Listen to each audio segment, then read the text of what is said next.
birthday, yeah.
Alright, Heather, so attorneys at 5, so 7:01, I call this meeting to order. Go ahead and start with the signing of the attendance sheets. After you please pass that around. We'll go on to approval of the agenda. Are there any amendments to the agenda? Amy? Okay, or just going to be Heather? I move to switch the order of the appointments since Sabrina is driving. Okay. And so she, just for time. Alright, are there any other amendments to the agenda? Morgan? I move to start the student wellness commissioner, report. Okay. Do you have your fund today? Do you have your fund today? Okay, great. Zach? I'm going to strike the community service commissioner report. Alright. I would just strike that every resolution. Academic affairs commissioner report. Okay. Any other amendments to the agenda? Zach? Strike the UDP maps. Okay. Are there any other amendments to the agenda? Alright, seeing none, we'll entertain a motion. Zach? I move to approve the agenda as amended. Second. Second by Trent. All those in favor? 1, 2, 3, 4, 5, 6, 7, 8, 9, 10, 11, 12, 13. Those against? And those abstaining? Actually, 13-0-0 vote. The agenda has been approved as amended. We'll go on to minutes from November 10th. Is there any discussion? We're actually trying to entertain a motion to approve the minutes. Zach? I move to approve the minutes from November 10th. All right, is there a second? Second by Heather. Is there any discussion regarding the minutes? Seeing none, we'll go to a vote. All in favor? 1, 2, 3, 4, 5, 6, 7, 8, 9, 10, 11, 12, 13. Those against? And those abstain? All right, now we'll go on to public comments. So for public commenters in the, Lexi? Sorry. The public comment, according to our bylaws, is 30 minutes, so I wanted to know if we are going to be sticking to that as has been precedent for all of council. We have 2 weeks one, or if it's up for discussion. All right, so you're calling point of order? Yes. Okay. So according to our bylaws, the public comment is restricted to 30 minutes. So Lexi has issued a point of order, so I, as chair, choose to enact that point of order since it is our bylaws. So there is 30 minutes of public comment according to the bylaws in our USAC bylaws that are available online. So with that, with public comments, there is 2 minutes for public comment. The first round of public comment will be audio only. The second round of public comment will be audio and visual. We'll go ahead and start around the room. If you have 2 minutes for public comment, you will be shut off at exactly 2 minutes, as we will accommodate as many people as we can. So again, there is a limit on 30 minutes. So the first round of public comment is audio only, meaning the visual on USAC will be turned off, so only your voice will be heard. Then the second round will be audio and visual, so your voice and your face will be heard and seen, respectively. So we'll go ahead and start with audio only public comment. Again, there is going to be a 30-minute time limit, so that will go until 7:34. So for audio only, we'll start over here. Yes. So hi everyone, and thank you. My name is Christoph, and I am a third-year political science major. I am also a volunteer with CAPED, so I'm sure that many of you have already heard of CAPED. But I just wanted to give you a few updates on what we've been doing this summer and also this quarter, and just remind those who don't know us who we are. So we are a student-led and student-funded organization, and we fight for our public interest on issues like the environment, protecting democracy, and making college more affordable. And we have been around the campus for 30 years now, and yes, we have a huge grassroots power that allows us to have a ton of victories. I'm just going to do a few examples.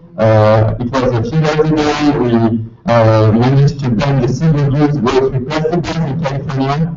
Another example of victory actually happened this summer, so while most of you were on holiday, CAPED was still working, and we helped to pass the SB 350, which is the most ambitious environmental policy ever passed in California, and I know that many of you here have signed for this, so thank you very much. And also, a few years ago, we had our first victory of the quarter. We actually convinced Subway, the biggest chain of restaurants in the world, to stop selling meat-dilutive antibiotics. So this year starts pretty well. And the reason we are able to accomplish all of this is thanks to our planning system. So all around California, we have 30,000 students who give us $10 per quarter, and we use that money to hire perfectly staff like our lady Alana, who trained us to run campaigns. And also advocates who work for us full-time in DC and Sacramento. And so we will speak maybe later about other campaigns, but if you have any questions about CalPER's action, you can always come to me to ask questions. And thanks again, thanks once again for letting me speak. Thank you. So keep going around for audio only public comment. Sorry. Hi everyone, my name is Robin and I'm also from CalPER. I'm an intern for the solar campaign. So there's an issue going on now that utilities company, normally people can kind of sell back their solar energy generated from their solar panels, right? But now utilities company, they're trying to cut back the selling back price drastically. So meaning like solar panels will be less accessible to normal people like you and me. And what we're doing is that actually there's a hearing today at the Utilities Commission Board, and then we're trying to get as much support as we can. We have been getting petitions, actually 103,000 between us and also our coalition statewide, and also we have been writing handwritten letters to the Commission Board itself, and also to the letter to the editor. And we're here to try to get as much support as we can, since utilities company for sure they want to make as much money as they can, and we're trying to stop them. So we will be sending emails to all of you guys, and thanks for this opportunity to speak. Thanks a lot. Thank you. Alright, so keep going around the room for audio only public comments. I have to go, so I'll speak. Hi. Hi everyone, my name is Carly Calduff. I'm here to speak as a human rights activist and also someone who's worked in student development in many different capacities across this campus. I'm more of a writer, so I'm just going to read what I've written. I'm here to ask y'all to vote down the resolution that's on the table tonight. The language undermines one of the major avenues for average students to get their issues heard by putting students instantly on the defensive and needing to justify their efforts according to the interpretation of a fluctuating council body year to year. As someone who is actually registered through the Office of Disabilities for my mental health struggles with anxiety and depression, I find this both insulting and dangerous and potentially silencing voices that may not be as prepared to share their personal struggles and the influences on their personal struggles to the extent that I am. Also, given the nature in which this resolution was brought forward, it feels like a cheap shortcut that undermines political processes and the value of different voices on council. Where was the outreach to people who actually work in areas of student development on the subjects you seek to define here? Where was the outreach to communities you sit here to represent? Where and when was the outreach to the fellow council members? And if this is such a critical clarification of bylaw language, why is there only one council member in my meeting to put his name on this resolution? If this is a subject that council members feel passionately about, I suggest you try again with some concrete outreach efforts that will make your endeavor more effective. And if you really think we need to limit the scope of issues we approach as students, I must ask you to more intensely evaluate the reach of UCLA as an economic, social, and academic force internationally. We cannot claim to be part of a world-class institution that produces world leaders only when it is convenient, then choose to stick our heads in the sand when things get difficult. If you choose to do so as an individual, fine, but do not pull your public office down with you. Alright, we'll keep going around for audio public comment only.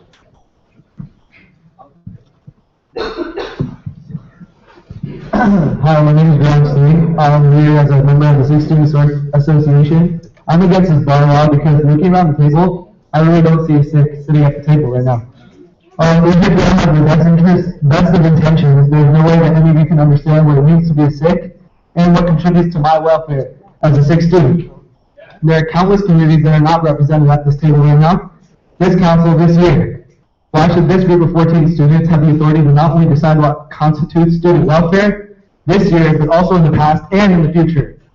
The Sixth Student Association has gotten a couple of resolutions passed throughout the years, which took significant effort and time commitment from our members.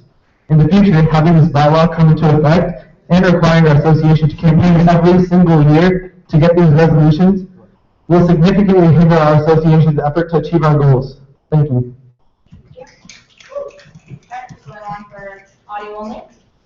Hi everyone, my name is Arnie. I am the Vice President for Students for Justice in Palestine, and I'm also an Armenian American student on this campus, and that's who I'm going to be speaking. So I'm here to call y'all out on your petty bullshit. This is clearly an attempt to undo the divestment resolution that passed last year that was to divest from companies that benefit from human rights violations in Palestine. And this first, y'all want to like just do resolutions that have to do with wellness. For some students, that does have to do with their wellness. Who the hell are you to tell them what is and isn't their wellness? For some students, it's emotionally taxing to have their tuition dollars be invested in the oppression of their families. That's not okay. You can't pick and choose who you care about, whose wellness you care about. And I know some of the council members on this table don't care about Palestinian students. When you've quoted and said Palestine is not a human rights issue, like what the fuck? Also, as an Armenian student, it's ridiculous that we're gonna have to every fucking year bring up a resolution to divest from Turkey, who continues to deny and rewrite the history of our people. That is not okay. You know what's emotionally taxing? Having to constantly reaffirm our history, having to fight for the 1.5 million people who were killed. So yeah, that's about it. Keep going again for audio only. Hi everyone, I'm Arnie's sister. I'm here on behalf of the Armenian Student Association and Students for Justice in Palestine. And I'm also here on behalf of just humans in general. I mean, I've spent my 3 years here on campus advocating for what I believe is right. And for you to tell me that I have to come back every year and get your affirmation to know that what I'm doing is right is ridiculous. I'm sorry. Like, honestly, like, it's a little bit ridiculous. Like, we're not here as your, like, little, like, things that you get money into your pockets for, which y'all are overpaid, by the way.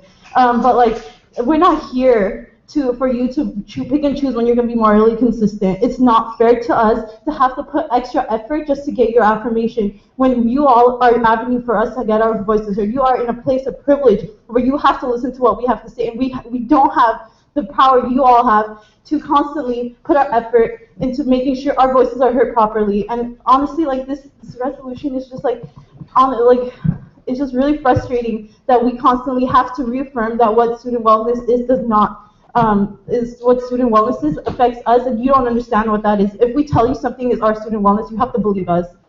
You can't pick and choose what you believe is student wellness, and that's not fair to us. So I strongly urge all of you to think about the 28,000 students who you represent and think that maybe one of them has a different understanding of student wellness than you. Thank you.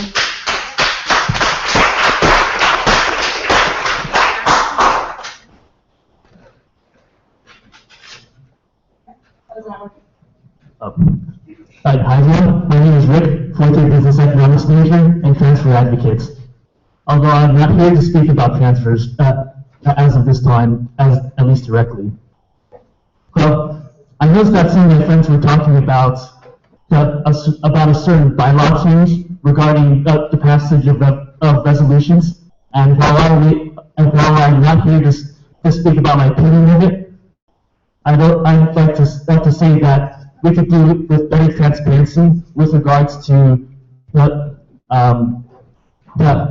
we make proposed items that council will vote on available to the public. Yes, we make the text of proposed resolutions available online to some extent, but what about things like bylaw changes? Bylaw changes, until they're actually enacted, are not really easily made public. However, we certainly could do better by making the text of those proposed bylaw changes available to the public before council meets, so that we can be better informed. But with the various changes that council is dealing with. And second of all, I would also like to discuss that someone who is being appointed today to the faculty executive board, that by the name of Selena Palazola. And I first had the opportunity to meet Selena on a combined USAC retreat, and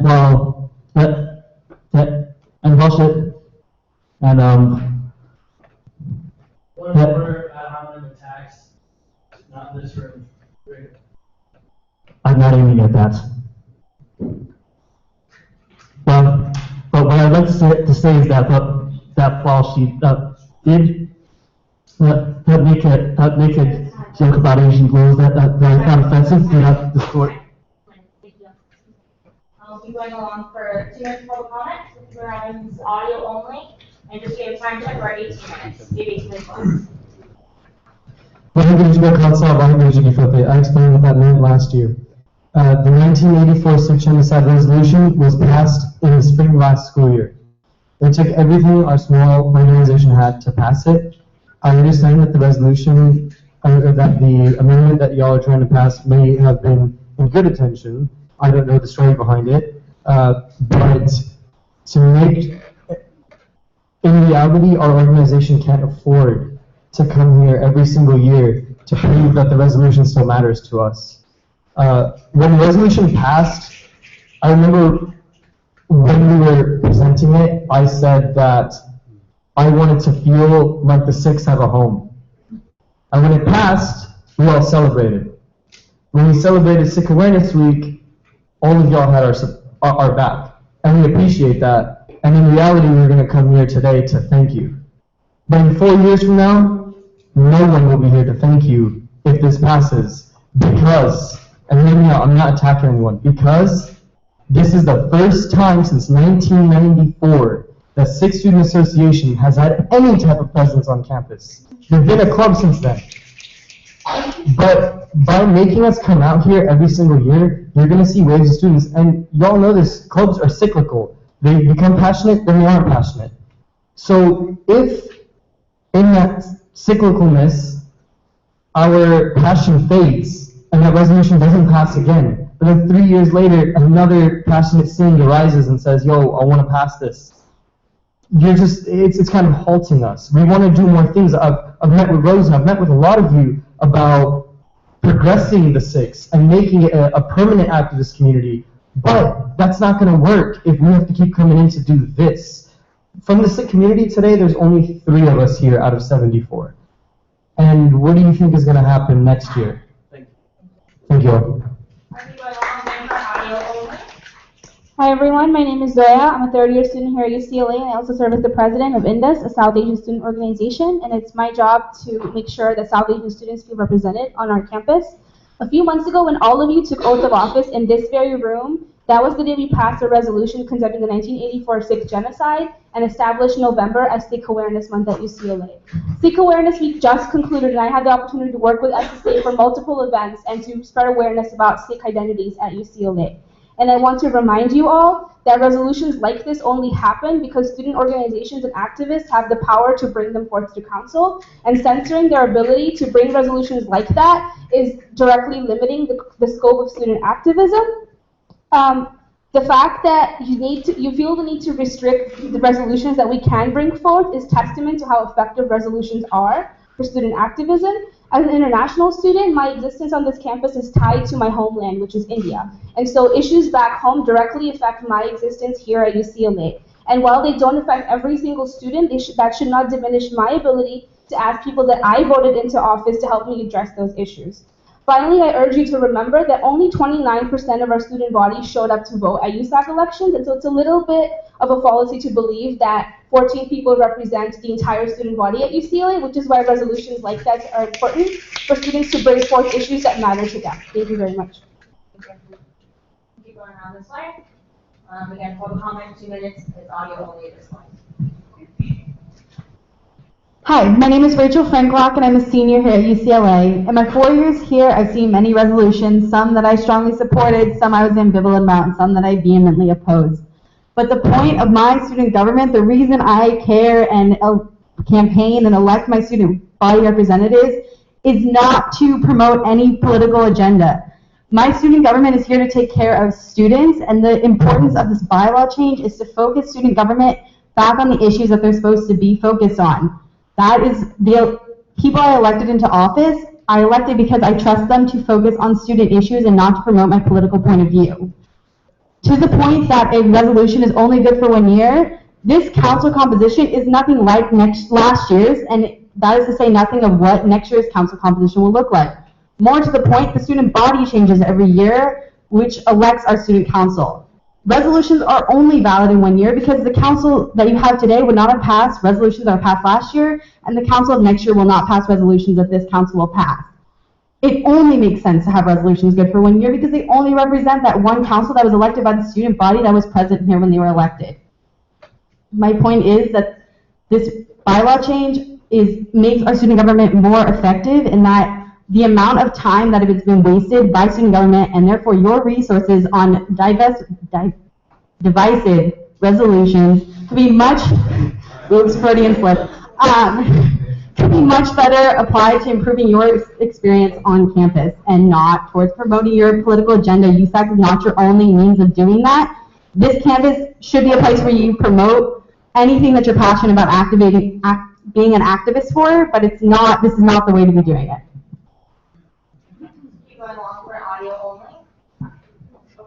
Hello, my name is Min Tran, and I'm the co-chair of FALSA for UCLA, and we stand in solidarity with SJP, Armenian students at UCLA, and other groups of color that do recognize, as both students and already politicized groups, that this resolution that will pass and eliminate, future resolutions by the students is a slap in the face to student democracy. I respectfully disagree with the previous comment made before mine, and I believe that notwithstanding how this would just erase previous resolutions that were made in concert with USAC, which meant that USAC slates in the past would have also been political. This is very patronizing to just claim that we students should not try and use our own student government as a venue, as a voice to speak up.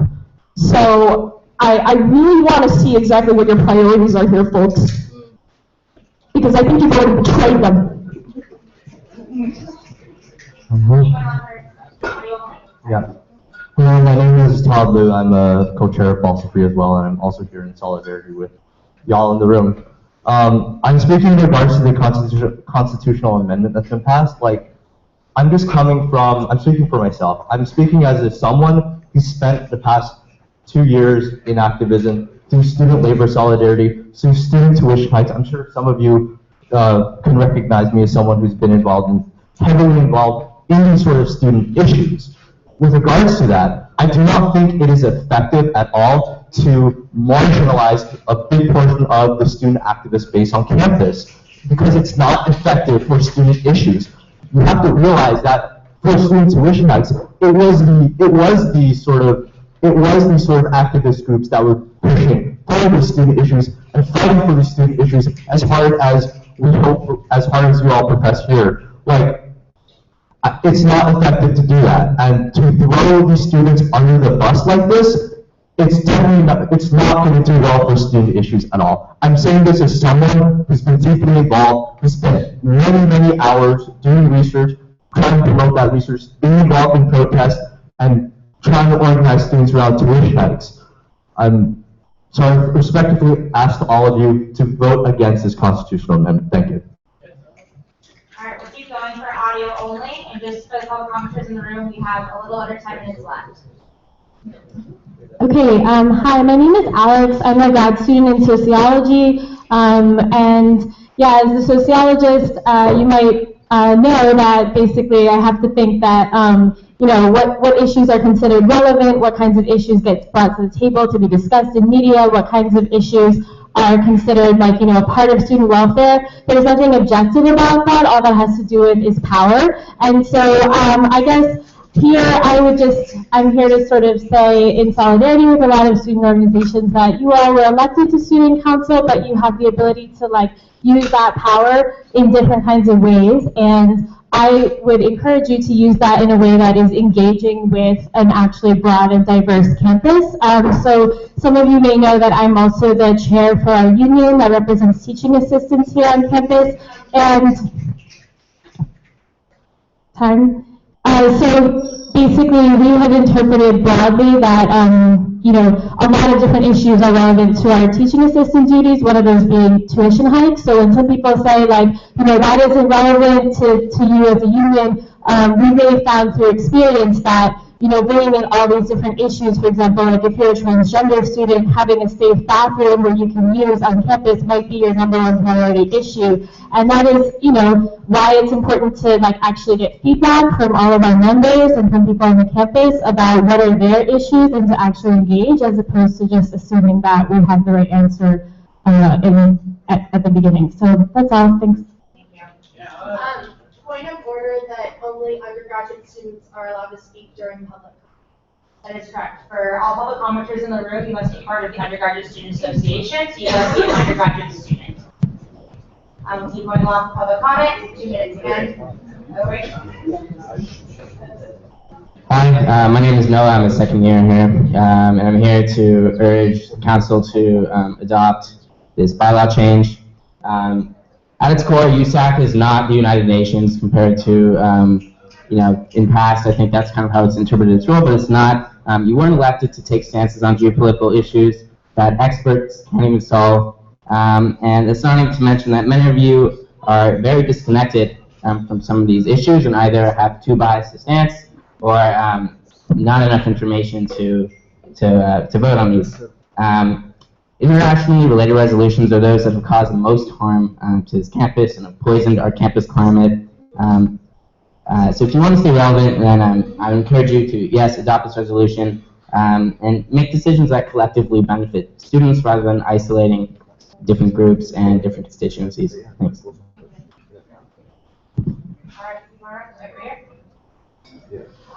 Good evening, everyone. My name is Kevin Casasola. I'm a third year advocacy director for All of Us, the mental health campaign from USAC, as well as external vice president for Salman Filipino. I just want to say, as an advocacy director, student welfare issues, especially stuff like mental health, is something that's very personal and particular to each person and community.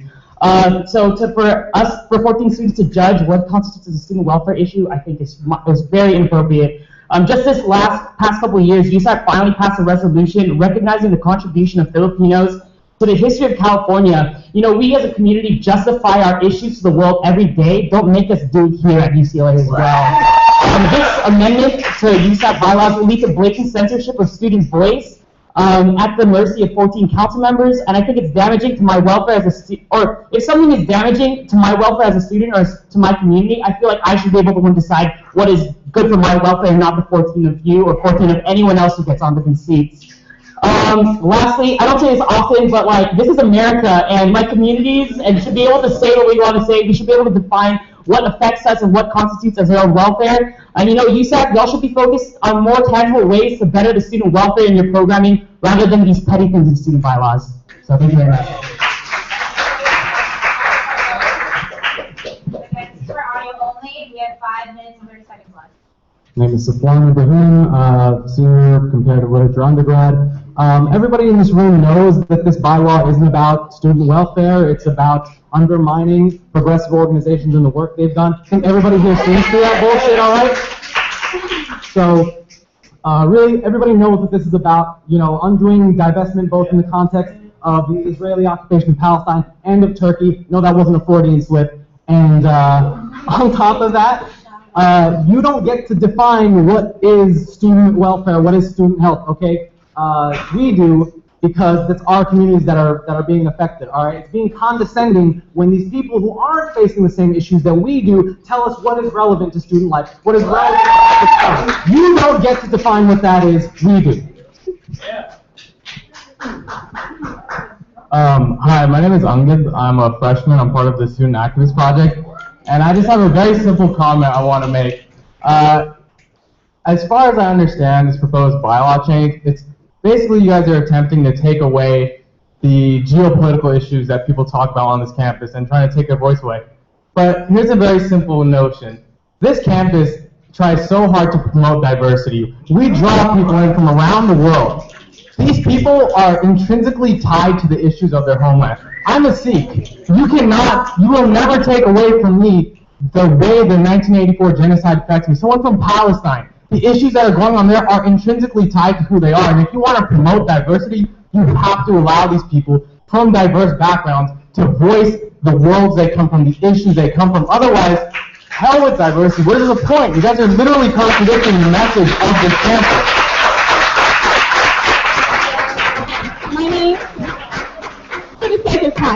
is Alicia Price, and I'm here representing the African Student Union. So, as we see here in student government representation, there is none for students that look like me, who have my presentation on campus, and for the sake that this opportunity for our voice to be heard is ripped away, and that our opinion in defining us, what these social matters mean to us, is disrespectful of who we are on this campus. And the fact that our population size is already undermined and declining and still not where it should be is already enough. The fact that we should still have a voice on this matter. And that's all I have to say.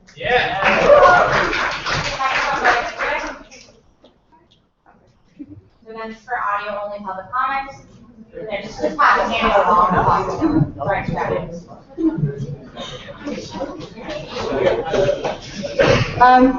My name is Kai, I'm from CAC. Something really quick, there's no way that as a small group of people you can accurately represent everyone in campus. This goes and applies to students of color and otherwise. Keeping in mind and serving the UCLA community, it seems counterproductive based on your own discrepancy to potentially review laws every year that communities have already expressed a need for, based on your own, what you think is right. So, Okay, hi everyone, my name is Frida, and I'm here representing ideas, improving dreams, equality, access, and success. So we want equality, we want access, that's what we represent, and this would hinder our equality and our access. So we face a big enough battle against oppression outside of the university system on a daily basis. This proposition would further limit our ability to influence policy on campus that directly impacts us. And our mental health is a student welfare issue. And without advocating for the safety of our community by proposing resolutions to divest from prisons and detention centers, USAC is compromising our mental health, affecting our academic performance and overall engagement with our school community. Furthermore, not every undocumented student on campus is eligible for DACA, leaving us vulnerable to deportation proceedings and being held in detention centers. Therefore, by isolating groups like ideas from these conversations, this resolution takes away our tools of advocacy to protect ourselves outside of our school community, directly impacting our education. Public comments are from the room. We are now at 30 minutes, so we do have to close public comment. Public comment when our bylaws is in point of order called earlier is limited to 30 minutes, so we will be closing public comment at 7:33. Motion to extend that time to at least 15 or 20 minutes. So at this point, since there was a point of order, is a bylaw issue, so it'd be overruling our bylaws. And as chair, we had decided that we'd be doing 30 minutes. Point of order, there's no measure to suspend our bylaws anyway, so it's not just to extend. All right, so 7:34, so we'll be closing public comment. Okay, we'll be going on to our special presentations. So first up for special presentations, we have from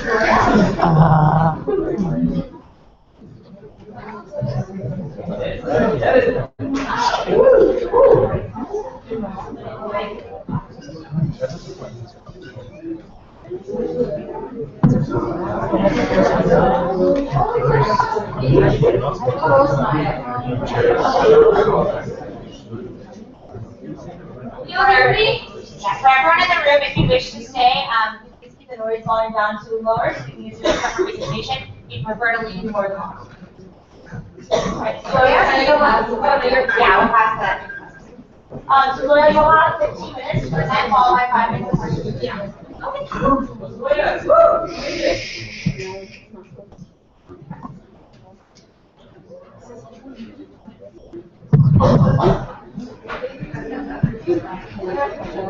Hi everyone, it's going to be really quick.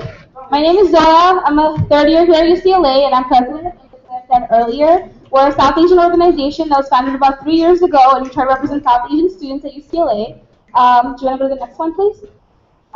So we're a South Asian organization. We work with all the South Asian clubs on campus, also the dance teams and all the students, so we do a lot of cool events. And our biggest event of the year is the Diwali, which is this Friday, November 20th in Ackerman Grand Ballroom. It's our third year hosting the Diwali. It's going to be a really great event. There's free Indian food. I repeat, free Indian food, which means everyone's coming. And we really hope you can come out. There's performances, a lot of educational components to really teach you about our culture. I have some flyers that I could pass down to you all. And it would be really cool if you could tell your offices and your friends and your communities to come support. Finally, I understand that our event's like in 3 days, but as like any other org on campus, we're hella broke. So if you feel the need to donate or contribute, please hit me up, and we would love your contribution. We try to make the event accessible to all students, which means it's free, but costs run into thousands of dollars, and so we always appreciate any form of funding. We're gonna time you see the volume down to it. I'll go for it. Sorry for the interruption. Okay. Alright, yeah, we can keep that door shut.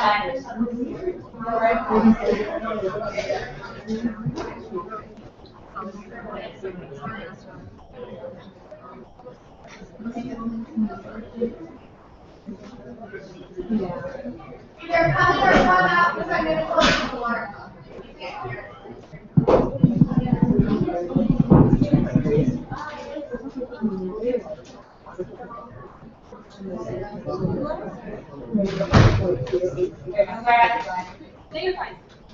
Yeah, as I was saying earlier, we're hella broke. And so if you feel need to donate to our organization or contribute through your offices or otherwise, please let me know. I'll be around here for a while. And I hope all of you can come out and celebrate with us. And I'll see you on Friday. And I passed around some flyers so you can take a look at them. Yay, graphics. Cool. I'm open to any questions at this point. Great. So are there any questions? It's an Ackerman Grand Ballroom. Great. Are there any other questions from the council? Alia? Would I have to leave as council like last for outreach or funds or? I did apply to various funding sources from various offices. Some of them went through, some of them didn't, which is fine. But if you all want to make any last minute contributions, if you have like surplus money, which I highly doubt you do, I'm always open to that. But if there's a Facebook event, I've been sharing it all the time, so feel free to like post that on your own profiles or your office Facebook pages if you want to help us market. But yeah, I just hope to see all of you there. And if you want to speak at the event, that's fine. Let me know and I can squeeze that into the schedule. Any questions from council? Charlie? So I'm going to be bringing it up in ISAC as well, but I also want to know, like, what other events does News put on throughout the rest of the year? Okay, so we start off the year with our 0-week mixer, which is an opportunity for new students to come in and meet the South Asian community. That's where all the other clubs are present. And then we have Diwali. So week 6, we did an event called #Profile for Peace with PSA, the Pakistani Student Association. And that was a way for Indian and Pakistani students on our campus to come together and really appreciate that despite the fact that our governments are always fighting, the civilians support each other, and it was like a solidarity sort of event, super cool. Last week we co-hosted a vigil to commemorate lives lost to hate crimes with SSA. This week we have Diwali, and then we have another some sort of political discussion event coming up at the end of the quarter. And then winter quarter, week 5 is South Asian Heritage Week, which is what we're collaborating on with a whole bunch of other organizations. And then either winter or spring quarter, we're trying to get some really cool speakers or performers out to Yay Dark Matter with students, and that's kind of what we have on the agenda so far, but we always work on more events if they come up. Any other questions from council? All right, thank you so much for presenting.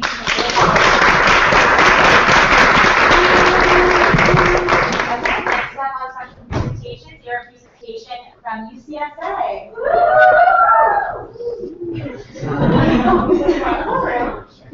So you'll have 15 minutes to present, followed by 5 minutes of questions from council. Hello, everyone. So much democracy in such a small room. My fellow wanted to turn out at the campus student government meeting, so hats off to UCLA, go Bruins. My name is Kevin Sabo. I'm the president of the UC Student Association, which is the statewide voice for all UC students. I'm a 4th year at UC Berkeley, studying peace and conflict studies. Also, I wanted to introduce 2 of our staff members. Oh, they're right here.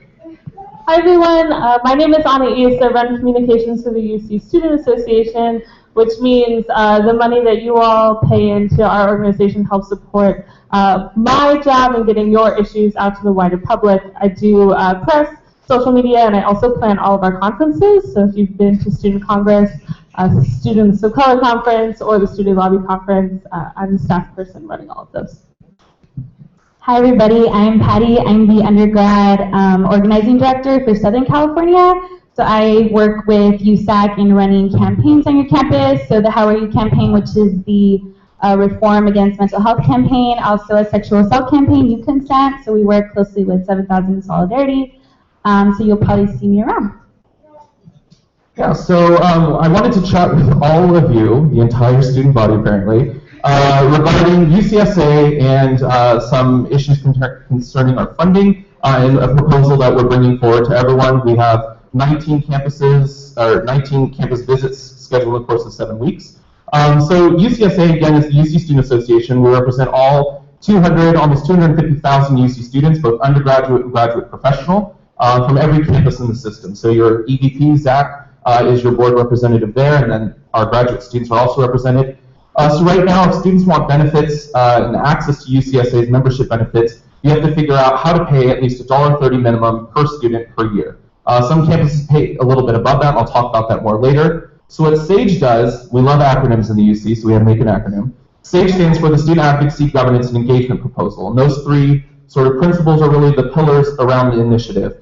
So advocacy, our voice, we talk a lot about voice tonight, so our voice in Sacramento and Oakland and Washington, D.C. Governance, our role in the shared governance of the UC and the role that students play in decision making within the system. And then lastly, engagement, how we're reaching out to student groups who aren't always reflected in the makeup of student government, making sure that we get information relating to the university out to students that's accurate and up to date.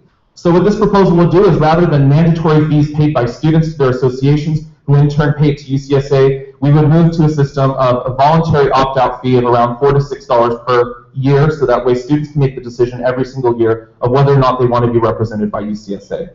So in terms of some current problems with our mandatory dues model that we have right now, there's poor representation and fallout from controversial decisions. So right now, only about 92%, which isn't bad, it's a solid A, 92% of UC students are represented around the UCSA board. Graduate students here at UCLA and graduate students at UC San Diego aren't represented, so we want to make sure that we have the entire representation of students when we speak on their behalf. Also, fallout from controversial decisions. UCLA is no stranger to controversial decisions. So, in UCSA, if you don't like the decision presently that was made, whether you're on the majority side or on the minority side, you can withdraw from the organization, and only your EVP can make that choice. And so thousands of students lose representation at UCSA because one individual lost a vote. So we want to make sure that the organization is not afraid of making difficult decisions, because sometimes we have to make difficult decisions, and that we don't become inherently conservative and risk-averse because we don't want everything to go topsy-turvy. Also, UCSA benefits everyone, but associations pay different dues or none at all. So students at Santa Barbara, undergrads, pay $7 a year to support UCSA. Meanwhile, undergraduates at UC Berkeley, for example, pay $1.30 per year. So yeah, we both get one vote. So there's some inherent inequities, and some campuses paying more than others. We want to make sure it's equitable.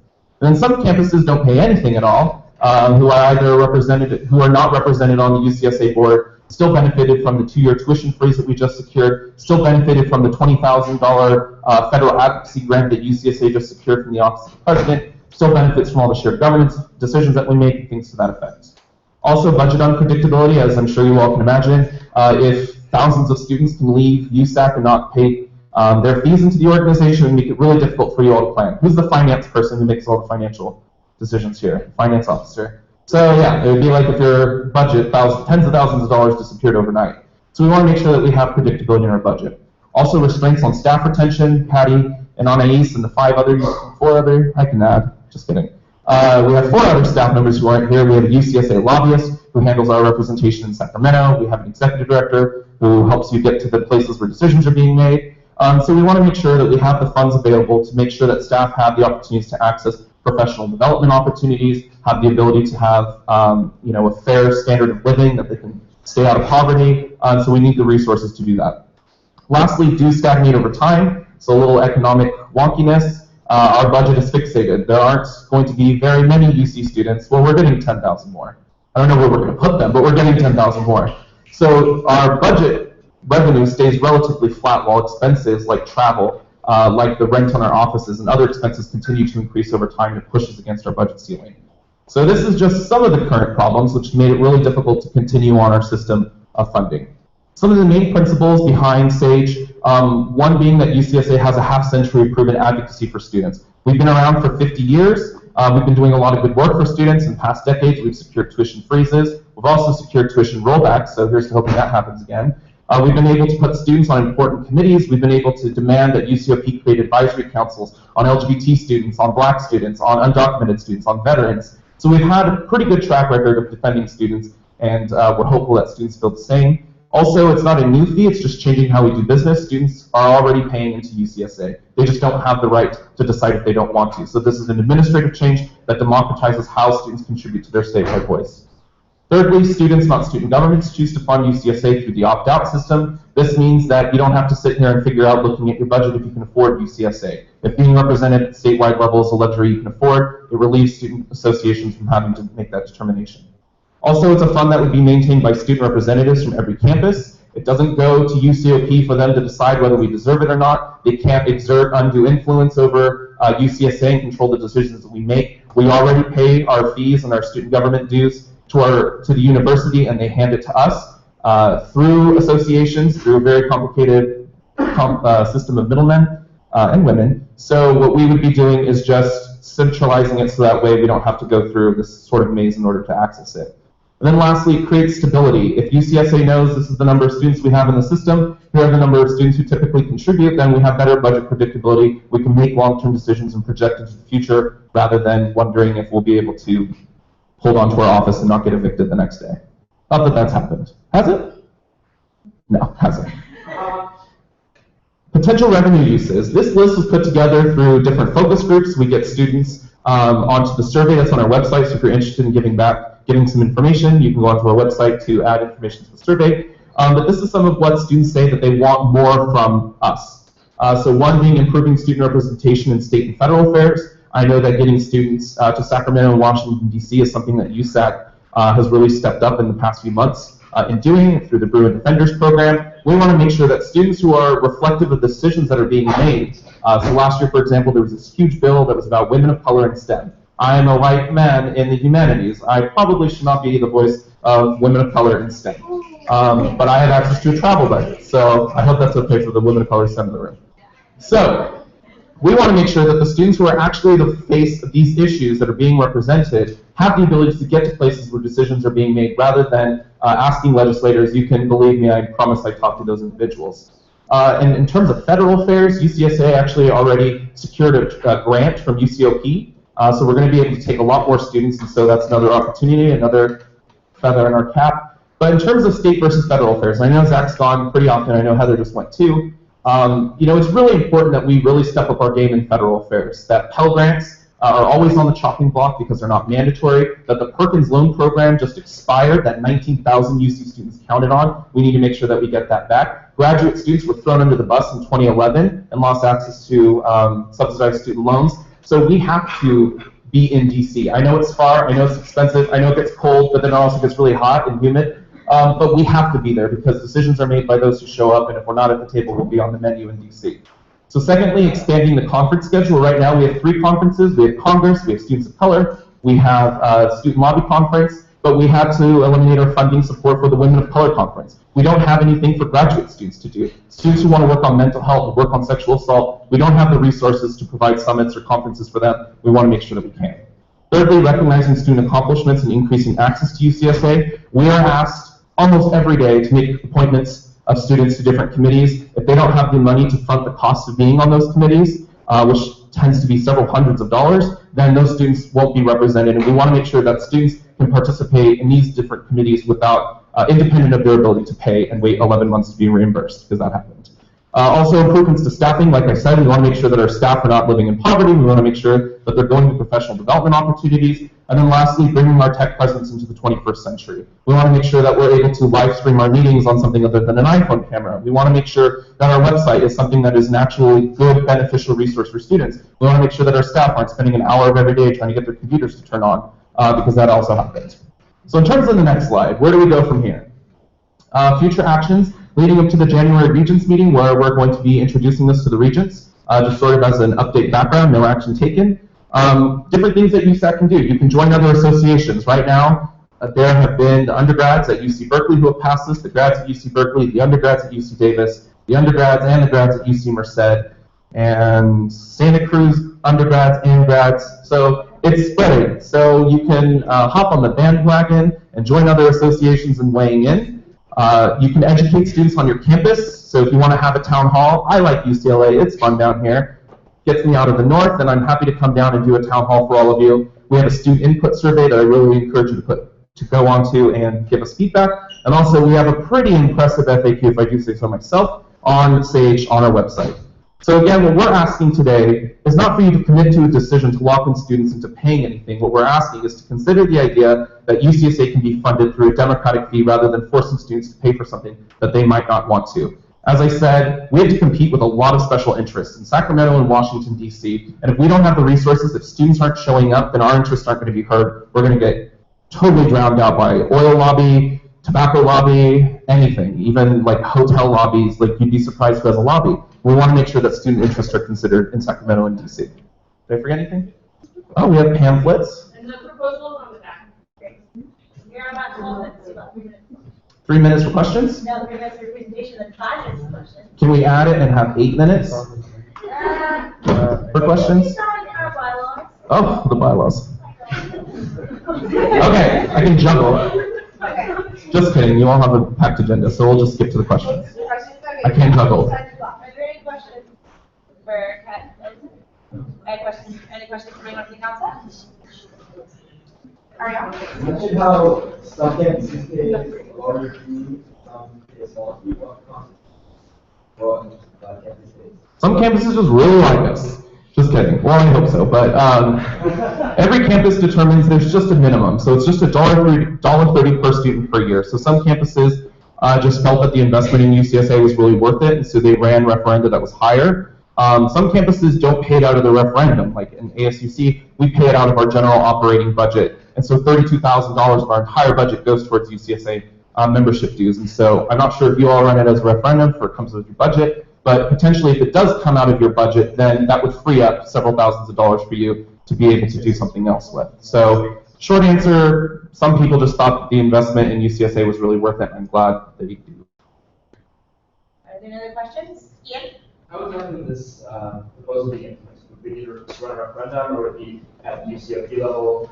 Yeah, so we're working with UCOP. There's some questions on the legality of opt-out fees and voluntary fees. Right now, there are campus voluntary fees, and then there are system mandatory fees, but there's no such thing as a system voluntary fee. So we're working with UCOP Legal to explore creating a new UCOP policy regarding that. Also, we're working with the tech folks because CSSA, the CSU Student Association, and the community college also do this model. And it's easy for them to implement it on campus because all of them use sort of the same registration payment system. But in the UC, because we're the UC, every campus does something different. So we have to sort of figure out how it would roll out in terms of when students would pay it, when they can opt out. The UCSA funding model is controlled by our charter, which is controlled by all of you as the association.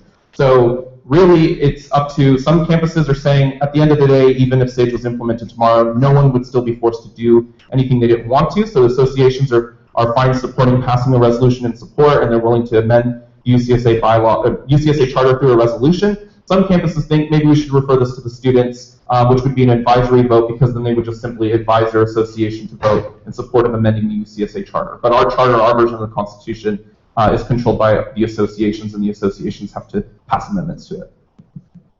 Are there any other questions? Okay, thank you so much for Great, thank you. Okay, next up on the agenda we have Maroon Shelter and Luke. Oh, not here. Okay, great. Yeah, come to the front of the room. Like the other presenters, you have 15 minutes, and then I'll let you know about 12 minutes left, and then you'll have 5 minutes for questions.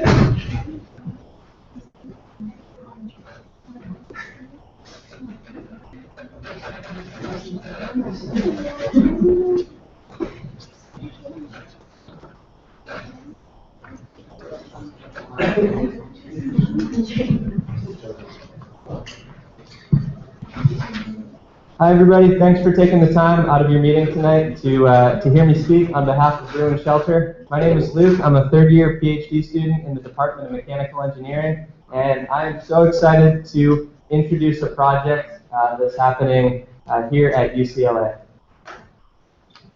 So before I get into the specifics of what Bruin Shelter is, I'd like to frame the problem that we're trying to solve. We live in the homelessness capital of the country. And on this night, here in LA, there are over 9,000 youths who won't have a place to sleep. And that's for kind of 3 main reasons. That's home isn't safe, home isn't supportive, and home doesn't exist. Now, these youths are often timid to come forward and join traditional shelters. They believe it's often safer to kind of be on their own out in the street. And, although homelessness among youths exists on the spectrum, anywhere from I'm crashing on my friend's couch for a couple days until I have a new apartment to move into, to I'm physically sleeping on the ground on the street. There's a lot that we can do to move youths towards more sustainable forms of housing. Now, at the extreme end of the spectrum, there are three kind of really sad questions that a lot of youths in LA have to ask themselves. And those are, do I have to steal in order to eat? What will I have to do to protect myself? And is this even worth it at all? Should I give up? And I think we all know the answer to that. It's an overwhelming no.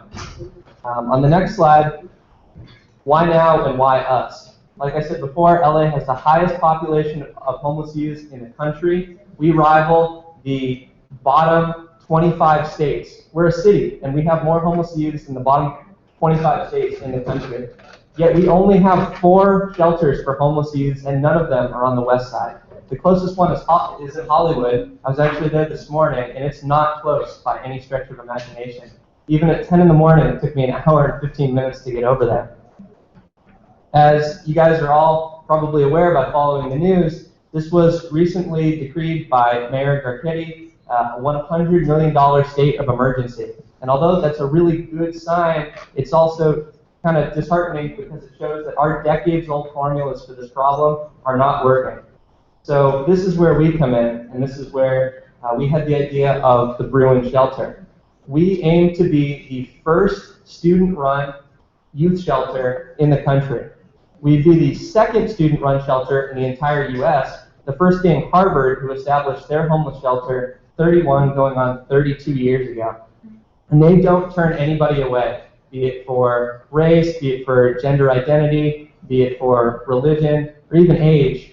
We aim to do the same, except for we'd like to tailor our shelter for homeless youths age 17 to 23. Preliminary cost estimate you can see on page 11 of the budget. Forgive me, I only had so many packets tonight. I didn't realize so many people would come out to support us specifically. Just kidding. A preliminary cost estimate is pretty basic, but shows that we can house 20 students for $25,000 a year. And this is dirt cheap. It's incredible. When we remove labor from the equation and we use an entire volunteer task force, we can really take a big bite out of this problem. Now, I don't claim to be an expert or a caseworker or any kind of professional with regards to the issues that these homeless youths are facing, but we plan to partner with the experts, those who do know. So we've already established ties with a number of local organizations, SPY, Safe Place for Youth, My Friend's Place, PATH is People Assisting the Homeless, and they have expressed overwhelming support for this project and are prepared to offer guidance to come out to our shelter and be caseworkers for our constituents.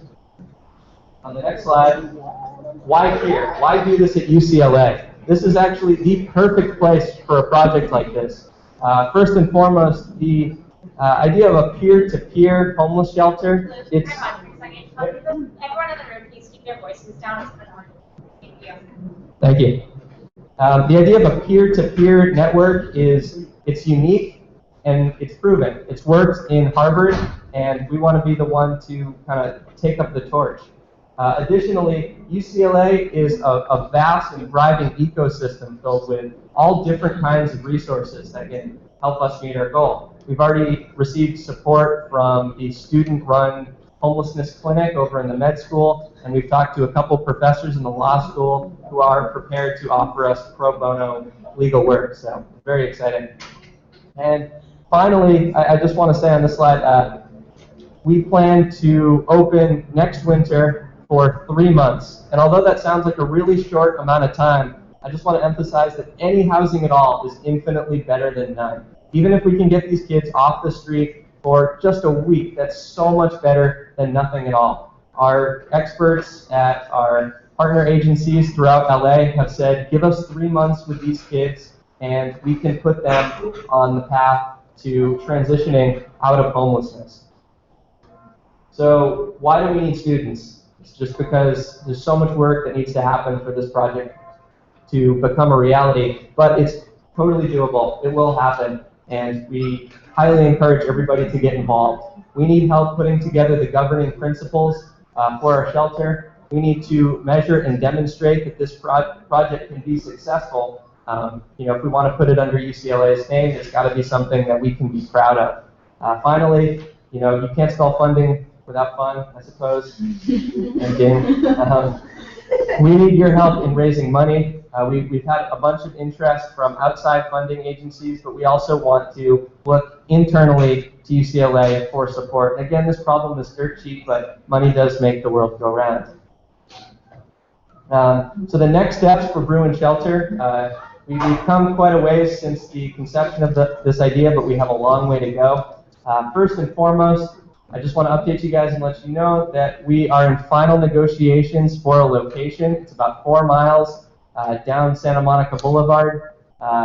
It's going to be in the basement of a church to start, but ultimately we want to demonstrate that it's effective so that it can be roped into UCLA. And we have had a lot of support, particularly from Mick DeLuca. His official job title is Assistant Vice Chancellor for Residential Life, and has expressed a possibility of eventually bringing this to campus, which would be really exciting.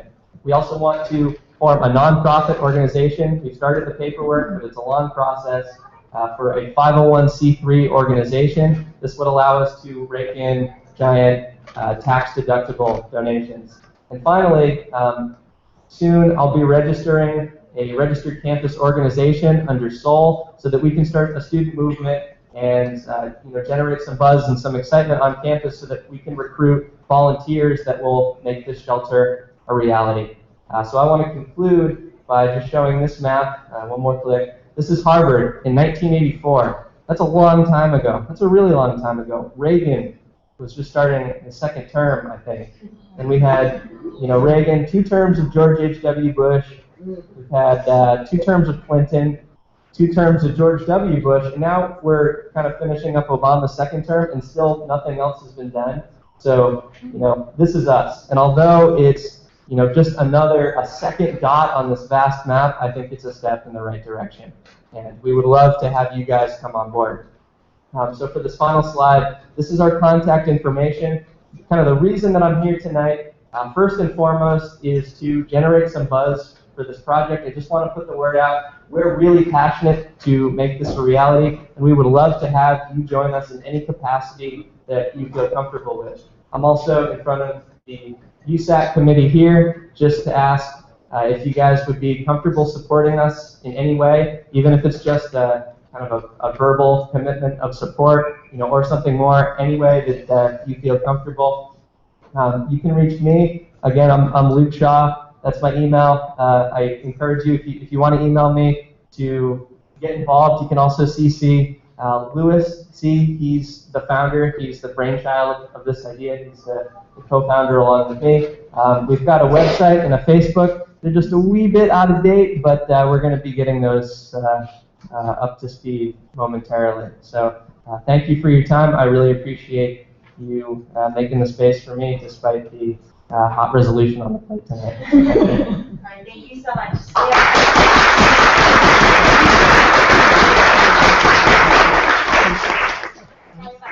Questions from the council? Have any questions? Trent? I know you mentioned you're a PhD student, and I know you're coming in to get undergrad representation, I guess. What other ways that you're looking for undergrads and recruiting them, getting them more active in their research? Yeah, good question. Thank you. I'm working with Mike Cohn from SOUL to set up a registered campus organization, and there's a lot that we can do with that, be it putting together the groundwork for the shelter itself, governments and policy. I put up funding up there as well, but we also aim to create a student movement that is that champions homelessness advocacy and awareness. There was actually a club that I think it was an initiative that came about from a USAC meeting back in 2010, I think, called Bruin Tent, where they did all kinds of great work for just 2 years in terms of homelessness awareness. And it all culminated with a camp out on Sunset Lawn where everybody donated like $10 and there was like a concert and it raised a lot of money for charity and brought a lot of awareness to the cause. So there's so many ways we can go with that. It's still in its really early phases. We don't have the numbers that we need yet, but there's so much potential. Alright, any other questions? This is more of a comment, but I know my office would love to work with you on that. I have a special project component to work for issues that I have disorder. And especially right now, we're working on having a Brain Voice project that looks at students and their different experiences, right? There's a lot of homeless students and not really aware of what the homelessness either. And also, I feel like a good parents should do some Hemlock campaign about eradicating depression from the larger LA area.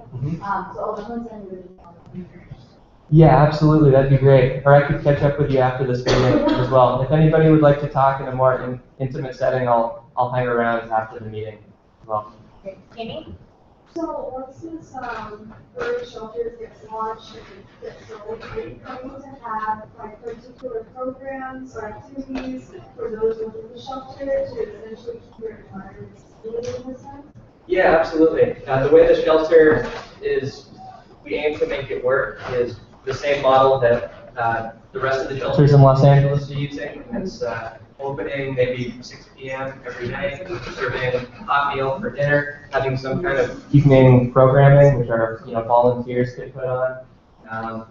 And then the shelter unfortunately closes down in the morning and they go out and do the thing for the day and come back at night. But we want to engage them as much as possible, build a community for our constituents so that we can put them on the path to transitioning from homelessness. So the reason why I ask is because the Cultural Affairs Commission is looking to launch an LA, which essentially provides free dance workshops to the underserved and homeless students in the Los Angeles area. So I would be interested in speaking further with you and how we can do that. Yeah, that'd be fantastic. We'd love to partner with any club that could help us put on programming or provide services for the homeless youths who are staying with us. So I'd love to chat afterwards. Have any other questions? Yeah, I have a comment. So once your organization is situated and registered with a school, I would love to talk to you to get started on, trying to do that. Yeah, that'd be great. Much obliged. I appreciate that. So I can Great, thanks. I look forward to it. Any other questions? So myself and Marvin Chen and Zach Dameron actually all sit with Louis on the food security group. So we definitely been communications. I know us two also working with you all on the food as well. I've been to that as well. You look familiar from somewhere. Great. All right, great. Any other questions? Okay, thank you so much for coming out. We appreciate it.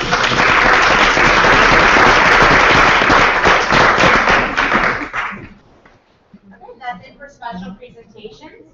So we'll go on to appointments. We have 2 appointments tonight. We ended up switching them. So first, for you back on the executive committee, as Selena. We're going to go ahead into a reading about the position. Oh, it's Trent. That's right. It's a Trent appointment. Trent, would you like to go ahead and read a description about the equipment? So the faculty executive committee is elected by the faculty. It conducts the governance of the college. In particular, they provide general oversight of academic programs of the college, serves as an advisory board and manages the welfare of students of the college, reviews and improves requirements for college majors, minors, honors programs, and other curricular requirements of the college. They review and propose changes to college regulations. They consult with concerned faculty members and members of the administration and makes recommendations to the deans based on established Senate policies about the college and its allocation of educational resources, academic priorities, and planning and budget issues. One issue in particular that to me, I sat on this committee last year, was we talked about establishing a teaching professorship, which is something really unique, and something I'm definitely looking forward to probably discuss this sometime around the year. But that's another thing that I did. Okay, great. Thank you, Trent. So Heather, over to you. I just had a quick question. When you spoke about college, is it referring to letters and sciences? Yes, it is referring to letters and sciences. Okay, great. So I'll go ahead and read the ARC interview. So notes from the interview were reach out to other organizations, student research on retention programs, knowledgeable about position, and can work well with applicants. The vote was 2-1-0. Thank you. Selena, you go ahead and go up front. You can turn off the light. Selena, you'll have a 1 minute for your introduction, followed by 5 minutes of questions from council, and then 1 minute for your closing. I'll raise my hand, you've got 10 seconds left to speak inside yourself. Okay, I'm here tonight. My name is Selena Palazola. For those of you who don't know me, I'm really excited to be up for a prospective appointment to the faculty executive committee. I'm really excited mainly because it comes down to me loving UCLA. I am so thankful for the resources that I've received from this university since stepping foot on campus, before stepping foot on campus, and I want to make sure that the decisions that are being made by admin and faculty reflect the undergraduate students. Thank you so much. Okay, we'll go ahead to questions from the council. Are there any questions? Ian? How does your personal background and the experiences you've had on campus prepare you to represent student voices on this committee? Particularly academic. I'm a biochemistry student, so that's a typically underrepresented major and academic demographic on in classical platforms of student expression and activism. Specifically, the stereotypical South Campus viewpoint is often not as represented in these kinds of discussions, and I want to make sure that we're actively reaching out to different corners of campus. This is a passion for me to really get involved, learning a lot about the different campus. Also, my extracurriculars. As the chief of staff of the Integral Vice President's Office here at UCLA, I've had the opportunity to meet so many incredible people, really learn about their organizations, what they want out of their UCLA experience, and how we can help them. As CFO of a fighting against organization since last summer is actually now a 501c3, as we heard from the special representation. That's very difficult step to take, and it's a lot as an organization. It offers me a lot of financial background and knowledge of large organizations. We work closely with the Southland chapter, the Alzheimer's Association. I understand where these admin and these faculty executives are coming from when they're making these decisions. So I know how I can represent the student voice and still see where they're coming from and making these decisions. Thank you. Amy? So during your last interview, you wanted to reach out to other organizations, and what retention programs did you learn about? Specifically reaching out, I didn't have the opportunity to reach out because I wanted to make sure that I had a seat on something like this, the FEC, before taking that step. I didn't feel like I was in the place to make that move. I did, however, make sure I did my research. So it's really neat. There are 5 major programs in the CPO office that focus on retention.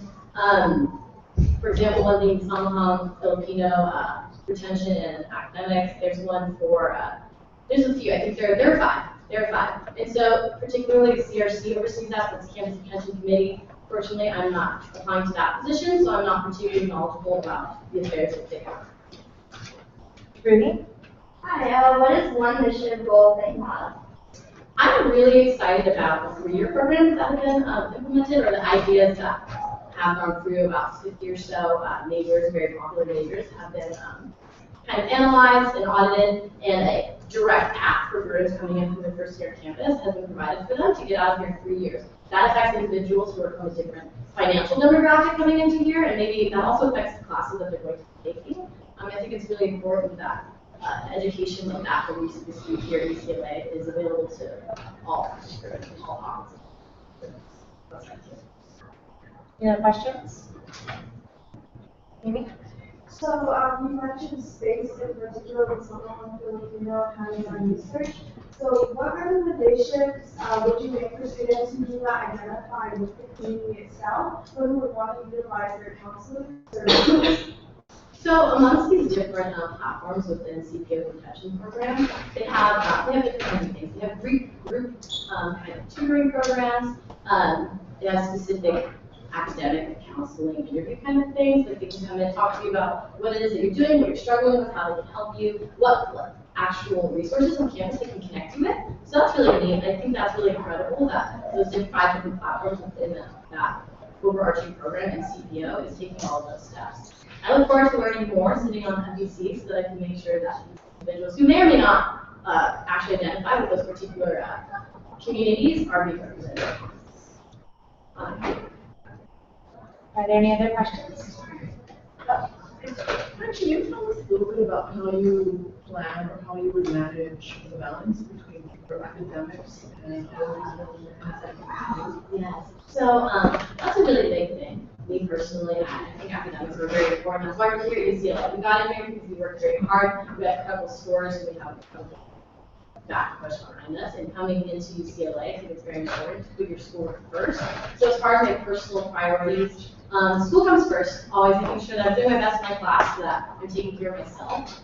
Because once I take care of myself, I know that I can effectively take care of the other individuals that I'm representing. So academics first, under that would be these extracurricular activities that I'm involved in, because I'm very passionate about them. You do get a social aspect of these kinds of activities, and I put those two for social life. So for example, if I need to forego some party or some dinner with some friends that maybe I haven't seen in a while, it's unfortunate, but you have to prioritize your time, and this is how I want to do it.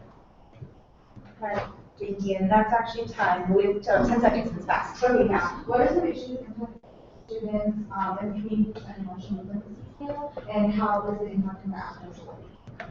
A lot of times, underrepresentation. So I think it's really important to use engagement of voice. Sitting on this committee, I have the power to outreach these committees to be a person that is a safe place, a safe person to come to, so that you can voice your concerns. I think I've demonstrated that in everything that I do, really being able to be approached. If you want to talk to me, if you want something brought forth to the committee, I'm open to hearing what you all have to say. All right, and that is time. So we'll go into your 1 minute for your closing. I'll let you know you have 10 seconds left. Thank you. Again, thank you all so much for your time. I know you all came out with this academic appointment, obviously. It's exciting. But yeah, I'll just reiterate, second-year biochemistry student, very unique perspective from the South Campus academic demographic. Also really understanding of large organizations, what it is that faculty and advocates to be doing, because they are passionate about this campus. They sound some of these words longer than we've been alive. So I really know how to respect them and get what being done, and still be able to advocate on behalf of the driving. All right, thank you so much. Let's give a round of applause.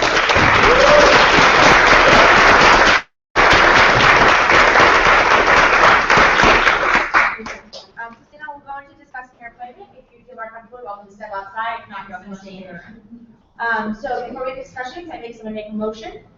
Scott? I move to previously policy over the faculty acceptance. Is there a second? Second by Ian. Okay, we can go into discussion. Is there any discussion regarding the appointment? Scott? I'd first like to preface with, I have the privilege of knowing Selena very personally. She's a good friend of mine, and I want to emphasize that as a consequence of that relationship with her, she is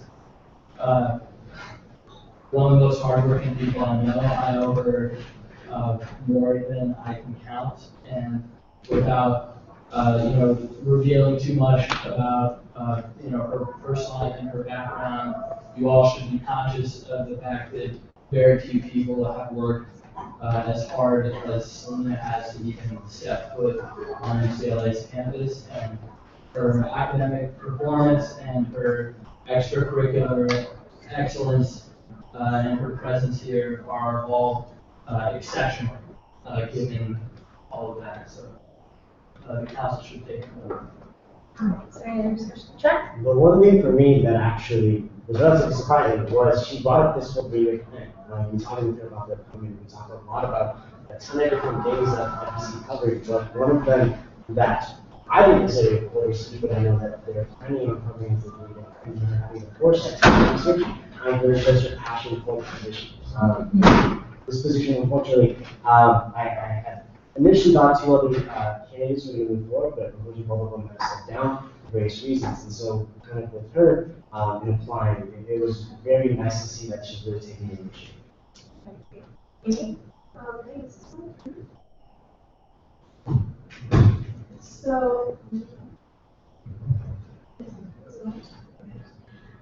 So after having sat in on the interview, I was very impressed by the fact that she does have this biochemistry major. The thing that I did advise was in the notes the idea of going back to the other organizations, because regardless of the position, there should always be this reaching out to other organizations and this willingness to increase retention on this campus. So I was a bit disappointed that there was no outreach to the other organizations. I myself did reach out to other organizations just so that if she was approved to this position, I can mentor her through this position just in helping her with that. And it was shocking to hear that apparently there were some comments made to some of the people in the other organizations from Selena herself where they were offended by, and that personally hurt me to hear that because I do believe she has the potential to grow. So I believe that these are points to consider that the other organizations have offended, and and we were also waiting for her to come down about the retention program. Check.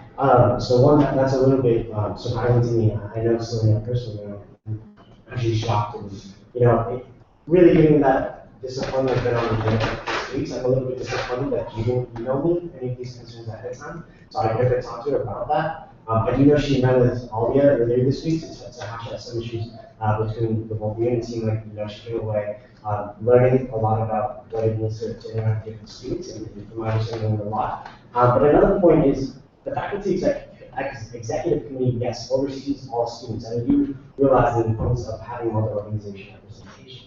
However, knowing the specific projects within the campus retention committee is not the responsibility of the faculty executive committee. That is the responsibility of my CRC appointment, Jess Kim, who's actually the chairperson. Which is, to me, I understand where you're coming from, and you should be reaching out to as many students as possible, and I'm looking forward, if something does get appointed, to reach out to those types of communities, but we shouldn't be limiting that type of scope. We should be looking at all students on this campus. But in terms of the comments, please bring forward those comments now so we can discuss that and see if it is a Maybe and then Alia. Sure. So it's on a slightly different note. During the CRC interview, I was impressed with the ideas that she'll bring to the table in the committee. She did seem very knowledgeable about career plans, wanting to promote retention in that way. She also did seem very willing to learn, and even though she might not have outreached in the way that some people would have liked her to, I think she did do some research and have greater knowledge. I think that as an appointment, she'll have to, just like any other appointment, continue to learn more about our campus and represent all the voices that are present on our campus.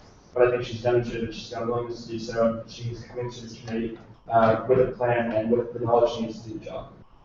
Yeah, so I don't know about that. I'm not personally, and I think we have a really good conversation. However, from that conversation, I really feel like she does have a lot of learning to do.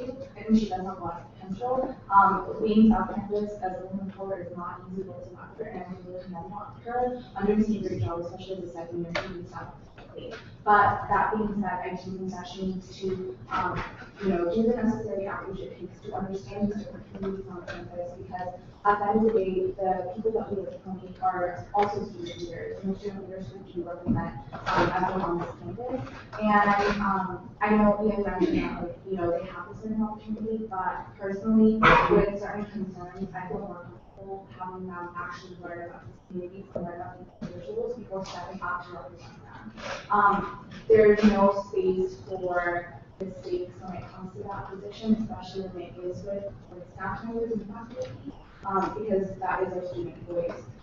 So I really hope that she can take the opportunity to learn. I know I've talked to her and how she as well, but until then, I think I want to be able to see that. Any discussion? Okay. Seeing none, we'll go ahead to a vote. So all those in favor, please raise your hand. 1, 2, 3, 4, 5, 6, 7, 8, 9. Those against? 1, 2, 3. And those abstain? 1. All right, so a 9-3-1 vote. Selena has been approved for the Faculty Executive Committee.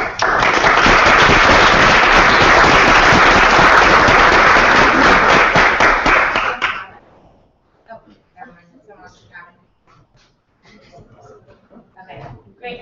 So everyone set up on Google Hangout.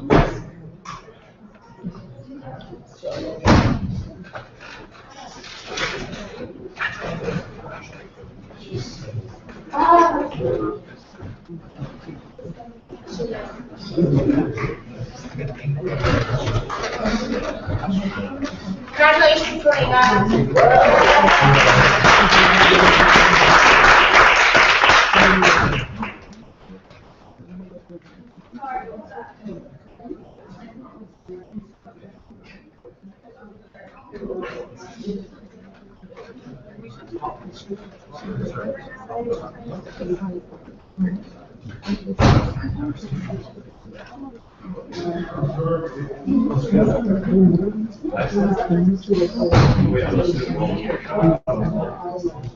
Okay, can you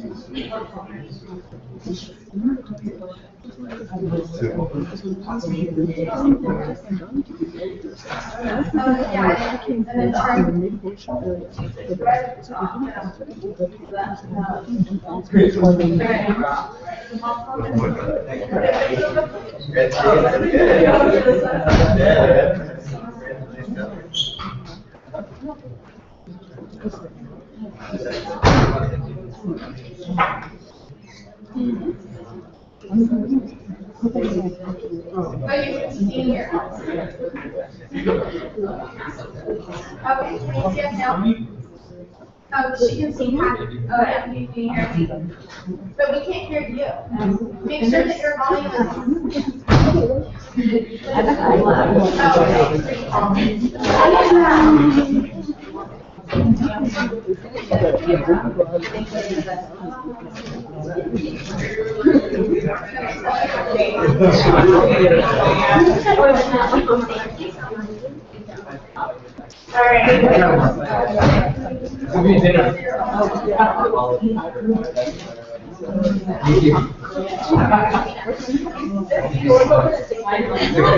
That's what Claudia was saying hi earlier.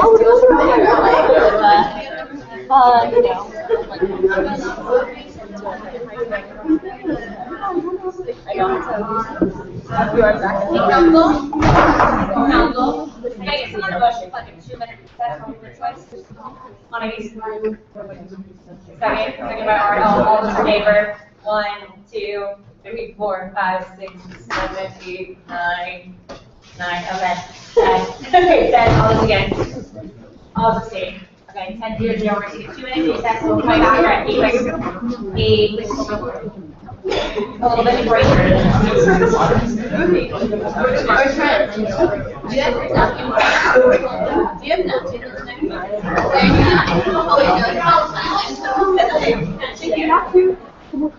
I'm going to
So instead of like getting an A, it makes me appreciate so much more. Turning us off. It's like your average.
Three,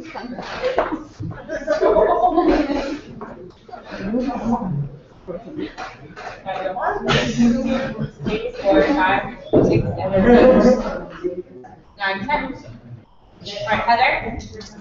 All right, everyone take their seats. You check the forms. We can go ahead and start. You can all text your friends. It's really fun.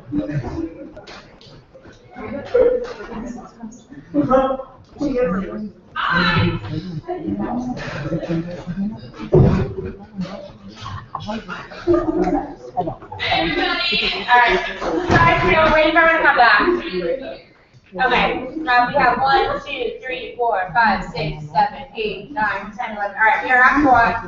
So we'll go ahead and resume meeting at 8:32. So before we have Sabrina get started, I'll have Trent read, well, you already read the description of the position, so that's already good. So go ahead to your ART interview, so Heather. So knows very knowledgeable about the position, has connections with DPO sitting on track, and experience outside of just USAC that will never hurt to express the student voice. Easy to work with as both students and with admin. She received a 300 vote for approval by ARC. All right, Sabrina, so we'll go ahead and let you get started. You'll have a minute for your introduction, followed by 5 minutes of questions from the council, and then a 1 minute for your closing. I'll try to say 10 when you have 10 seconds left. Start if you see. That was 10. Okay, well, I'll try to go, I'll let 10 when you have 10 seconds left. All right, so we're ready whenever you are.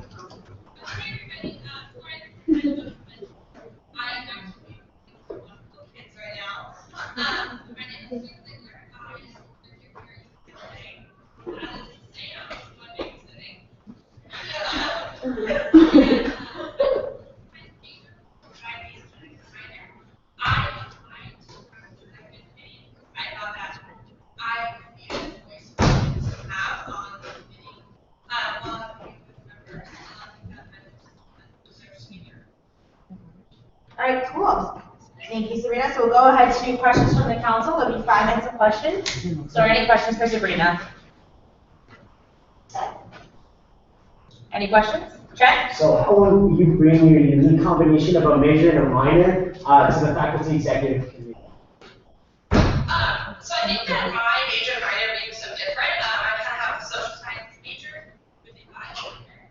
Will bring a kind of a different perspective from South Campus students to have someone who's going through me on council or on the committee. Just because I have a lot of different interests and applications. I mean, I came here to learn and educate myself for what I love. So I think that that'll be really important to bring on to the team. All right, are there any other questions? Christine? Sabrina, can you tell us how you plan to manage or what your academic plan is to balance your academics and extracurricular activities? So I love to manage my time. I don't like to have around. I like to be busy, and I love to be affecting other students. And it's a lot of stuff during the day. And so I think that there is plenty of time every other day for me to do what they want to do and do it all. As long as I'm kind of looking up to get really to give up no free time of sitting around and Netflix and just with themselves. So I think that taking out this time myself and spending free time with myself will benefit me. And I love to manage my time well. And I love to be organized and I love to plan out my day. So I don't see it as a conflict personally towards managing my academics as well as my extracurriculars. Great. Elise? Hi, can you tell me more what Impact LA is? Sorry that I don't know the knowledge on behind it. I just wanted to know. Okay. I'm actually the president of Impact LA. It's an incredible organization. It's a mentorship group.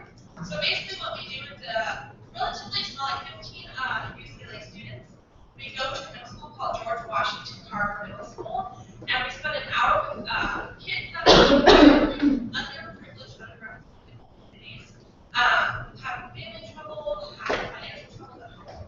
And we just spend an hour with them, playing games, having fun, and then making one of them mentors with them at the end of that hour, and talking about what's important to them in their life, and what's going on with them, and kind of guiding them through, and kind of putting a college and higher education idea in their head. Thank you. Of course. All right, are there any other questions? Okay, seeing none, we'll go ahead to your 1 minute for your closing. I'm making it pretty short. Like I said before, my name is Ziegler. I really love being part of this committee. I think that I bring in an open mind. Sometimes it's hard to come by in like government and student government. And kind of a calm perspective on student issues and more than just one community of student issues, kind of a whole range. I sit on STRAC, which is like a funding committee for student go. I'm part of the Pediatric AIDS Coalition as well as Impact Labor Kids, which I love. And I'm part of USAC. So I do know kind of the inner and outer workings of USAC, but I do have knowledge beyond that within student life. So I think that I would be a really great choice for this committee. And 10 seconds left. Thank you for letting me spend your time. All right, thank you, Sabrina. Let's give a round of applause. So Sabrina, we're going to go into discussing, you got a thumbs up. We're going to go into discussing. We're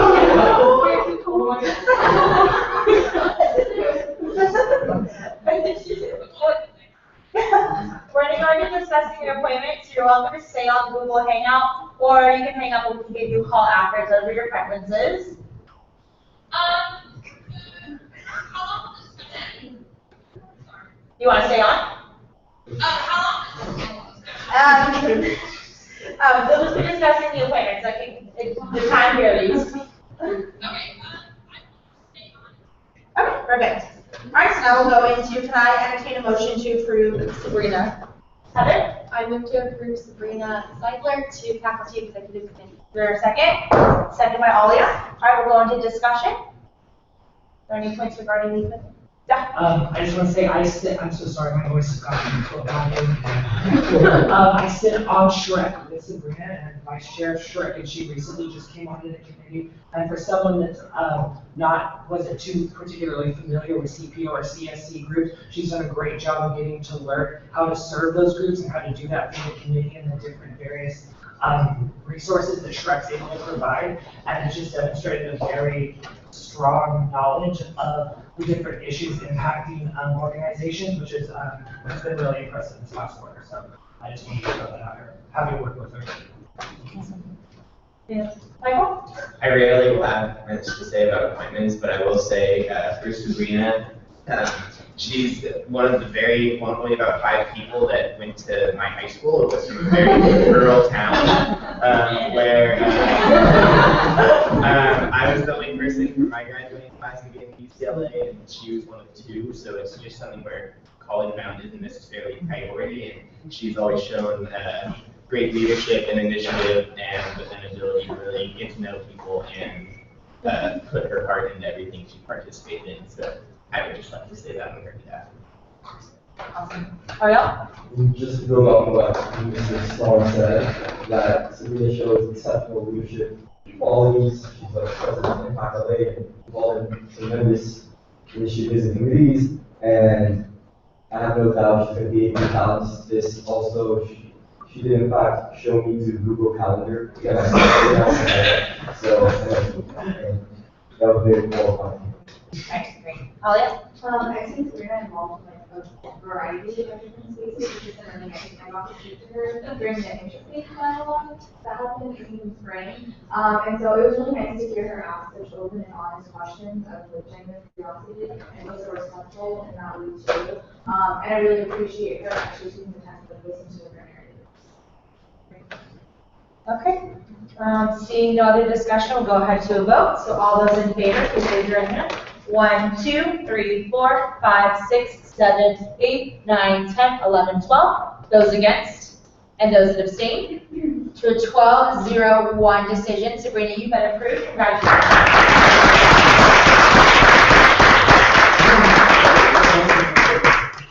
All right. Have fun babysitting. How are you?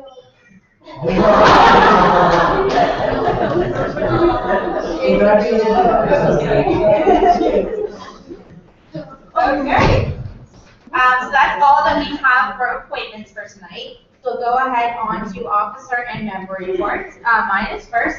Mine is going to keep relatively brief. brief, because I spent the majority of this past week with Zach Felder in Washington, D.C. So I'll let him kind of go over the things related to student loan debt. I want to talk briefly about the Safe Campus Act. This is something that we actually lobbied against when we were in Washington, D.C. We met with 10 or 11? 12 professional staff members from kind of both sides of the aisle. And it was actually great because we were talking about this, and we prefaced by saying that we were both members of Greek Life, yet we're very much opposed to this. Just to give some context to the issue, so the Safe Campus Act would force survivors or victims to report directly to the police, as opposed to working with their campus entities. So this would go against Title IX, as well as go against a lot of victims' rights. A lot of victims don't feel comfortable sharing such intimate details and such an intimate story with the police. As well, I worked a lot with Savannah and kind of contacting her, as well as Christy, to get some talking points, because I want to make sure that we're working as best as possible with the Brew Consent Coalition, which is really great. They have been working so hard on this from the beginning. This is actually a conversation I had with my own chapter last spring, and it wasn't until now that the chapters actually decided to remove themselves from this, so they will not be supporting this, which I'm super excited about. But the kind of both sides of the aisle that we talked to, everyone seemed pretty much on the same page that we were on, which is great to hear. A lot of the members supported CASA, which is definitely something that's more heading in the right direction to providing universities with the right resources and the right equipment to kind of go at these different situations. So I know these definitely conversations we'll be having going on in here. I just want to share a little bit about that. So that was a lot of what I talked about during our lobbying meetings. As well, I also talked about expanding mental health resources, especially in relation to increased violence on campuses. We felt like this was a good approach to go through, considering we're talking to kind of both members from both kind of parties through the Senate and Congress. We felt like this was really important, especially seeing here at UCLA, we were able to present some numbers about the increased amount of bids we're seeing in CAPS, which is a good thing, so that more students are utilizing the resources we have available on campus. But we want to see how we can get more federal lobbying. So I know that'll be a conversation we'll be having with the All of Us campaign, with Marvin, to see about how we can perhaps enact some sort of legislation or work at the federal level to get more funding for these entities. Thank you so much to Nicole Green, who is the director of CAPS, for providing me with all this information and helping to make sure we have the right talking points when we're going into these discussions. Yesterday I had a meeting with Denise Pacheco, who was here during our council retreat, to talk about different ways we can work with administration on campus climate issues. One thing she brought up, for those of you who are available to come to the Bruin Rivers for Real Life, for Bruin Life, sorry, which Ariel, I know, presented that. One thing they want to implement is kind of golden chair policy. And what this is it's a yellow chair you can bring into different spaces, and you sit up with somebody else, so you can tell your narrative as well as they can listen to yours. So I'm going to look and see if I can access some of those and put those in my office, so anyone from USAC can feel free to use them. I know a lot of you have programming events, I think it'd be a really great way to bring these kind of chairs in and make sure we continue these conversations, because it's a great way to start off the year. We want to make sure we're kind of still going in the same direction. So we'll be having more meetings in September throughout the year with my campus climate directors. If any of you would like to involve those meetings or have anything you'd like to bring up in those to sort of get more administrative support, please let me know. That's kind of it for my officer report. Are there any questions? Okay, seeing none, we'll go on to our internal vice president. All right. So the 20 finalists for the ASUCLA Teacher Design Contest have been released. You can find all of the designs on the ASUCLA Benefits You page. They all are really awesome, voting online and this Friday. So make sure to vote. This morning I had a conference call with Larry Gross, who is the founder of the Coalition of Economic Survival, and I talked to him about tenants' rights and what codes there are that are in place for rent control apartments versus non-rent control apartments, and how we can kind of bring those lack of adhering to those codes, especially in Westwood, to light, how we can put pressure on landlords to rectify those discrepancies. And also, I wanted to let you all know that this week we'll be having a Campus Safety Alliance meeting at 4 p.m. in UCPD. Are there any questions? All right, we'll go on to our external vice president. As Heather mentioned, from Wednesday through Saturday, we were in Washington, and I was seeing on ground there now. Obviously during the school year when we have classes, it's harder to stay there for more than a few days, so between me and the senior staff in my office. So we went over, first I'll start with Safe Campus on editing. There's good news on that I want the association to be aware of, which is procedurally speaking, Senators Lamar Alexander and Patty Murray basically have total control over what does and doesn't go through on education issues. And we talked with their friends and them, and it looks pretty darn certain that State Campus Act isn't going anywhere, which means that particularly the concerns for victims' rights, like the mandatory police reporting, is also not going anywhere. So that's really great news. You know, we were not even part of the big coalition that fought against that. We worked on the Higher Education Act a little bit, and I speak in general terms there. That means student loan debt legislation. We're getting closer to getting co-sponsors on some of the legislation specifically cited in the resolution the council passed a few weeks back.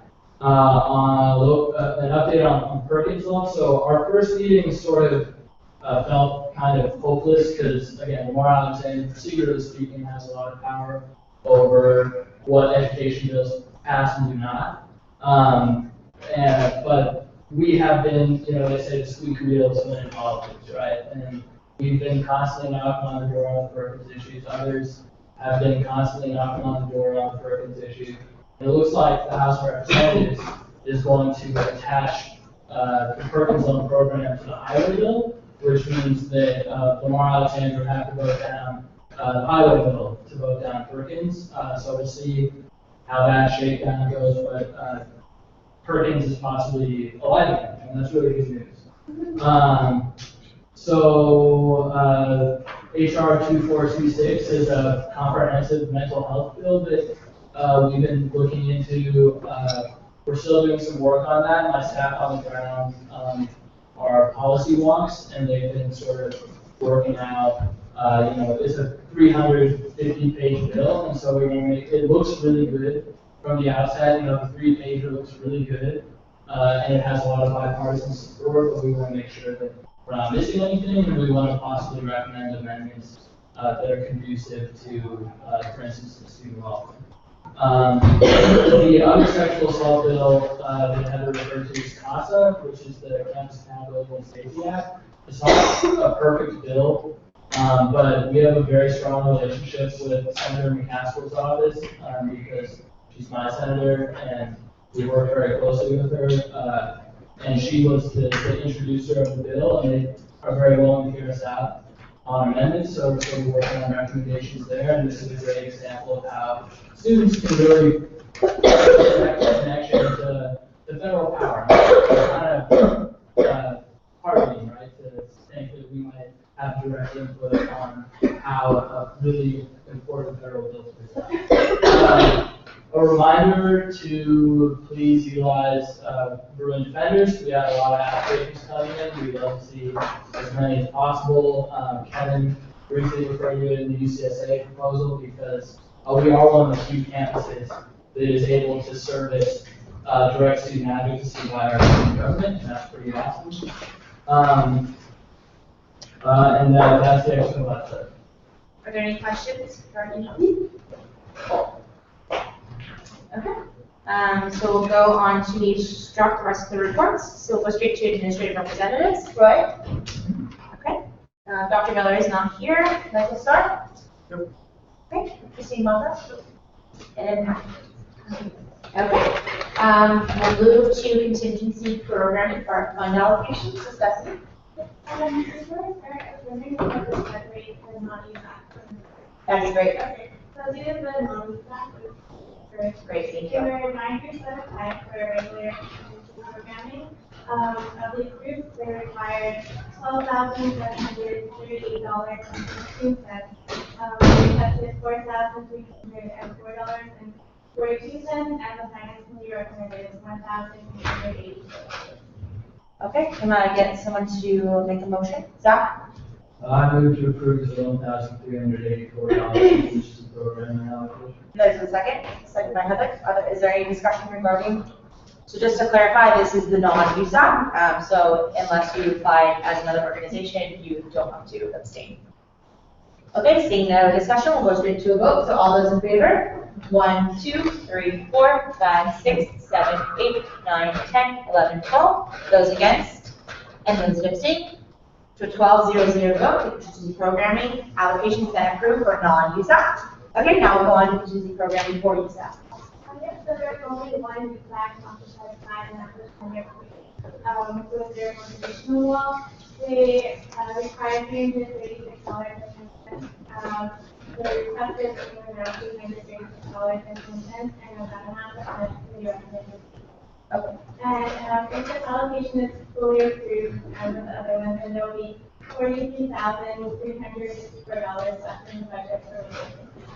All right, great. Can someone make a motion? Doc? I move to approve the $80 contingency allocation. Is there a second? Second by Alia. Is there any discussion regarding the allocation? Seeing none, we'll go to a vote. All in favor? 1, 2, 3, 4, 5, 6, 7, 8, 9, 10, 11, 12. 12. All right, those against? And those abstain? 1 to 12-0-1 decision. Contingency programming for General 3 is approved. We'll move on to ASRF. Sure. Yes, so in this requested for the volley event, so on Friday, essentially they need some outside funding, so I did take that into consideration. They did not adhere to the 2-week kind of guidelines established.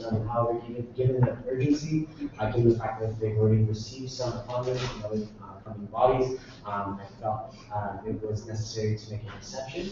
And so we're going to go ahead and allocate $827.14 to cover the room reservation for academic and enrollment.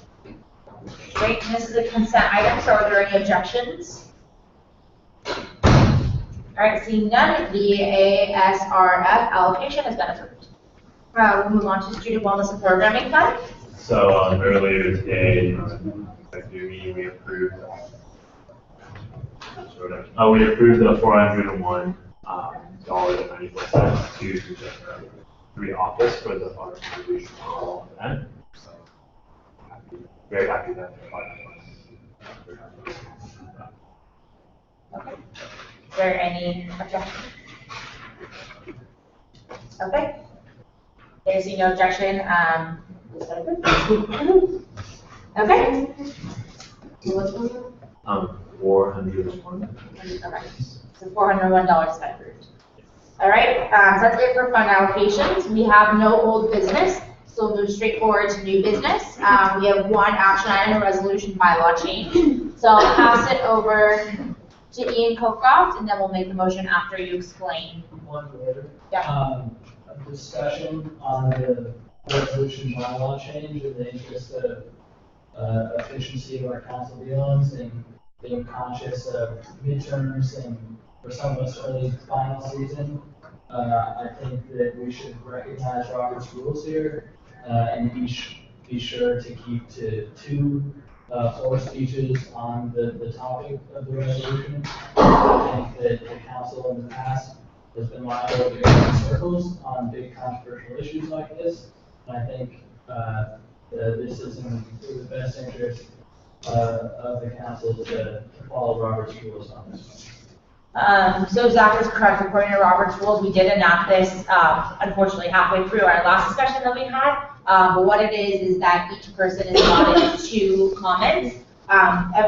We'll first go for the first round, and then once everyone who's spoken that wants to speak, then we'll go into the second round. Does that make sense to everyone? Is that clear? Okay. Alia? And what's happening, if you all know, just because since we did only have 30 minutes to do comment, is there any way for us as council members to be able to use 1 or 2 turns to go forward to any of the commenters that were still very enthusiastic and want to share their opinions since everyone is barely touched on? No, absolutely, and that is a concern, but according to Robert's rules, you're actually not allowed to yield the floor except for anyone at the table. So I encourage anyone in the room. This bylaw change was proposed 3 weeks ago, so you are more than welcome at any point to email any council member to schedule a time to speak. Our office doors are always open. As well, I encourage you all to email us with any comments that you have. And I do apologize, it is, and I thank everyone for coming out tonight, this is an important issue. But at this point, this is what our bylaws say. And at this point, we have no officially recognized understanding of a way to break our bylaws. So unfortunately, according to Robert's rules, you're not allowed to yield the floor. Of course. Okay, so we'll go ahead to Ian to introduce the bylaw change. Then we'll do the motion after and go into discussion. Okay, sounds good. So, the bylaw change that I'm proposing will amend Article 6, Section 8 of the association bylaws. It will make changes to Article 6, Section 8, Clause 5, resolutions, and also insert a new clause under Article 6, Section 8, and that will be Clause 8. So I move to adopt the amendments to the bylaws of the association. All right, is there a second? Second by Heather. All right, we'll go into discussion. So it's Ian, according to Robert's rules, since you are the one who proposed it, you do have the floor first if you prefer to take it. Great. Okay, so just want to begin by giving a little bit of, hopefully clarifying a little bit of confusion around these bylaws. So I'll begin by talking about what this bylaw amendment does not do, and then I'll talk a little bit about what it does do and what it's intended to do. So the first thing that it doesn't do is it doesn't give council any additional powers. It doesn't expand the powers that we already have. So already under Robert's rules, if there's a motion that comes to the floor that 2/3 of the council disagrees with, we can object to consideration of the question and the motion will not be taken up.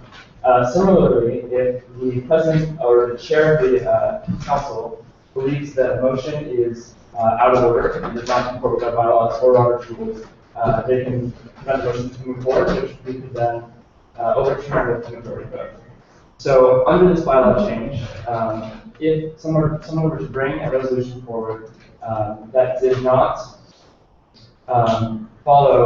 does not pertain to student welfare issues, the president can make that determination and we could overrule that determination, but we're still subject to the bylaws.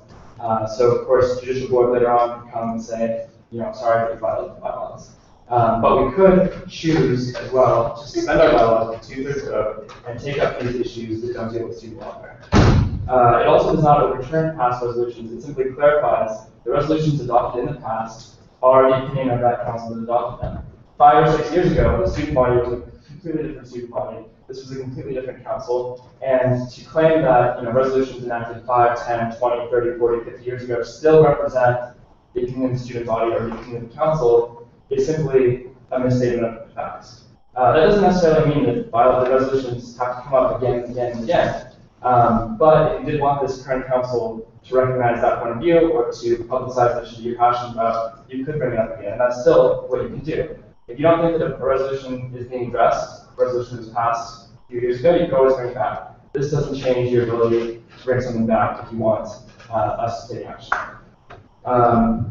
Furthermore, people have been talking about, who are the 14 council members to decide what student welfare issues are? We were represented by the student body to decide those issues. And if you disagree with the way in which we define these issues and the way in which we decide what we will and will not address, you have recourse. You can recall us from office. You can defeat us in the next election. You can enact an initiative to amend the bylaws yourself. But what this bylaw change does is it ensures that we are focusing on issues that are directly relevant to student body.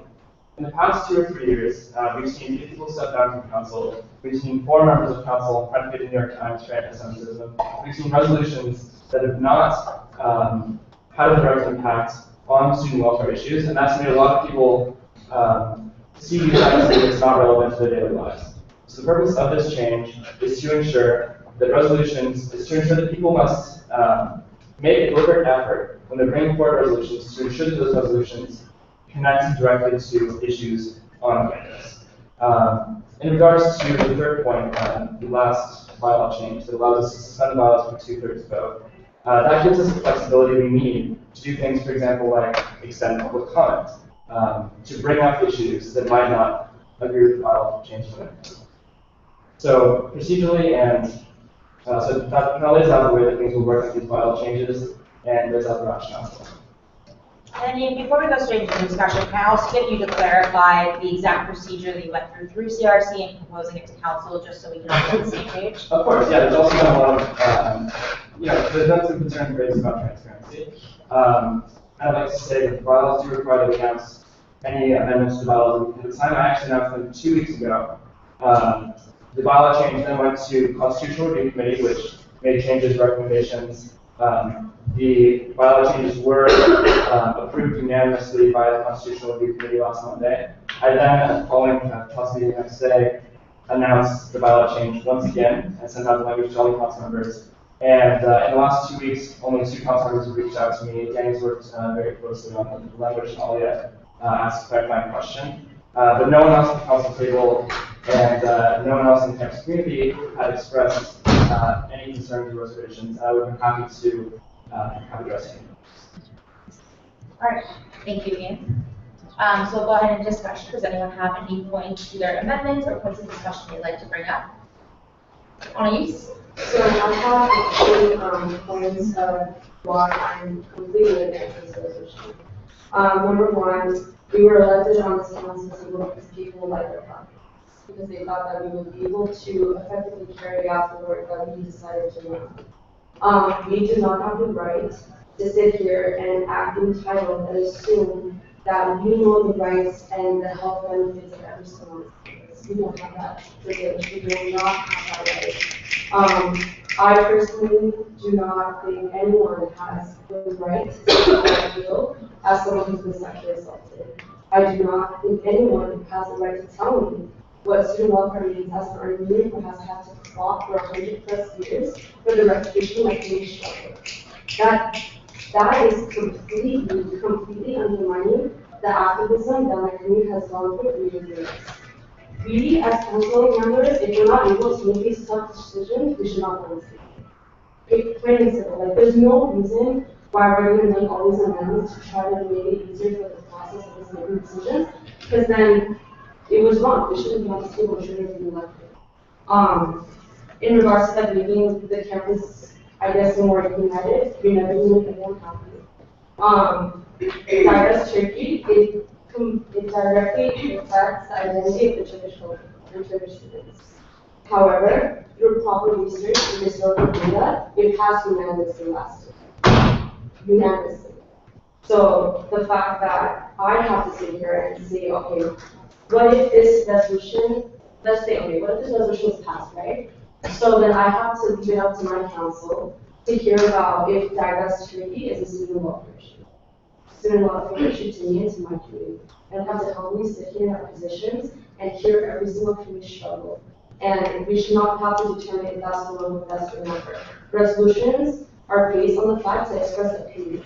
If you disagree with that opinion, that's completely fine. Vote no against it. But don't silence communities beforehand before they can bring the up to council. So that's all I'm asking. Yeah. An issue that's been cited frequently with respect to this bylaw change, and I don't want to sidestep it because someone else is the issue of divesting resolutions. And there's been an argument made that, particularly with respect to the divest from Israel and the companies there, that resolution, the editorial board of the Daily Bruin brought it up, several in the public comment brought it up. And I want to maybe say for a second that that's probably one of the greatest merits of an amendment like this, is preventing toxic, divisive resolutions from coming to the table. And I want to read something that I thought up today when I was thinking about this amendment, which was that we're at campus. I remind everyone that while it's USAC's responsibility to facilitate the campus that can have critical discussions about issues like the Israeli-Palestinian conflict, it is both wrong and irresponsible to take a position at the urging of one community and at the expense of another. That's certainly not our place to say. It's certainly not USAC's place to decide that one community deserves prioritization over another. Last time the council made this gross governing mistake, not only was USAC's ability to affect real student issues entirely ridiculously eclipsed by a debate on an overseas conflict, but more insidiously, these resolutions isolated the Jewish community and coincided with violence and discrimination against them right here at UCLA. In a phrase that ripped our campus. If this bylaw amendment prevents USAC from codifying campus factionalism, then I will. It is our job as officers to foster mutual understanding and compassion between our communities, and I feel that the council is strongly obligated to spend more time doing just that. Oh, yeah. Okay, I wanted to bring up a few points. First, I guess the direct response to that, I completely agree. We do not have the power as council to prioritize one community over another, but this bylaw says that we as council will decide what entails student welfare. So that is literally giving us the power to decide what is important for one community over another. On top of that, I'm sorry, but you have to look at the things that are ripping our campus apart. Anti-Semitism rips our campus apart. Islamophobia rips our campus apart. Racism is ripping our campus apart. Anti-Blackness is ripping our campus apart. Our investment in these countries and in these institutions of power is what is ripping our campus apart. We have resolutions not only to just divest from companies that are directly invested in human rights violations, or in not recognizing a genocide, or in the prison industrial complex, which is taking away communities of color so rapidly, and how many students on this campus are so directly affected by it. But we have a direct responsibility to recognize all of those issues. We have to recognize what is actually ripping our campus apart. And to say that we're going to just ignore it is not okay. All of the groups in the past that have identified anti-Semitism, that have identified Islamophobia, that have identified these several different divestment resolutions and resolutions to recognize the Armenian genocide and to recognize the Sikh genocide and to recognize apartheid in South Africa, even years and years ago, are still relevant today because it is what the historical foundation of the school is based on. It is important for us to know our history before we can know ourselves. So many of these community organizations, these mother organizations, are based on our history. We as students from our first year are taught about our history because guess what? As students of color on this campus, we do not have a voice on this campus historically. And by once again having this bylaw change, we are continuing to silence student voices. From what Ian said, saying that, this is important for us to make sure that we're not sidestepping. I mean, I just talked about everything that involves actually, things that are important to students. Again, we're not ones to say what is important to students. They're the ones to tell us what is important to them. We also, in order to pass a resolution, 3 council members have to support that resolution. And personally, that has worked. That has worked up to this point. If 3 council members, if there aren't enough council members to support that resolution, it can't even come to the table. Knowing that there are 3 council members that have helped craft the language of resolutions that have been there to work with groups in order to help them reach out is good. It's worked in the past. Council members like on this table even have done that in the past. I think that's important. It's also a huge slap in the face. A huge slap in the face to say that, these resolutions were passed in the past, but we're not going to recognize them. Because that's basically us saying that we don't really care about the prison industrial complex. We don't really care about Armenian genocide. We don't really care about these kinds of guys. And it's exhausting for student organizations and student groups and students who have individually worked so hard to outreach to council members in the past, to have teach-ins for different student organizations, to have teach-ins for students, to have huge media launching campaigns, to invest their own money and their own efforts and their own energies in order to pass these resolutions that have been extremely pertinent to their communities and their voices on this campus. And by saying, well, we can just pass it every year, is honestly not allowing students to move forward in their progression on this council. This school is not moving forward in just what we do on this council, it's moving forward in different organizations and students that allow it to move forward. And also, we're kind of telling students, we're just going to wait you out. We're just going to wait until you graduate. You can keep passing resolutions every year, but guess what? By the time these student organizers graduate, we won't care about it. And that's not it.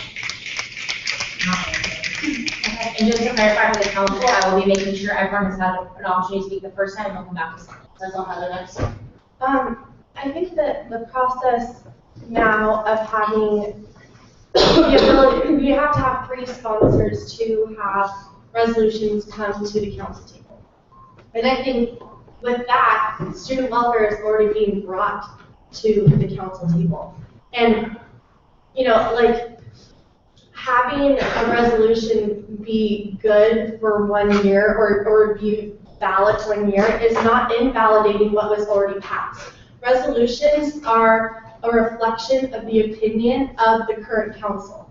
And all of us, how are we supposed to be, you know, responsible for what was passed, you know, 20, 30 years ago? Because some of that stuff might not even be valid now in context to, you know, new laws passed or, you know, new historical contexts that are of the present. And so I think that, you know, resolutions really are taking into account everything that we have going on right now, and they reflect the opinion of the current council. And that's not to say that, you know, resolutions in the past are invalid. I voted on the divest from Turkey resolution. I was part of the person that passed it. You know, I passed the condemnation of the Sikh genocide, you know, and I recognize that these issues are important. They are. And, you know, they are part of our campus community, and they're affecting people in our community. And so it's not to say that resolutions in the past are invalid at all. It's just that was a reflection of the opinion of that council. And also, sorry, side note, if someone were to bring another resolution, you know, of divest Turkey or of, you know, condemning the Sikh genocide, like, that's just bringing more awareness to these issues that are, you know, happening in the present. And it's honestly, it's amplifying voices because it's being a conversation that is being had again, and more and different councils can then weigh in on, you know, the issues that are impacting our students. It's a new council every year. We have new turnover. Like, this council is not going to be voting on this and have the same opinions and ideologies as next year's council. And this year's council is not the same as last year's council. I mean, I was on both for most of it, but I mean, it's just not the same. The resolutions are not going to be the same. But resolutions are opinions of the current council. Just a point of clarification, I will not be participating in this argument as chair, but I just want to provide a point of clarification that according to our bylaws and according to the Constitution, we are the Undergraduate Students Association Council, representative of the undergraduate students, which are all current members undergraduate of the association. It's just provide that for context. I saw Amy next.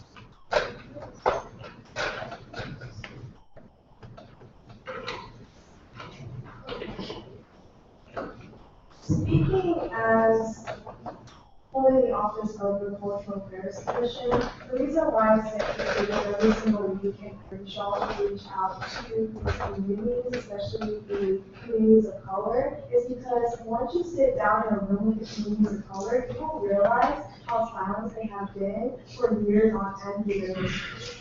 And so, for us to sit here and say there are 14 of us other people, including myself, and that we can speak on behalf of all these communities of color, that is honestly one of the most disrespectful statements that I have not have to sit in here. The idea of validation is validation. The idea of no history, no self. If you continuously have to bring up validation every single year, you are asking these communities to once again do what they always have to do, which is validate themselves in front of people on this campus. History has already told them that these people are not relevant on this campus, but they still have to find their relevancy on this campus. So every single time you bring up a resolution that has already been passed in past councils, you are saying, please revalidate yourself on this campus, revalidate your identity on this campus. I don't speak this strongly usually because I allow my commission to show the work that it does, but at the end of the day, the reason why I'm speaking so adamantly right now against this resolution, against these bylaws, is because the idea that as my responsibility as a member on this council, I will never co-opt anyone's narratives. I will never tell people what they do and do not experience under student welfare. And I will especially not tell them to revalidate themselves to this council because they're already doing that in their daily life and their daily struggle on this campus.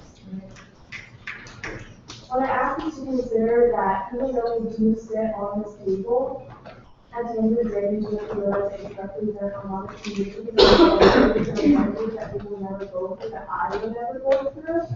And at the end of the day, you do have to sit back and realize you can't judge other people's identities and their narratives just because you sit on a table. That's just not a valid point. And you can judge what is relevant to their student welfare just because you sit on this table. That power sitting on this table doesn't give us enough power to say we have enough entitlement to judge what is valid and what's not.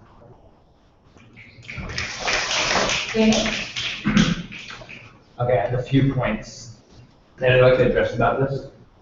And in reading over this language, and I kind of asked Ian, as you said before, some questions, and I kind of was like, about this language, what do I think about it? And I think there's a serious change that I'd like to discuss with this amendment right now.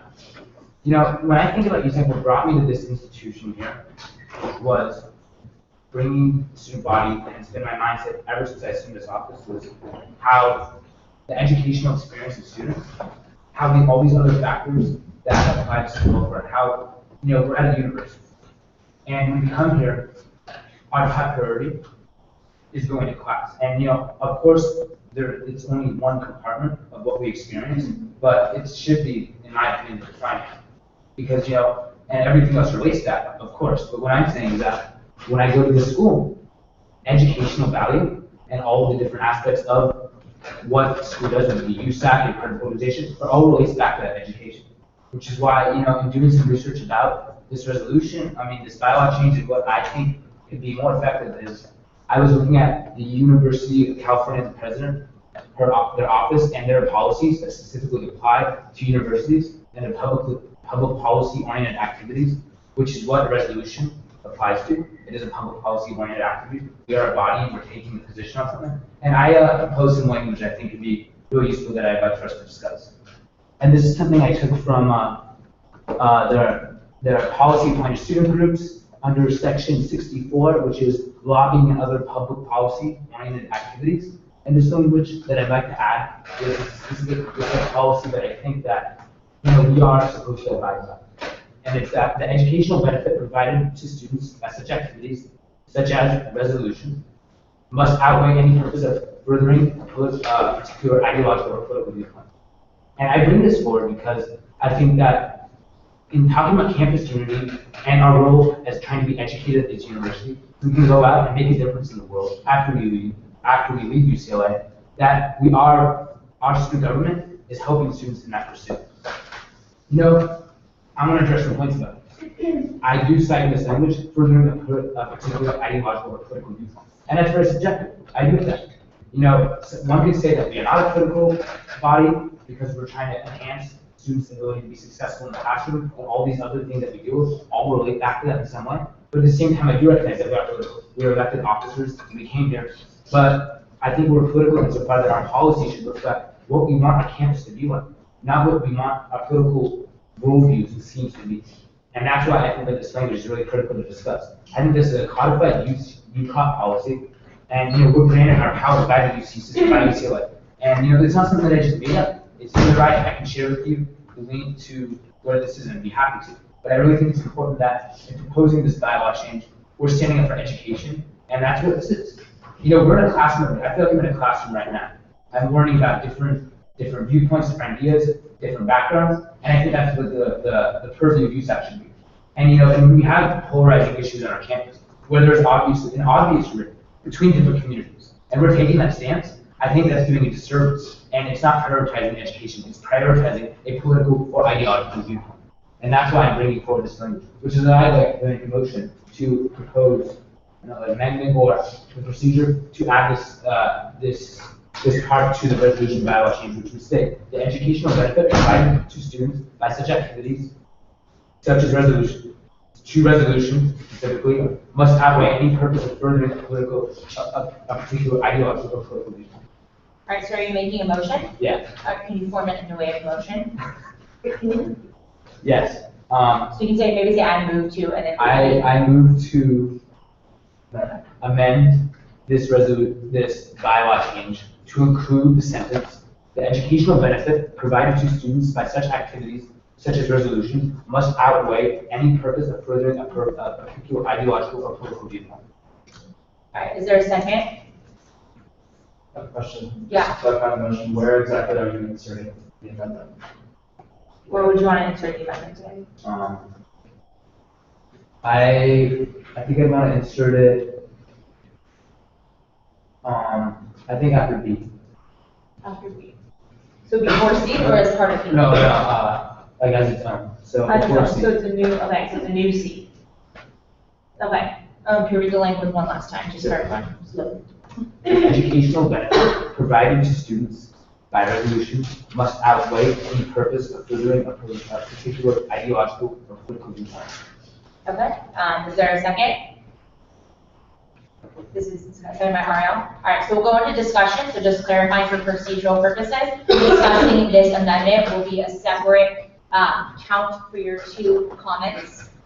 So as I said earlier in the discussion regarding the overall bylaw change, you're allowed two comments. But since this is a separate amendment and therefore a separate motion, you'd be granted extra comments for this specifically. Your comment must be related to this amendment only. If your comment is related to the overall bylaw change, I will ask you to stop and please save your comment for when we discuss the overall bylaw change. So any comment regarding this is part of the discussion solely for this amendment.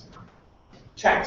So I disagree with the I have a amendment. question before I put it on. Yeah, what about Currently, there are two motions on the table, is this correct? Right. So, yeah. we're only talking about this current one, because the annual discussion is for this one? Yes. Is the only way to go back to the overall one is if we vote on this? Yes. Yes. Yes. Yes. All right, so Yeah, Trent. so I disagree.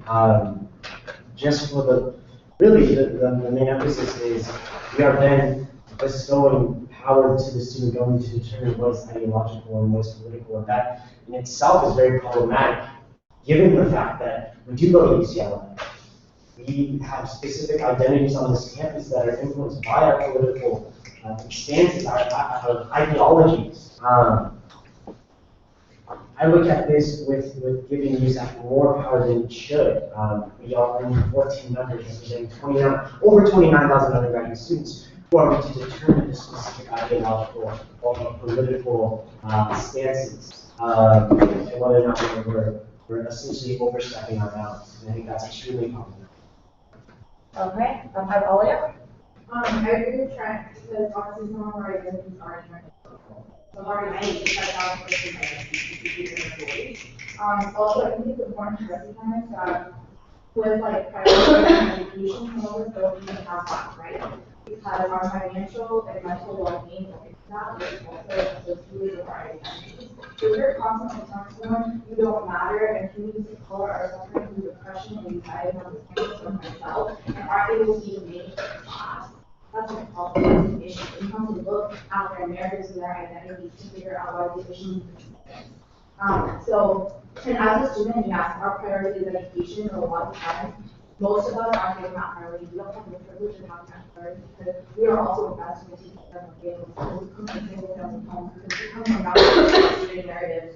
And it's important to recognize that. Sometimes we come as international students. At the international town hall that my office hosted yesterday, there were students there who were saying, you know, the school conference tells us that our position doesn't matter, and you all should be making more bylaws changes to make sure that we're not proper representation of these people. And that's not happening. So we're then further pushing students away by telling them it's only about education, but about identity, education, narrative, mental health, and well-being, and some of the other things that we can. Exactly. Also, I think that if a resolution is too ideologically dogmatic, it could be defeated by virtue of contradicting, the student welfare and the overall bylaw, and then it can also be defeated by the council not wanting to, vote on it or pass a resolution that's too ideologically dogmatic. So I'm concerned that it's a little redundant, and with that, I move to call the question, resuming discussion on the earlier amendment. Okay, so there is the call to question. So from there, we do have to go to vote to call the question, and then we would vote on the amendment immediately. So that clarifies, so there'd be 2 votes. So if you wish to continue discussion, you can vote down the call the question. But there would be a call to question, so we'll do the vote for the call to question, and then we do the vote for the amendment itself. The amendment would have to win by majority. So there's a call to question, so all in favor of the call to question? 1, 2, 3, 4. Okay, those against? 1, 2, 3, 4, 5, 6, 7, 8, 9. Okay, so we'll go ahead and continue discussion regarding this new amendment. So I have Amy and then Danny. So specifically, when there was only this focus on education in itself, it validates the political and ideological that basically got most of us here on this campus as affected our ability to be on this campus. The reason why I speak of this on a personal level is because for me to be at this institution, it goes back all the way back to my parents coming here first and undocumented, to my dad being homeless, to him working 365 days a year for 15 hours a day. That is the political, ideological, the systems of oppression that are put in place where he had to fight through in order to send his 2 daughters to school.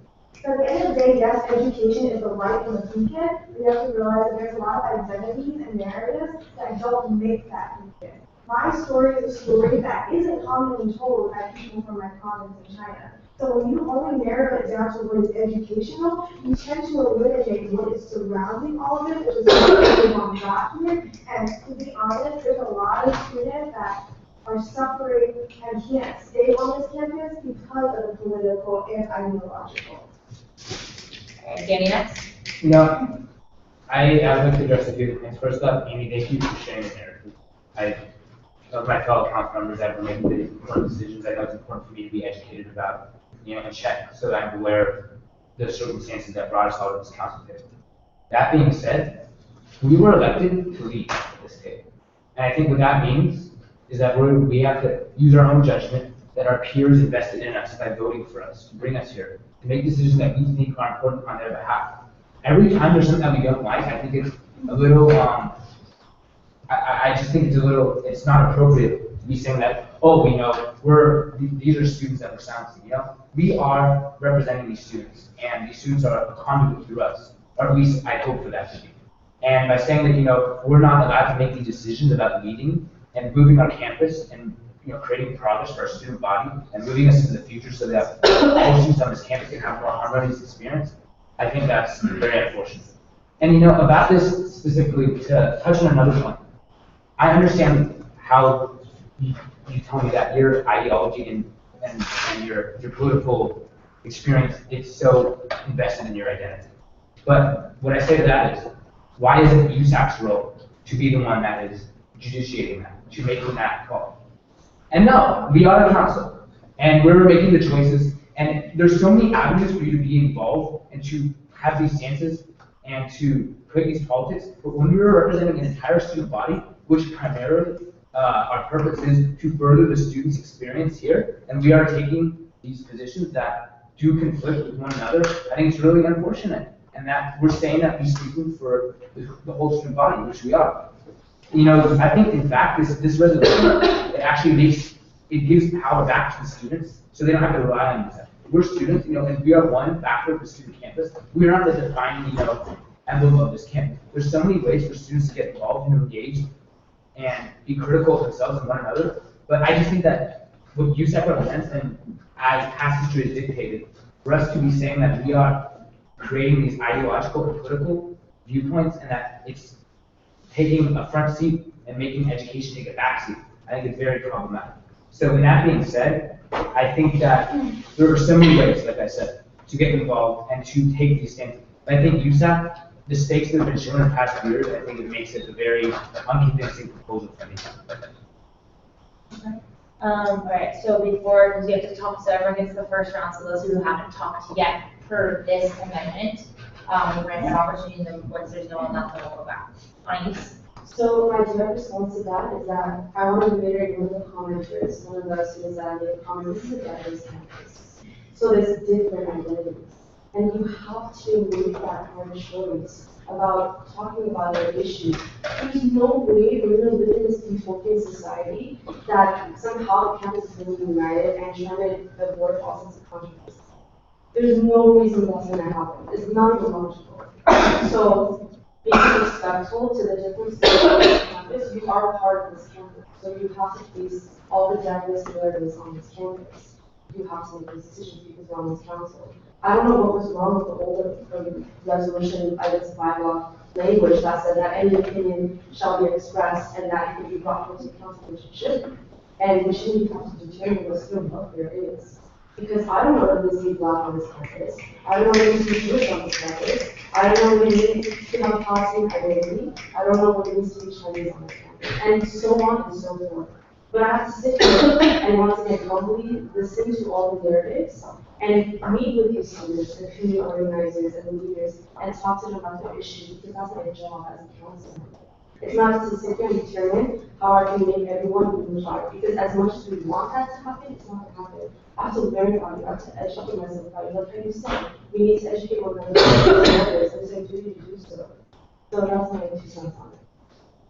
Okay, did anyone else, before I call on someone who's already spoken, does anyone else who has not spoken yet want to speak on this specific amendment? Ian? Yeah, I do. I think there was an article written today in Daily Bruin submission, and they quoted the USAC website, and it says, the resolution is a formal and official expression of opinion or stance on an issue, which represents a holistic view of the undergraduate student body at the University of California, Los Angeles.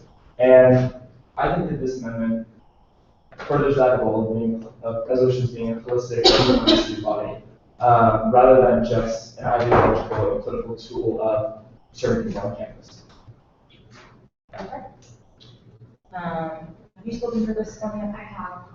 Okay, so yeah, we'll wait until I just want to make sure there's no one who hasn't spoken yet who wants to speak on this. If you want to speak first, we can go now on to people that have spoken want to speak again. And if you haven't spoken yet, you can also speak. So I had Amy first, was her hand up before.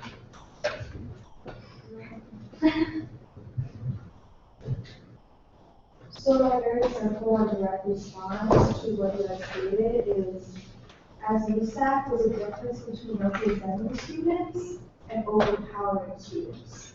There's a fine line between that. And that's a fine line that we are stepping very close to right now, and that honestly makes me very scared. Okay, Paula? So what I got from what Annie said is, he said that we as USAC represent all students. So my thing with that is less than 30% of student population. So we technically do not represent all students. And, you know, there are definitely students who didn't take on that voting option, but then it's also kind of hypocritical for us to say that we represent all students, but USAC is not the only avenue for students to do the necessary advocacy and advocacy work that they come to. Because that's saying, like, we'll accept some students to advocacy work here, but we're going to shut our doors to others. And that's not okay. If we genuinely want to represent all students, that's not something that should be brought into a call to question. And similar to how Amy said, we need to make sure that we're not overstepping our bounds. And also for students to even have talked about this bylaw and known about this amendment, I do feel like there should have been more outreach done. There were several communities that came in and spoke about this, but if this is something that we genuinely feel like the student body needs, then we should be hearing this student body, not just making a comment, but like taking our time to outreach that the police are they should not be responsible for finding out about the bylaw, having to research it, ask questions, and outreach to, which they have, but I think they also need to be outreach to.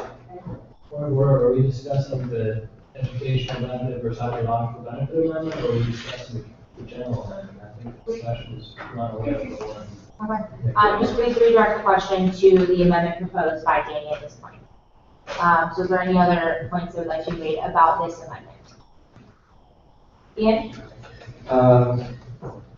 Yeah, just to another point in terms of representation, I think that we stray into the argument where we can't represent students because there's low voter turnout.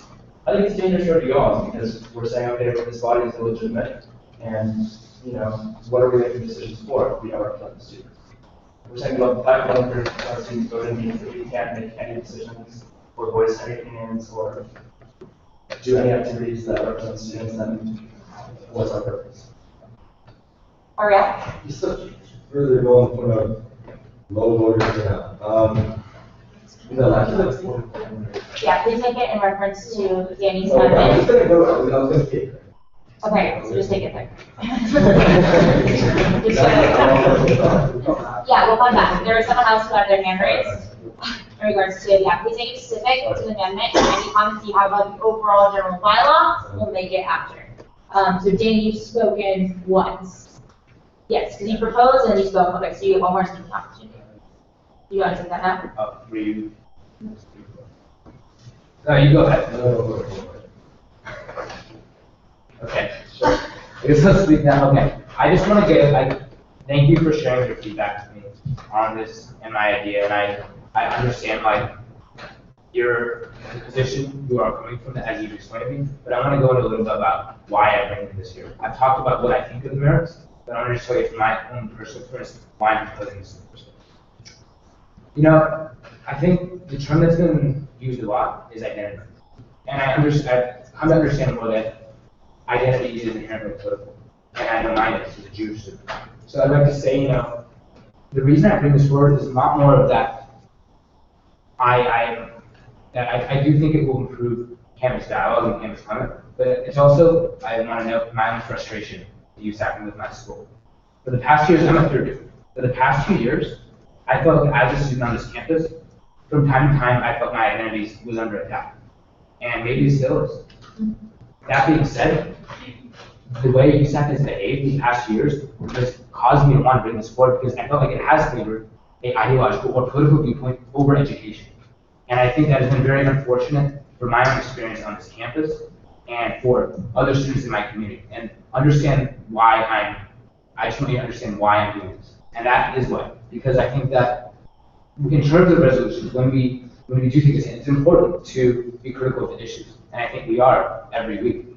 That being said, when we are favoring, obviously there's polarized issues on our campus, when there are multiple communities, 2, 3, 4 communities that have different opinions on this, and yet we are taking a stance and picking out one community and saying, that's what we're gonna get behind, that's the group we're gonna get behind. I think that is inherently ideological or political and is outweighing the educational benefit, which I think USAC's purpose is. So I just want you to understand that's where I'm coming from. I'm not going to speak anymore. Well, no, I can't speak anymore. But that's it.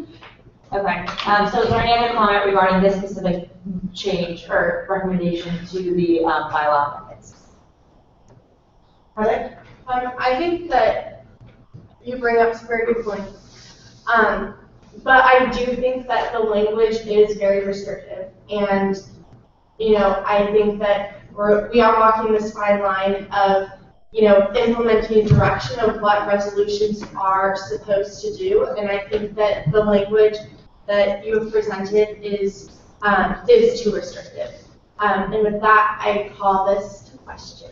Okay, so we now call the question, so explain again, call the question, we'll need a vote on the call the question, and then we go into another vote regarding the amendment itself. So there has been a call the question, is there a second to the call the question? Second by Ruby, so all those in favor of the call the question, please raise your right hand.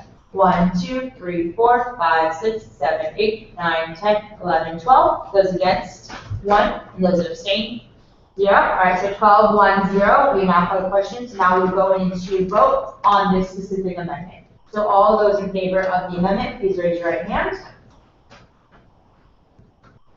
1, 2. Those that are against. 1, 2, 3, 4, 5, 6, 7, 8, 9, 10, 11. And those that abstain. Okay, so 2, 11, 0 vote. We will not be adding that amendment to the bylaw change. Now we're going to go back into our general conversation about the bylaw change. So this is again separate from what we just talked about with that specific amendment. So this is now the overall bylaw change. So just to reaffirm, who's spoken already, Ian's spoken, Anais, Zach, Alia, Heather, Amy. Those are everyone who has spoken in regards to this. and Danny, sorry, and Danny. So now, we will continue on. So again, the floor is open to those of you who have not spoken already. And then once I see that everyone who's not spoken already, who chooses to speak, has spoken, then we'll go back to the second round of comments. So we'll open up the floor for those who have not spoken. Ruby. So student government is led by the student body as a whole, and so we should focus our time and resources on issues directly pertaining to students. Although almost any issue can be interpreted as pertaining to student welfare, the relationship must be direct and substantial. It simply just can't rely on a series of inferences. It becomes too hard at that point. We really need to really define exactly what that is. Okay, thank you, Ruby. So is there anyone who's spoken that has not spoken already? Trent? Okay, a couple of things. We've touched on a lot of issues, voter turnout being that issue, but one thing I want to focus in on is look around at the student. There's 14 of us, and we all come from different parts of campus. We all have different organizations focused on topics, as well as each and every one of our responsibilities falls under the unique aspect of campus. I, for example, oversee academic affairs, whether it's the academic senate, whether it's touching base with Jackson County, the campus retention committee, things of that issues. That falls under my specialization. That means I don't go and essentially take over community service projects. Doesn't mean I go and take over student wellness issues. Those are designed for those commissioners. It's why they're elected. And so when we look at us as a governing body, as representatives of the entire 29,000 plus students on this campus, we are elected for that reason. Okay. When we look at issues of student welfare, I think it's already inherently designed for our system to represent students through academic affairs, community service, facilities, student wellness, campus events, cultural affairs, things of that nature. We have general representatives. And so when we have student representatives who come from that aspect, I will say we are limited in scope of what we specialize in. And so with that, we need to be cognizant that there are times when we as a body will overstep. And I think with this new bylaw that specifically addresses that issue of us overstepping particular issues. Now, I've heard a lot of conversation and I've talked to a lot of students who say we are then silencing communities as a result. And I will firmly disagree with that. Okay. The one reason why I really advocated for the 2/3 change rather than the 3/4 was understanding that, yes, there will be a time sometime in the near future if this bylaw gets passed that students will have to talk to particular council members to get them on board if it does not pertain to student welfare, which again is broadly defined. Broadly, and that is really important to take note of. It is very broadly defined. So when we look at issues of divestment, because that has been going on time and time again, I know your history, and I definitely value that. When we look at the South Africa apartheid vote of divestment back in 1977, it was a unanimous, essentially it was passed unanimously by USAC, previously it was called the Senior Legislative Council. Ironically, the person who brought it forward is John Kobara, close family friend of mine. So when we look at instances of this, where it may not fall under student welfare, it's important to understand that there is an opportunity for students to come forward and talk to us. Our emails are on, I'm Facebook friends with a ton of people in this room. Y'all can message me, y'all can text me, things of that nature. And us as council members, it is our responsibility to have our door open and to understand that it is an issue that may not fall under this broad definition of student welfare, but it's our responsibility to step up to the plate and acknowledge, hey, you know what? Maybe this is something important to bring forward to the council. Maybe it's something that will get unanimously passed, like it did back in 1977. All right. So before again, to anyone who has not spoken yet. Zach. I'm just gonna kind of start with sharing how I view my role in this position as a commissioner. My loyalty is to the commission that I serve in community service, but my responsibility is to the students here at UCLA.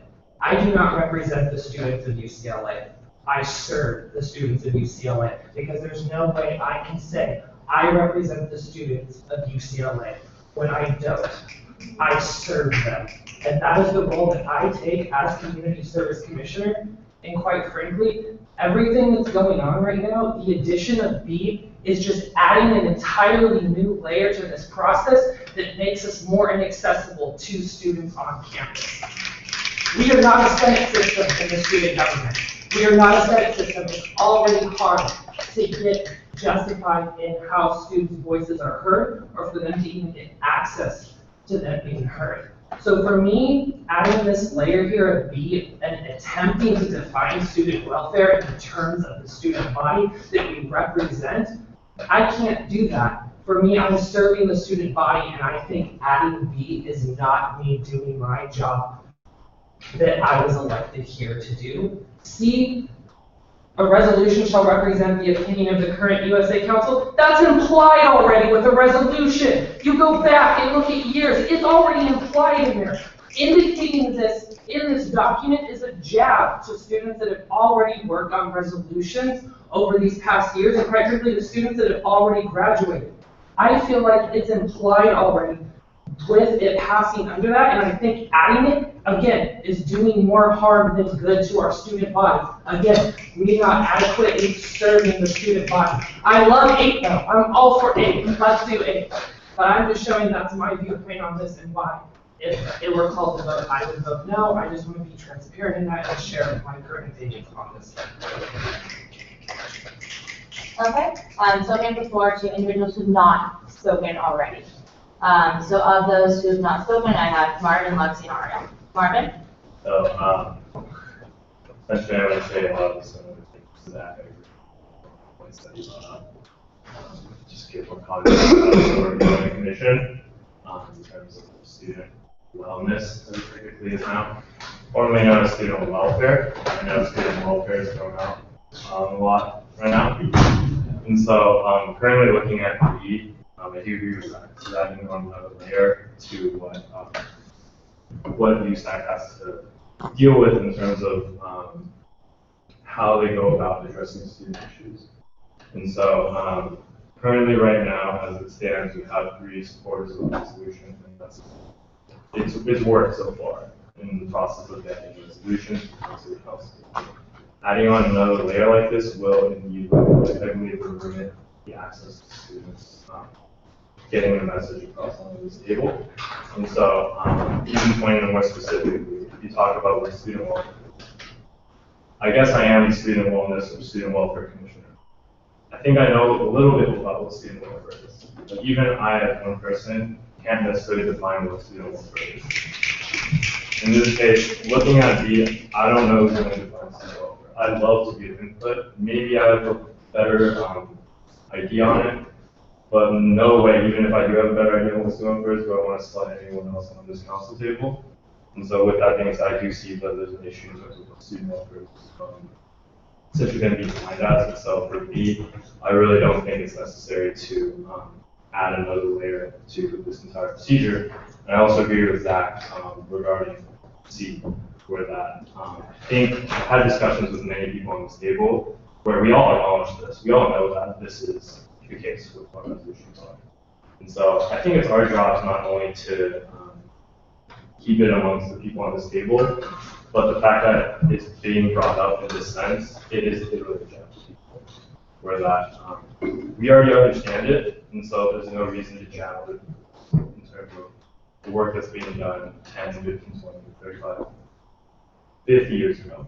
And so in terms of adding another layer to, going back to B, going back to B, if we are to add another layer, it's important to understand that even as USAC, while we serve and we can't define what student welfare is, there's a certain level of discretion, which is the reason why we're at this table. There's a certain level of discretion. And in my opinion, I don't think the discretion should be focused on saying or selecting what issues you want to be heard in terms of what matters and what helps and what is about student welfare, but I think we should focus on, if we have that level of discretion, we should focus it on making sure that it doesn't harm student welfare. In terms of, if you bring something up and it pertains to student welfare, that's great, but if we are to exercise any kind of additional discretion in terms of issues that we hear, we have to make sure that it isn't divisive. That's not to say that we don't hear things, we just have to make sure it isn't divisive. And so I'm not proposing any amendments now, but I think we should all keep that in mind. And so I just really want to provide that different perspective in terms of, I guess, also some of the talk coming from the commission. You said all the right points where we are representing a lot of people on this campus that don't necessarily stand here, give public comment, don't necessarily know what USAC is. A lot of our programming, a lot of what we do doesn't affect a lot of the people that usually voice their opinions on this table, and that doesn't mean they should be silenced either. So, thank you. Ariel? It's been a while since I've spoken, so student members tracks staying nailed up. So I see my role as a council member in two parts.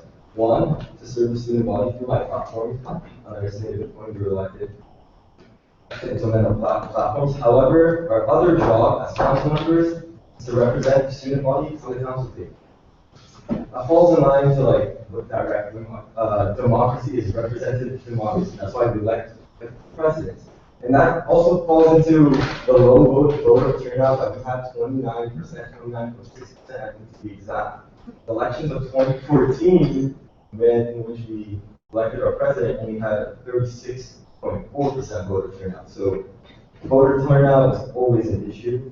I see this amendment not silencing student voices, but in another way, just redirecting our dedication as a council table to serve the student body.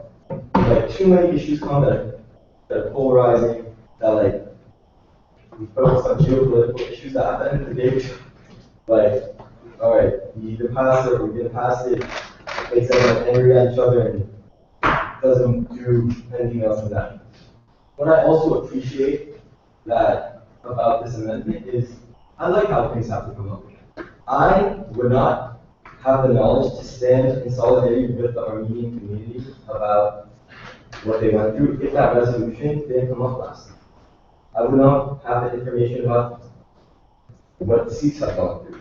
So I think we would be doing a disservice to students that would be coming that this resolution has already passed. They wouldn't see, they wouldn't get this knowledge that this resolution provides. Our institution is here to educate students. Our student government is one avenue to get education.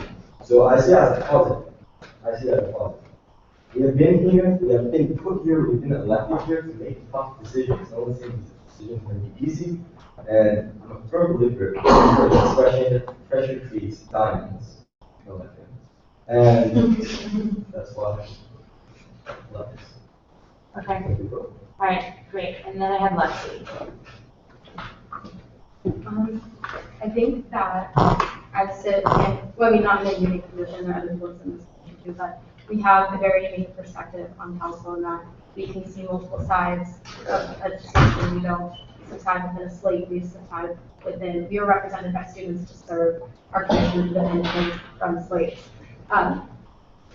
And so I'm also here to speak both sides of the discussion, and we've gotten to hear so many different people speak, and we've heard why people are in support or why they're not in support of it. And they're both really valid points, and I can talk to both of them because I've taken the time to hear both of you speak. And I do understand that as somebody that represents a lot of students that don't know a lot about USAC, that don't know a lot about resolutions, that do know the consequences of some of the more divisive ones, of some of the more polarizing ones, the negative consequences that I've seen. And it's even just something as simple as people don't want to be involved in USAC as much. And we do a lot of positive work that doesn't get recognized or doesn't get participated in because of some of these things that come. I've seen people get in fights, people get in threats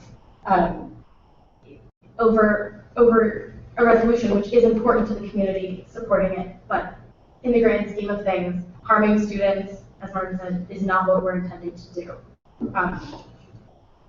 But at the same time, I understand that it's not my position to define what a student feels is their, it's not my position to define welfare. But just because I can't define welfare doesn't mean that we should bring forth things that could harm it for students either. And instead of seeing things from one perspective or another, maybe we should take the time to maybe step back and consider all of the perspectives that everyone's given over the course of the first round of commenting and see if we can come to a compromise.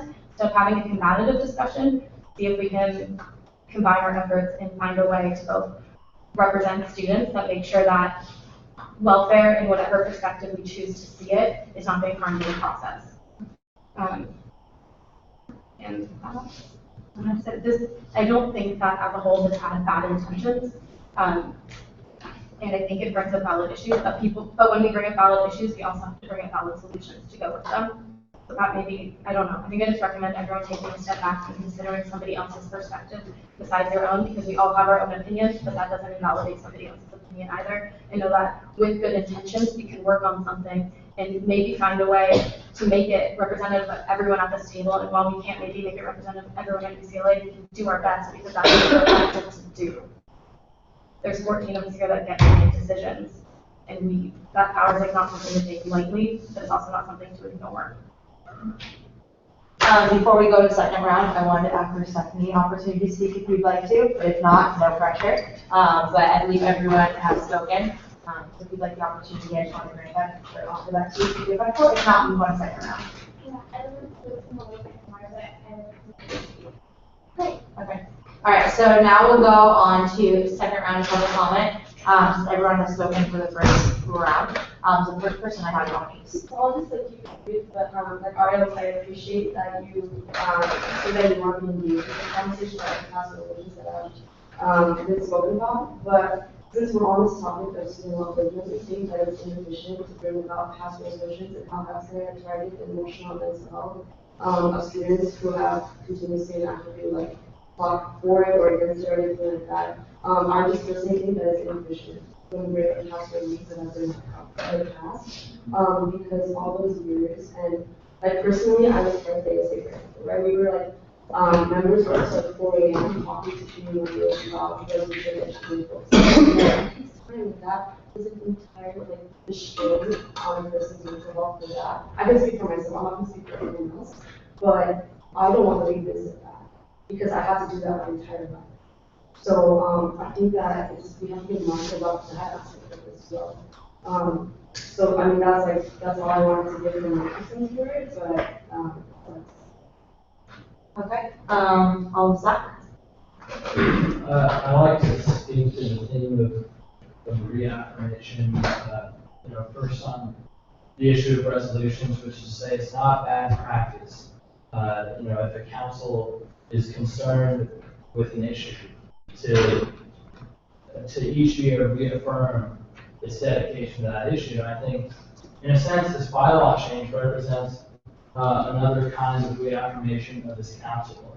This council and our entire university needs to have a reckoning with itself. We need to change our attitudes and tactics because each of us that tear each other down are just as guilty of the racism and anti-Semitism and others.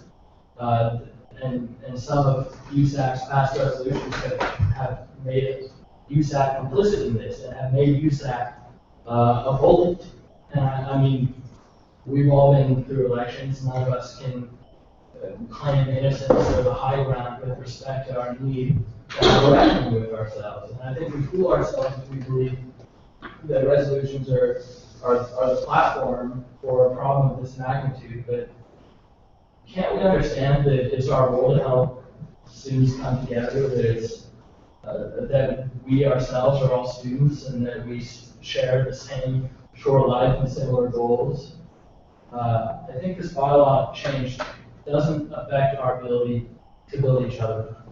I don't think that is something that is negatively affected by this bylaw change. I think it only affects our ability to tear each other down. And that's the significance and importance of a change. Okay. Amy? So when there's this perspective that a bylaw and a reaffirmation that comes with the bylaw is it means that we'll be able to stand in solidarity with the community, that's what becomes problematic. Because at the end of the day, we don't need 6 students decision coming in here and always push a resolution. At the end of the day, if you really want to stand in solidarity with that community, you will go to their events. You will reach out to the people in that organization. And that is the perspective that honestly being a part of the Cultural Affairs Commission, I've been able to grow in. Is the idea that yes, I sit here every Tuesday night at 7 p.m. and this is my duty as a council member, But that is the most incremental duty of my job. At the end of the day, I focus more on making sure that in between classes, I'm going to an event, that I'm meeting students, and I'm making sure that I'm listening to them and just having a conversation with them as opposed to using the 7 p.m. Tuesday night as a means to listen to them. So that's why when there's an idea of bringing up resolutions again to reaffirm and to meet these students and to use it as an excuse to finally stand in solidarity with them, that's the worst excuse. Because at the end of the day, you should want, as USAC member elected by your peers, you should want to go and do that on your own. Not just because the position entails you to do that, because you want to, and I assume on the campus do that yourself. Okay. So we can call on people for speaking for the second time. Alia. I wanted to echo a lot of what Amy said and also bring up kind of concrete examples of how that happened. I agree. I don't think it's the responsibility of students to teach us, but it is our responsibility to listen and learn from them. But that means, again, that we have to outreach to them. We do have to outreach to them, leaders. That is part of our responsibility. It is our responsibility to go through them. For example, the State Student Association pulled a movie screening almost every year for the past 3 years on news about the genocide. So why should we make them have to go through the same teachings that we've gone through and meet with individual council members and have to do the same presentations over and over again in order to pass that resolution? The Incarcerated Youth Tutorial Project does a workshop on the side here about prison divestment and how prison divestment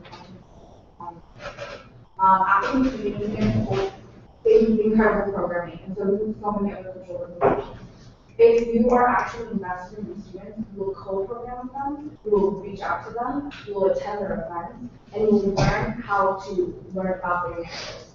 I feel like the word divisive is being thrown around a lot, but I think we also need to take a moment to, again, outreach to the students that have been directly affected and who actually deserve such divisive. Because who are we to say again that certain students' lives don't matter? Who are we to say that our students' lives don't matter? Because we divested from a lot of different things that I feel like what we're talking about one divestment, which was from companies that are invested in human rights violations. We did not divest from we divested from that. But it's our responsibility for us to keep ourselves back, for us to look back at these resolutions and learn about them as well. We have notes, we have resolutions, we have a website, we have histories of our officers, we have predecessors, we have other people who constantly come to talk to us. We have student organizations who document their history so well. And so it's our responsibility to use these resources. It's not our responsibility to force students to come here every Tuesday and make the same arguments to us that we've been making here. Brittany? So 1/4 of this campus is new every year. What is the point of resolution if it is not educate the greater UCLA community from year to year? I myself, as an Indian woman, would jump at the opportunity to educate my community as well as other communities about these issues and the issues that Indian students are facing on a day-to-day basis. So anyone else would like to speak that has not spoken for a second time? Ian? Yeah, so I want to address first of all the provision that I'm proposing that says that resolutions represent only the current council. And I know Zach mentioned that that's already understood by almost everyone, but it seems to me in the discussions we're having that people seem to believe that a resolution is the opinion of all future UCLA students, all future councils. Because if it's not the opinion of just this council and just this student body, then that's what it has to be. It has to be a resolution that is the opinion of all future UCLA students. And by saying that it's only 1 year, it's not invalidate resolutions that have been enacted in the past. It just clarifies that that was what that council felt at that time. And that's still perfectly valid. That's still a perfectly valid moment in history. And I don't see the jab, I see it as clarification, because I don't necessarily agree that the resolutions that I vote on, the resolutions that I propose to this table, are going to represent UCLA students 20 years from now. And I think it's important that we clarify that, because a lot of things change, and resolutions that were adopted in parts of our history that might not have been so positive, might not have made a good impact on campus communities, I think that, resolutions like that don't represent my opinion, don't represent the student body. Moving on a little bit to this issue of, people's identity, how we define student welfare, and sort of these divisive issues that we've taken up in the past. I think that when we do address issues that aren't related to students, that aren't related to student welfare, we are silencing people that they don't share that political ideologies as that resolution expounds. So when we pass resolutions attempting to speak on behalf of the student body, but instead harms our campus climate, divides our campus, we are invalidating those people's political narratives. I think if we focus more on issues that bring our campus together, and you're right, we're not going to be completely united, but I think we should focus on issues that impact our day-to-day life here on campus, that help promote our education, help promote our health, help protect our safety and our rights. I think we're doing a service to this campus, and I agree that we're all here to serve, but I think we're also here to represent students. And I know that that's not something everyone agrees on, but I think that the student body voted, they decided who would represent their interests, and we are in a position, not individually, but as a collective body that represents the students, to decide which issues affect the well-being or promote the well-being of our campus. And when people disagree, which they will, they have democratic means in which to do so. They can elect new representatives. They can go to the judicial board and seek to overturn our decision. They can recall people from office. And I think that's the best thing about democracy. I know one of the public commenters said, we're in America, and we have the privilege of being able to elect people to be able to represent us. And I'm here to both serve and to represent. I can never fully represent all communities, but I'm here to listen to all communities. I'm here to make a decision, and people that disagree with that decision have a political recourse to do so. And I don't agree that resolutions that express our opinion on geopolitical issues or divisive issues aren't important or don't do anything. I reject that idea completely. But I do think that we should prioritize resolutions, we should prioritize actions that impact our campus first. And if 2/3 of the council decides to suspend the bylaws and take up these issues, then that shows that there's a broad consensus. That shows that our campus is together on that issue. And I think that each of these provisions will have a positive impact on making this council relevant, more relevant to the student body, more united, and better protecting of the student welfare. One comment I want to say to everyone in the room, I have heard that people are taking pictures of other members in the room. You're totally free to record us since we are public figures and we are on USAC Live. However, it is by no means acceptable in any case recording another person in the room. That is completely unacceptable, and no student in this room has signed a waiver for you to take pictures of them, and that's unjust to their safety. So please, if you're taking snapshots of other people in the room, please refrain from doing so. Okay, we'll go on to other comments. Margaret? I move to make an amendment to current bylaw, resolution bylaw. Okay. So in point B, I'd like to eliminate directly and substantially pertaining to student welfare issues, and then instead add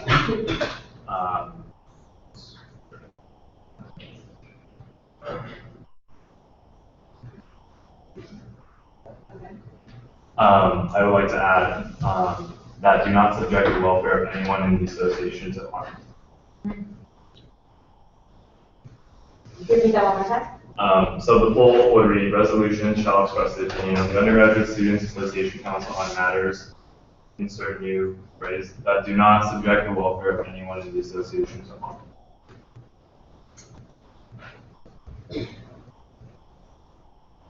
Okay. So there is a motion on the table. Can I get a second? And for, sorry. Go ahead. No, go ahead. Oh, yeah. Yeah. And so, furthermore, I'd like to eliminate point 1 underneath the, and also eliminate point C. Yeah. Could we consider each of these in turn? I'm sorry, can you repeat that? Could we consider each change individually? Okay. Sure. Yeah. All right. So we'll go ahead on the first part of it. So Yeah, no, I just clarifying what the motion was. So we'll go on the motion that we're going to talk about part B, which is that do not subject the welfare of anyone in the association to harm. So considering that was the motion, so is there a second? Second by check. Okay, we'll go ahead and discussion regarding that motion. So just to talk again, so this will be starting over the discussion, so anyone is able to talk. We have 2 opportunities to talk on this amendment alone. If you start talking about the overall bylaw change, I will ask you to stop and please redirect your comments to this change. All right.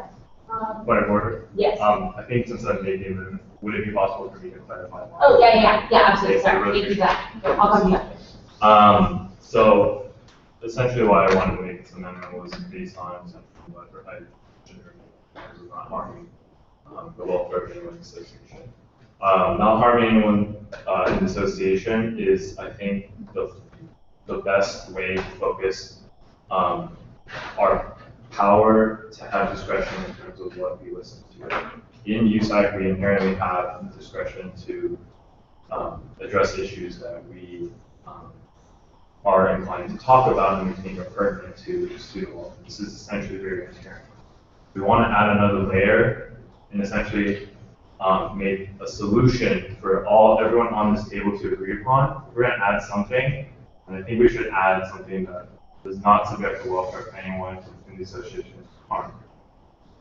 And so our focus in terms of adding another discretion, just to say it again, to add another layer of discretion should be focused on not harming anyone. There's too many divisive issues. Everyone here agrees on we don't want divisive issues.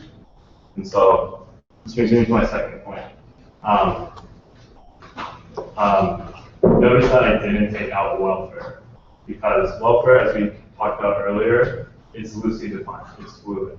I can't even define it myself as much as I'd like to.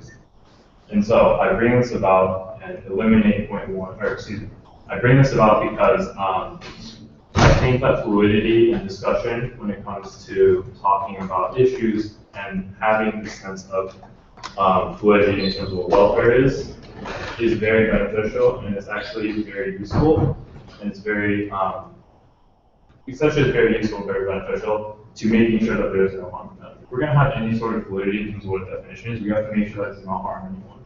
We understand that there's an inherent issue or inherent inherent priority for the issues that are brought up to council to be already brought up to council. So if we're going to have any kind of discretion, we have to make sure that whatever discussion, whatever fluidity of definition that there is, and that everyone can agree to this on this table that are looking for some kind of addition or some kind of or some form of not change, if that makes sense, or not change this bylaw at all. We have to come up with a solution. So when it comes to discussion, when we discuss what is not going to harm the welfare of the students, I think that is something that's worth our time to discuss. And I think it manifests itself in someone coming up in public comment and talking about, say, hey, like this is gonna, if we don't know it ourselves, we can bring up the idea that this will harm the student community. And I'm sure that this will not hinder anyone from the current process of being able to reach out to us in terms of their concerns. It's just that their concerns are primarily to make sure that no one is harmed in our student community. So that's essentially why I apologize for my reiterations, but that's for that. Okay, so we'll go to Alia. Yeah, so I definitely appreciate the amendment, but I think like now a suggestion or question, because since we started out so much with the amendment already, would it be possible to add this amendment to the already existing one, where like resolutions must have at least 3 sponsors who recognize that this resolution involves like the subject of welfare to anyone in the association is harm, and then we can clearly define what harm is. So that way, when students come to us to define resolutions, for the council members to endorse them or choose to endorse them, they're actually being able to like talk to them, work on the language, make sure that they're directly like not related to harm.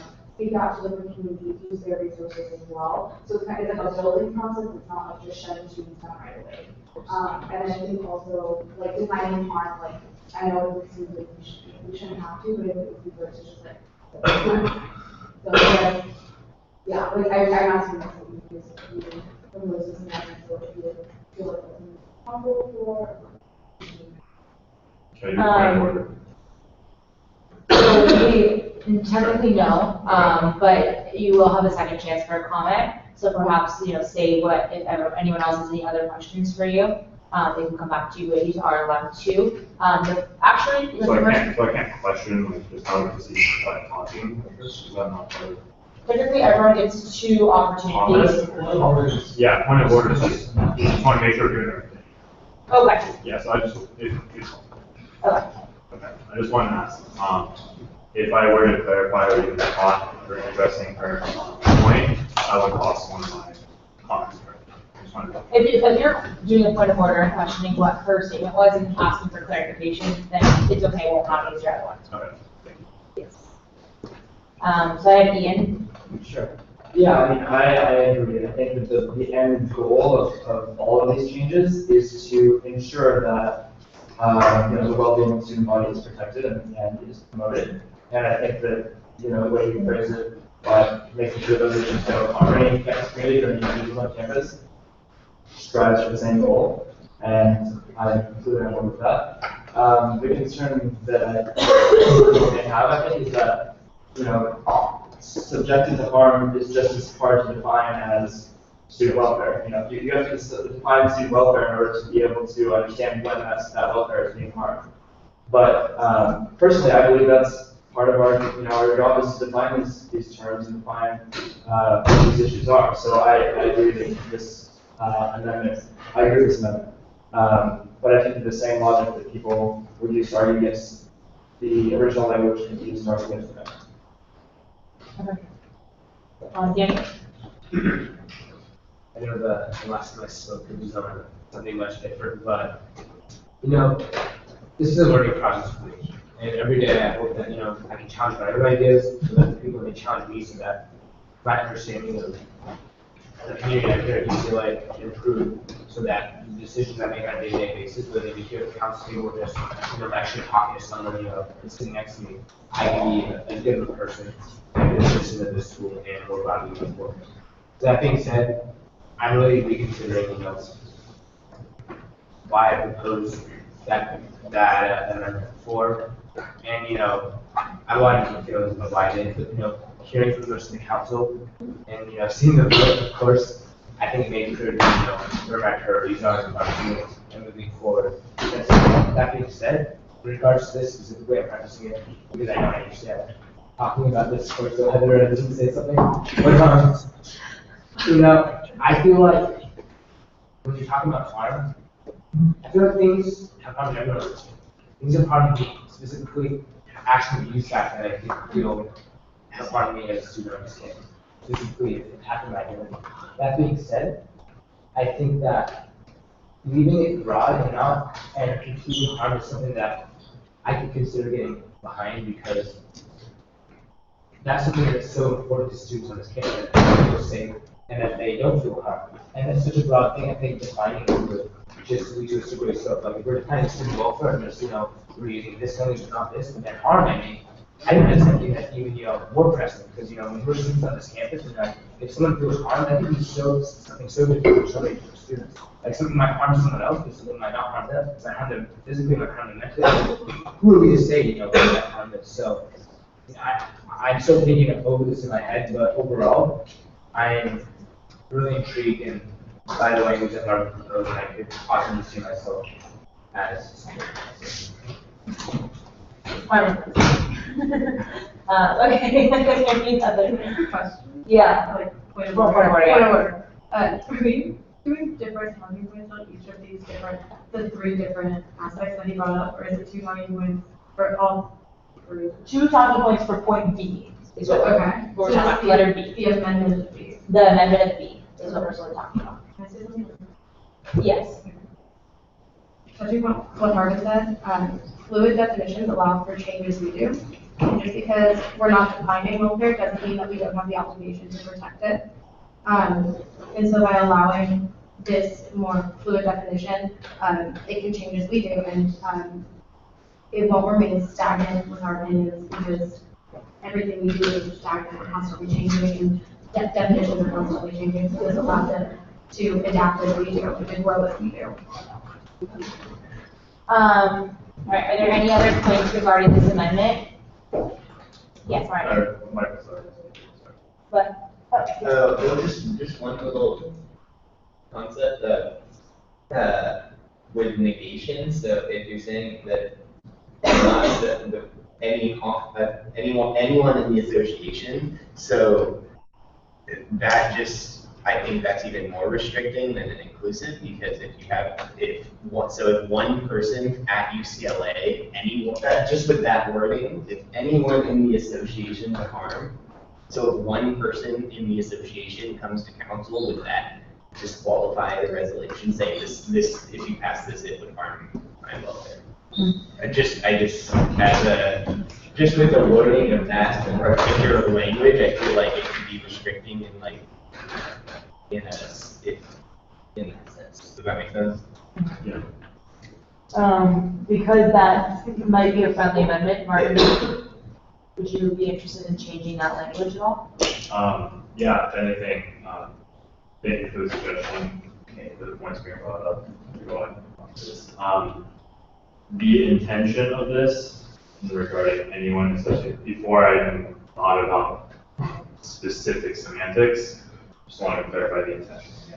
In terms of leaving the welfare as something that's not defined necessarily, in different points even, is essentially the point of what I see in Daniel's comment, which is that validity and definition, debate, and discussion is essentially the most suitable and it's the most efficient, best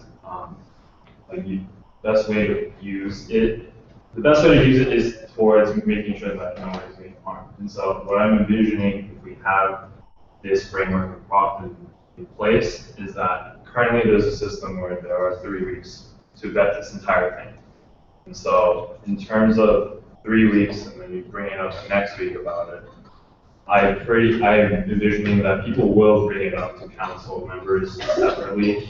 Council members, I have faith in the council members to tell the other council members on this table who are talking about whatever resolution it is, that they can bring it up and say, okay, if there's harm, this is something that we should discuss. And then, so I think the current process of allowing people to go by what this bylaw states is effective, and I'll encourage the discussion to make sure that no harm is being done. So that defining harm, I believe, is not necessarily something so as Danny mentioned, but it is going to be difficult. It's really hard to define what harm is. It's inherent, essentially, that we don't do anything that does harm people exactly. And so that goes to say that I think going through the process of the 3-week vetting, even outside this table, is going to be beneficial because most of us can agree more on what harm is, and if there is harm being brought up by a different student or anyone maybe through a council member, then I don't doubt that other council members will be reached out to. Oh, we're going to be talking about this. Second point of anyone in harm, I'm not particularly sure how we can, which word we should use in this sense, off the top of my head right now, but I'm open to suggestions. Just for that one word. Okay. Yeah, since you just said it, a couple words possible. Yeah. They'd be like students or members. Members of the Okay, sure. We're not harm members. That's a friendly amendment? Yeah. Okay. I accept. Yeah. Wait, I don't think that addresses the problem, because it already says the members, it already says members of the association, or any member of the association. I mean, what I'm saying is I think that the root issue is basically if any person, or any, basically any student came up to the council and said, this resolution harms me, then we would not be able to take up the resolution. Because anyone can challenge that bylaw, or challenge that resolution in the commission board and say, this harms me, therefore violate the bylaws and therefore it's invalid. And I think it's restricted because literally any single person can now veto any resolution just by saying they're harmed. Which the intent is great because we do not want resolutions to harm anyone on this campus, but there's got to be some kind of threshold, there's got to be some kind of, I think it's good there's a clear definition, but that opens it up for a lot of, I don't want to say abuse, but it opens up for a lot of problems. I agree with Ian on that point that it does bring a lot of problems, we run slavery and most recently we've been seeing it with the national movement of what exactly do microaggressions constitute, especially in the classroom. How do we attempt to address sensitivity and things of that nature? One thing to point out, though, and again, this is really something that I'm looking forward to voting yes on, is that any provision of these bylaws may be suspended on a 2/3 vote of the entire voting membership of the council. So if a student were to approach the council and say, this does harm me in this way, yes, then we will need to take that into consideration. However, again, going back to this point, we were elected to then determine, and it is extremely a huge responsibility, but we would have to determine, is this substantial harm? And that's maybe another recommendation, is that do not subject the welfare rights of members of the association to substantial harm. We want to go ahead and emphasize that this is a kind of higher level. Okay, exactly, Heather. It's a flawed word, but there's precedent for giving flexibility in these situations by saying that the resolutions do not reasonably subject the welfare members of the association to substantial harm. I say it's flawed because it leaves open to discussion about the reasonability of a student, and that leads to hurt feelings and a number of other issues, but it does provide flexibility in the language and does allow the council to pass a measure of judgment on welfare and a flexible measure of judgment in that aspect. I don't think that we should be having like a threshold of harm, because like if someone is harmed or someone like feels harmed, then like who are we to say you're not being harmed, And so I don't think that we should be having a certain level of harm inflicted or like a certain threshold. And so I really like this. I like this amendment, and I also want to remind everyone too that bylaws can be suspended by a 2/3 vote of council. So let's say resolution were to come to council, it would have to be it would have to be sponsored by 3 members of the council, and then president decides. We can overrule the president with the majority vote on whether or not if we agree with her decision. If we don't agree with her decision or whatever for this year and for future years, the council can override that by a majority vote. And if council wants to have a resolution come to the table that doesn't necessarily pertain to everything that is in here, we can vote. There is a 2/3 vote that says that we can have these resolutions come to the council. So I just wanted to remind everyone about that too. Is there any other discussion regarding this amendment? So we are on letter B. Sorry. Well, I know it's redundant, but I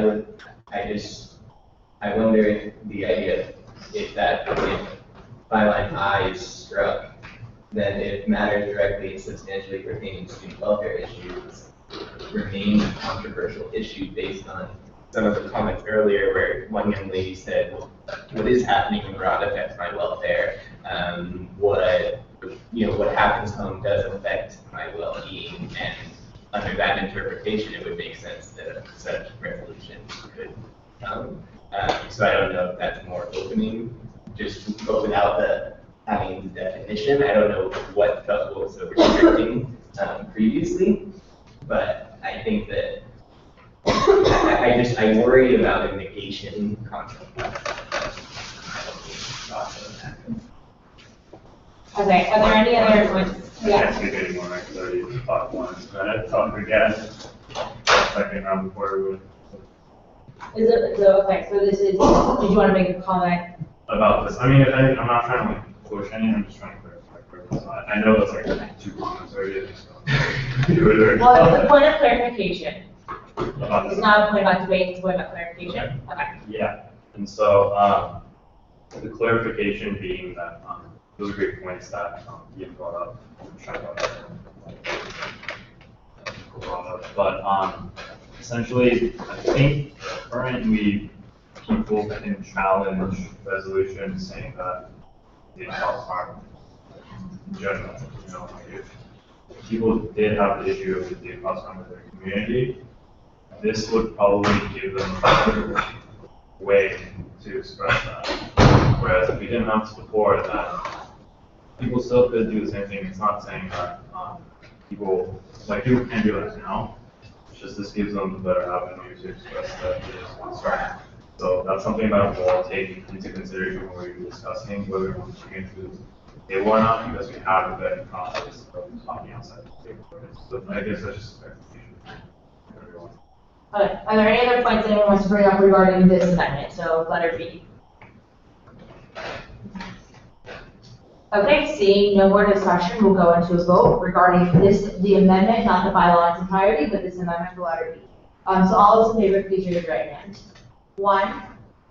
We're voting on letter B, not the bylaw in its entirety, just letter B. So it's going to read, resolution shall express the opinion of the Undergraduate Students Association Council on matters that do not subject welfare of the members of the association to substantial harm. I've been struck. No, we're not. No, we're not. Okay. Okay. Okay. All right, so we're talking about B, solely letter B, not I, just the first part of B. Okay, so all those in favor of letter B, not discussing I, but just letter B, please raise your hand. 1, 2, 3, 4, 5, 6, 7, 8, 9. I'm counting again, sorry, can you see my hand over there? 1, 2, 3, 4, 5, 6, 7, 8, 9. Those against? 1, 2. And those that abstain? 2. Okay, you can abstain for lack of information. Yeah. Okay, so 922, this will be the amended part 3. Okay, now we'll go on to part I, which is under B, which is the student welfare issue. Shall be defined those issues pertaining to student health, resources, education, safety, and rights. So now we can talk about, and so the amended, so Marvin, you wanted to amend this. All right, I'm going to hand it over to you to explain the amendment of this. Sure. I think a lot of points were already brought up when we were discussing the previous one. It does reflect, or does directly influence this strike. And essentially, I think we should strike this because, as we mentioned before, we're not trying to define.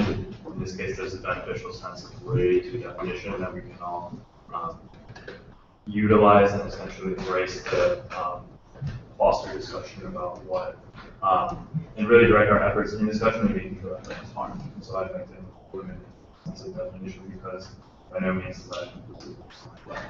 Okay. Ian? Yeah, I just want to say it makes complete sense. I mean, now that we've changed the version of Part I, and it goes against the entire amendment B. So I completely support striking that for one. Okay, I've tried them down. I can call to question. Okay. So there's call to question. So this is going, so we'll do the call to question, so that's to end discussion, and then we go immediately into the vote to strike part I. Does that make sense to everyone? So the first vote is to end discussion. So if you do not want to end discussion, you would vote against this. And then the second part of the vote would be to vote to strike this. Okay? So call to question. So all those in favor of calling the question. 1, 2, 3, 4, 5, 6, 7, 8, 9, 10, 11, 12. Those against? 1. And those abstain? All right, so 12, 1, 0. The amendment of striking part I is, sorry, that was a question. Now we'll go into the actual vote. So all those in favor of voting to strike this, please raise your hand. 1, 2, 3, 4, 5, 6, 7, 8, 9, 10, 11, 12, 13. Those against? And those abstain? Okay, so a 13-0-0 vote, we will be striking that aspect. Okay, so now we're going back to conversation regarding regarding the discussion of the bylaw in its entirety. For those who have talked so far, On this round of discussion? Point Oh, where. you want to make another amendment? Yeah, point C, strike. C. Okay, so you're proposing a new piece of a motion to, I believe I motioned in the beginning already for some table. Can I ask for a clarification from the entire? Yeah, originally you had asked to strike I, C, and to strike that one line at the other line, and then we voted to do. to separate? Separate. Okay, so just be cautious, have you do one more motion? So we just motion, so Sure. just do a separate. Just for clarification, I guess, or Yes. motion already on the table? Yeah, just, yeah, just read it. So I move to strike, letter C pertaining to this resolution. Okay, is there a second? Second by Amy. Okay, we'll go into discussion. So this again is going to be exclusively for letter C, discussion regarding letter C, not the rest of the bylaw. And so Marvin, I'll hand it over to you since you proposed it. So go ahead. Again, I think a lot of the points being brought up, especially with these changes we've already discussed, I want to highlight something real briefly, that, one, I do believe that, the idea of this is inherent within the bylaw already. In no way, as the other people have brought up on this table, there is no way you can expect my voice to last for 100,000 years after these services. So, that being said, we really want to, the purpose of this entire change is essentially to focus on making sure that we're talking about the issues that affect our student now, in terms of, we only have 4 years here. We all want to talk about things that matter, and so that is reflected upon the previous changes being made. So the strike through for C is essentially to eliminate something that's inherent, that is causing significant division amongst not only this table, but the student community, in that we're eliminating something that's already inherent into the bylaws, and so that eliminating this would restore connection between what is now division over this one simple letter in this bylaw change. That is my opinion. Okay, so I'm going to Trent. So, I actually disagree. I've come across a lot of different things on campus who don't necessarily understand the inherent bylaws of USAC and who take the previous resolutions for a matter of fact. So, for example, when I ran for USAC, one of my platforms was to bring back Cobell peer learning labs. And so that was a resolution brought forth back in 2011, and it was passed. Little did I know though at the time, those actually perpetuated academic inequity on campus. The students who would go and utilize these services were B+ A- students. Those are students who are passing their classes, most likely going to graduate. Those are the students that you really should be focusing in on, in terms of, for my office, advocating for academic equity. So for me, this really specifies that, yes, that was the previous thought at one point, but it explicitly states that this is a new council, right? We come in with new experiences, we come in with new perspectives. In some cases, we may, in my case, be more educated about the decisions that get brought forward for the student body. One of the things that I want to mention, and one of the things that the campus retention committee focusing on, was the removal of only. So essentially, we recommended that a resolution to represent the opinion of the current USAC council. For me, this was kind of special, and I think Lexi was the one that brought it up. It doesn't limit us, right? And then we're keeping with the fluidity, the understanding language. It doesn't limit our council to having essentially a clean slate. What it does, though, is it allows us for flexibility in us doing our job and us representing the student body year over year. When essentially we get a new student body, or with 1/4 of the student body is making year over year, and doing our best to represent them. So that's why, for me, I disagree with striking the entire thing. I want to continue with having this stricken only in that sections. Okay. What do you? Yeah, I sort of want to just reiterate something, a point that I made earlier, which is that a resolution can really only be two things. It can either be our opinion and the opinion of the current student body, or it can be the opinion of all future students. And I don't think we have the right to speak on their behalf. I think that student government and the opinions that student government promotes need to be flexible, just like we spoke about some of the definitions above being flexible. I think that people that enacted resolutions in the past, they had laudable goals, and I think that that resolution was used that point in time, could have been used at that point in time for good purposes. But I don't necessarily think the resolutions that were adopted in the past represent my opinion or represent the students that I currently represent. And that's why I would favor keeping this, because even though we all know and we all believe that it's implicitly, it's basically implicitly understood that resolutions only represent the current council, I think a lot of students don't necessarily understand that is what is implied. And I think there's always a benefit in being more explicit in our bylaws and being more detailed, especially when a large proportion of the student body already doesn't necessarily take the time or have the interest in learning our procedures and our bylaws. I think that having it more clearly stated is a benefit to the student body. Alia? Well, I want to go back to our original conversation where I agree with Dr. Yamaha that isn't implied.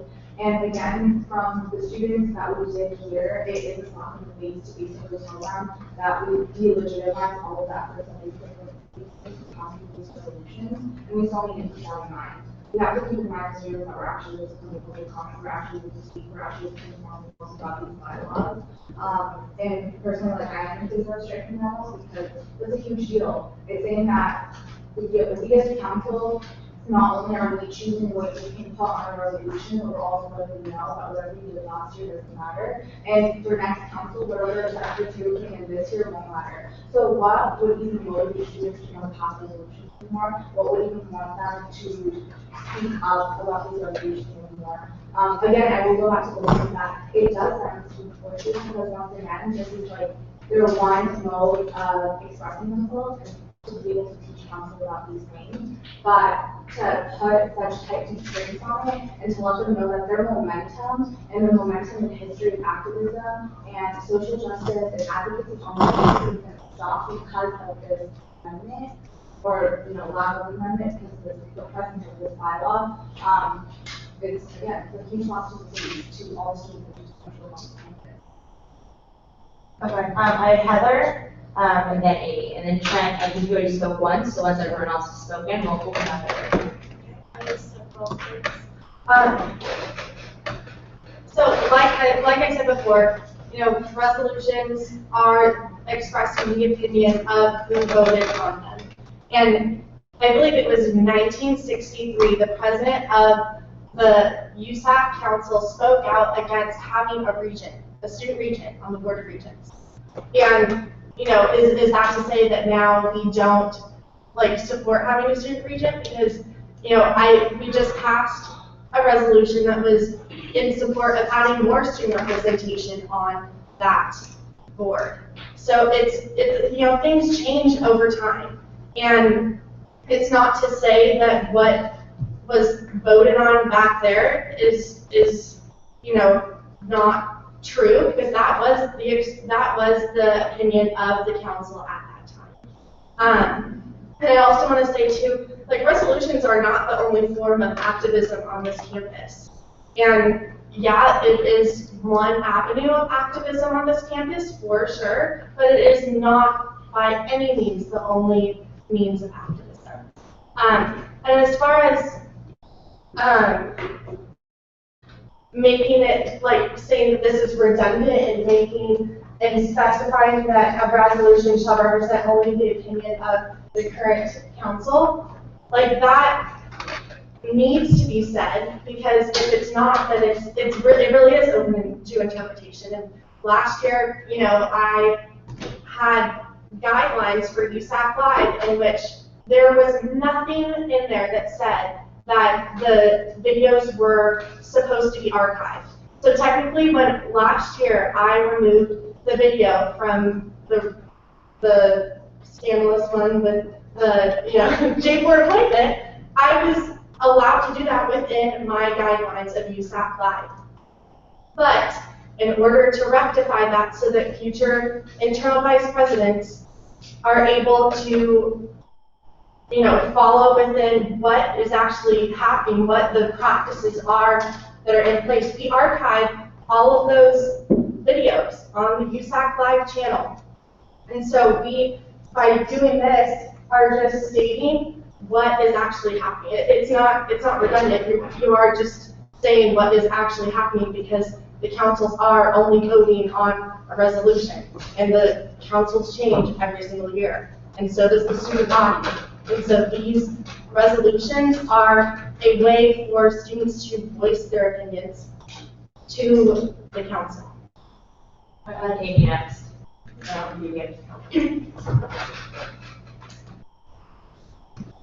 Okay, so this idea that to consistently have to reaffirm certain resolutions then makes that resolution a paper tiger, because in effect it doesn't allow communities to move forward, because we as USAC are very privileged to, one, have money, two, have connection and networks, and three, to have resources in order to get what we need to do in our offices done.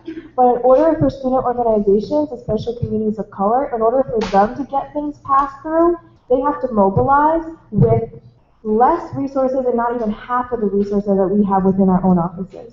So that's why I say it's a paper tiger, because eventually, as echoing what I said before, you are asking them to basically revalidate themselves every single year. Utilizing resources that they could be using to move themselves forward, you're asking them to use those resources to revalidate them again, to do grassroots campaigning, to do actions, to come out to public comment, to sit down and write op-eds. You're asking them to go through that process over and over again when them as a community are trying to move forward, are trying to succeed. Also the idea, how Heather had brought up the idea of how resolutions are not the only avenue of activism on this campus, which I agree with, but at the same point, it is the end goal. It is the end point. Because at the end of the day, when the students go out and they are creating actions and they're out there protesting or they're out there sending emails and whatnot, the end goal is to have resolutions passed. So yes, it's not the only avenue, but it is the end goal. So basically, I'm just going back to what I echoed earlier, which is to ask these students to revalidate themselves every single year, that is triggering in their own identity, because they feel the need to revalidate themselves every single day on this campus, to tell students that they feel relevant on this campus when they really, history and society have consistently tell them that they are not relevant. So if we try to pass this, it's the idea that, one, paper tiger, two, you're asking them to revalidate them, and three, you're essentially draining their resources.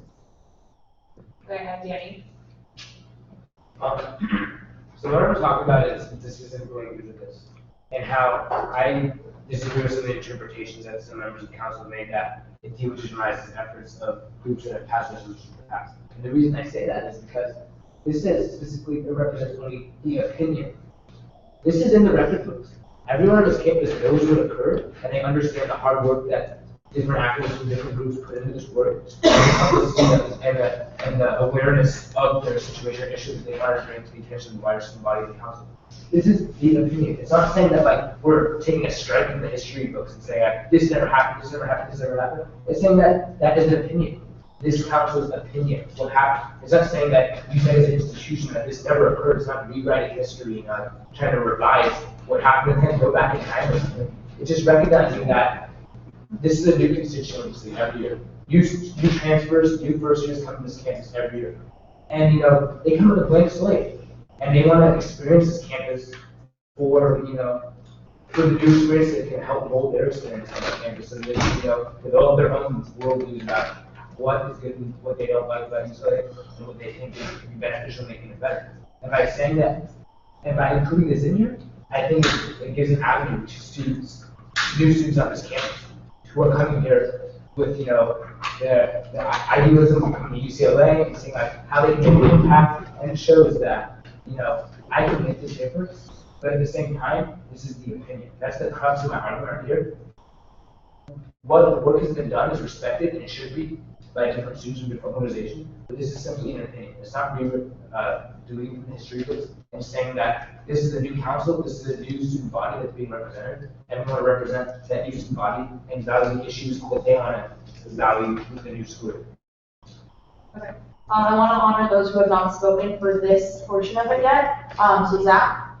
I want to say, first that I hope the resolutions are not the end goal of campus groups seeking to achieve the great variety of things they're trying to achieve, because in fact the resolution, as we've all recognized, is symbolic, and symbolic victories are merely symbolic victories. So that aside, I think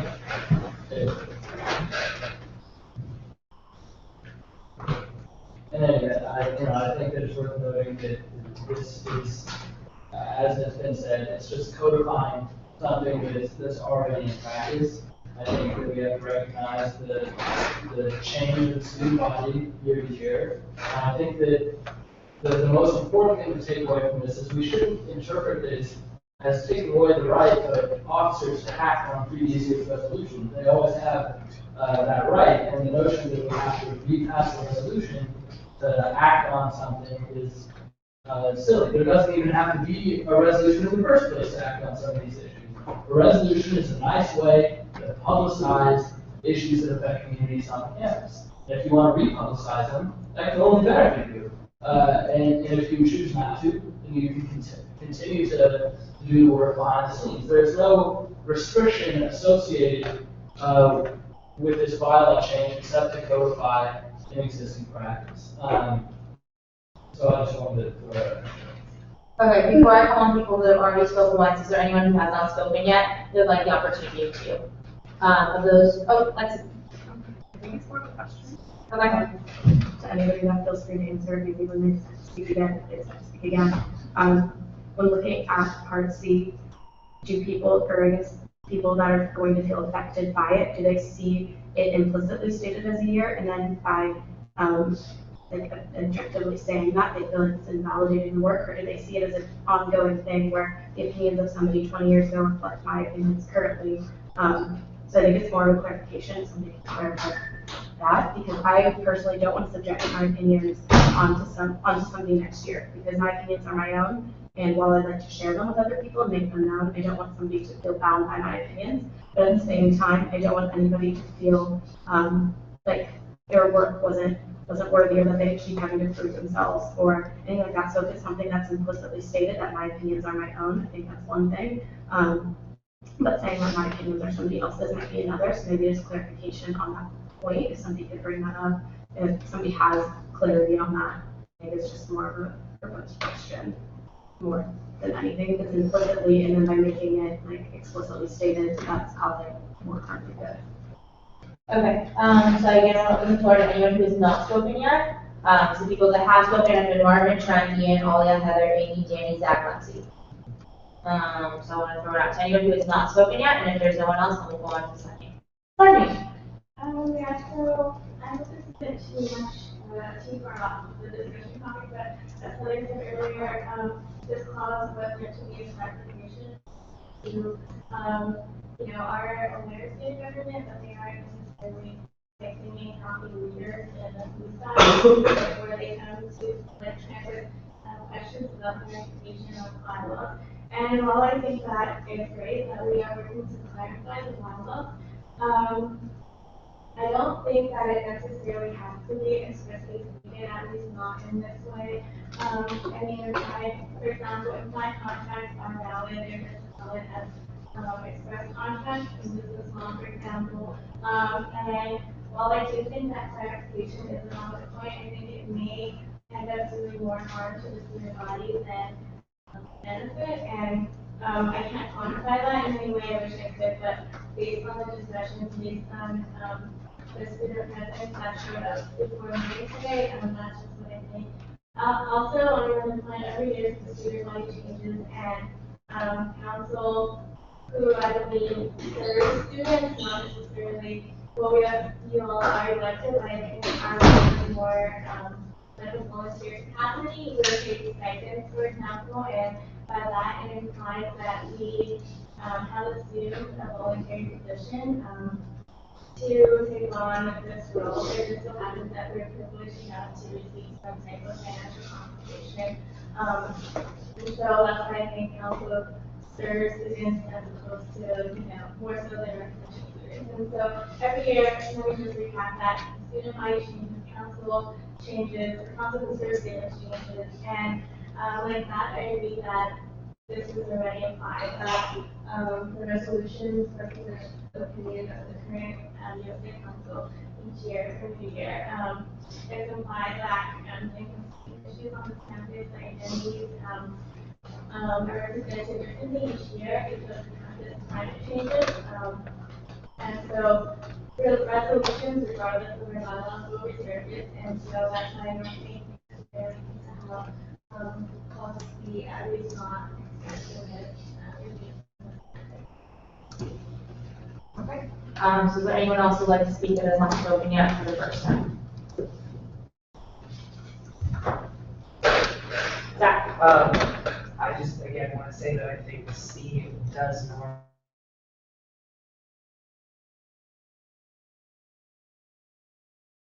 Past resolutions, and not only that, we in our capacity and our goals have. If you don't agree with a resolution that was passed last year, 2 years ago, 3 years ago, you have that opportunity if you really don't want, if you're really not for it. And additionally, you can also pass resolutions and introduce resolutions to council that overturn past resolutions if you're really not that passionate about it. So I just think this, again, is adding something that's causing more harm than good to our current student. Okay, now open the floor back to people who've already spoken. All again. Yeah, I think it's not you can't overturn that resolution. I also think it's kind of counterproductive to say that we don't want to bind future USACs to resolutions, but we want to bind them to those times. Because if we're not trying to bind future USACs to something that we should outside of there. Also, like, kind of a direct response to Lexi's question. I think every student every year has access and also usually does know who votes which way for these resolutions. So I don't think it's a representation of saying that of the entire council, like, oh wow, like we were on council that year, because if again if students are that interested in they will find some information about it, but like again, it does more harm than good. It's not the only way that student communication actually is done, but it is one step in engaging in a further plan of action. It is one huge form of dissent that we as council members have the privilege of having, but they may not. And also the opinions part of it, if we're saying that you know, each council has its own opinion. It's also counterproductive to say things like, well, in past councils, they said that we wouldn't use the word illegal immigrant anymore, we would use the term undocumented. So does that mean that was just their opinion, or is that ours too? Because I would like to assume that's ours too. The fair space proposal that I helped with Joe right last year was huge because honestly, that's what helped my presentation at USAC this year, because it was already brought to them and now I'm putting in that kind of action. In the same way, when SSA brought up their Sikh genocide resolution, and also in just the events of this past month of recognizing how Sikhs have been killed in Punjab, is extremely important as well, because that's pertinent to right now in this very moment. Like, I'm hoping that won't happen again. It's extremely important for them to recognize that in this past month that has happened. And then also a few other things like our divestment from fossil fuels, especially like Ian is hosting a reading meeting next quarter. A lot of council has contributed in making sure that this campus is more green. So again, I would like to assume that we are moving progressively forward in making sure by these resolutions that we have, it is one step in accomplishing a more sustainable kind of action and helping students put this in the field of council and move forward in establishing what the action will get done and the change of the action will be done. Zach? Well, I want to clarify a few points. First, council doesn't operate on roll call votes, so really, truly, any resolution that is passed, unless the council member publicizes their position, it's not reporting to the public. So, I mean, the numbers are, right? We understand that the vote that was taken, but there aren't names attached to the vote. Secondly, resolutions are non-binding and can't be measured the same way as is a bylaw change going in the future because the bylaws are binding, operative and governing rules. And I think that the nature of non-binding resolutions also strongly implies that resolutions often act as a recommendation. And you can't, a recommendation isn't invalidated by acknowledging the fact that a recommendation was issued by a different body than the one currently governs. And I don't think that recognizing non-binding resolutions' role as a recommendation detracts from their power to, in any respect, either. But also leaves a necessary flexibility for council members to act or not act on a resolution. Right? Ian? So to me, it seems like there's sort of two arguments that are being presented and grouped under one if it's already implied, so some people are arguing it's already implied, so why would we need to change anything? Basically saying that if we were to change this or leave this provision in there, that it would be doing the same thing like we were already following some teachers were already following. But if it's already implied that, and everyone on campus understands resolutions are only the opinion of that current council, then why do groups not feel the need to constantly bring up resolutions again? Everyone says, oh, this is already just the opinion of the council a few years ago, then why is it that people don't constantly bring up resolutions?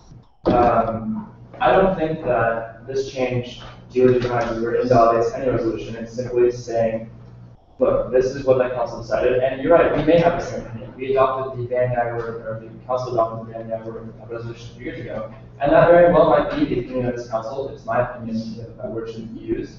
But if you want to gain attention or gather attention to that issue, the resolution will be brought up again to publicize it.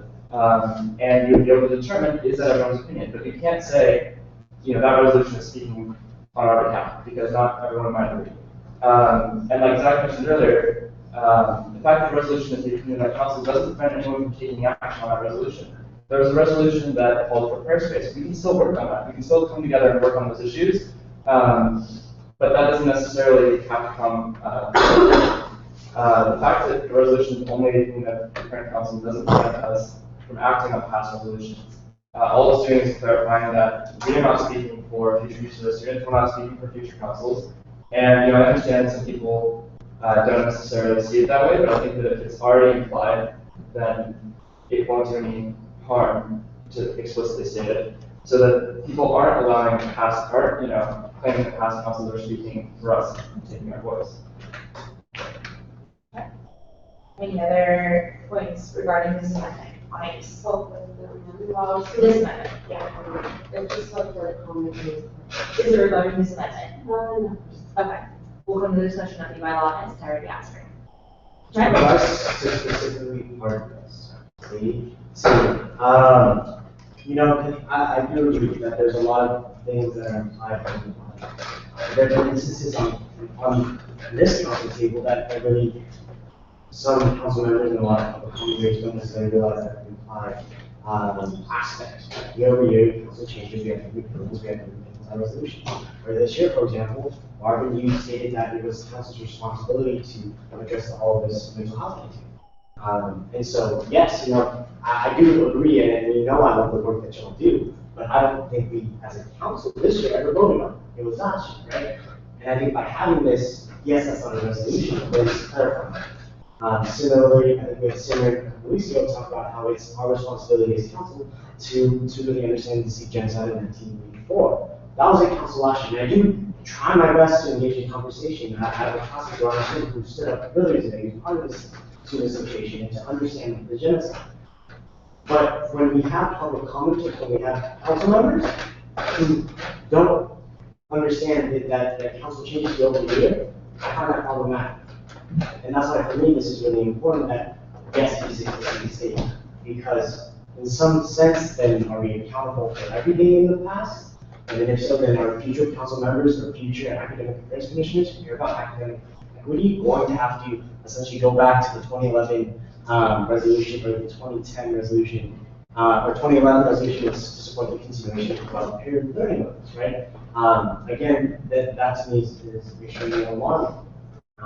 Again, why I'm supportive of explicitly stating that this council has its own opinions unique about anyone before us, as well as anyone after us. Okay, Ariel? If C is really implied, I don't understand what the problem is of codifying it. We codify this knowledge. Rather than keeping it tacit, we're able to further progress because everyone will have this knowledge will be readily available for them to see it and move forward. But just like we're talking about making progress, continuing momentum, so continue.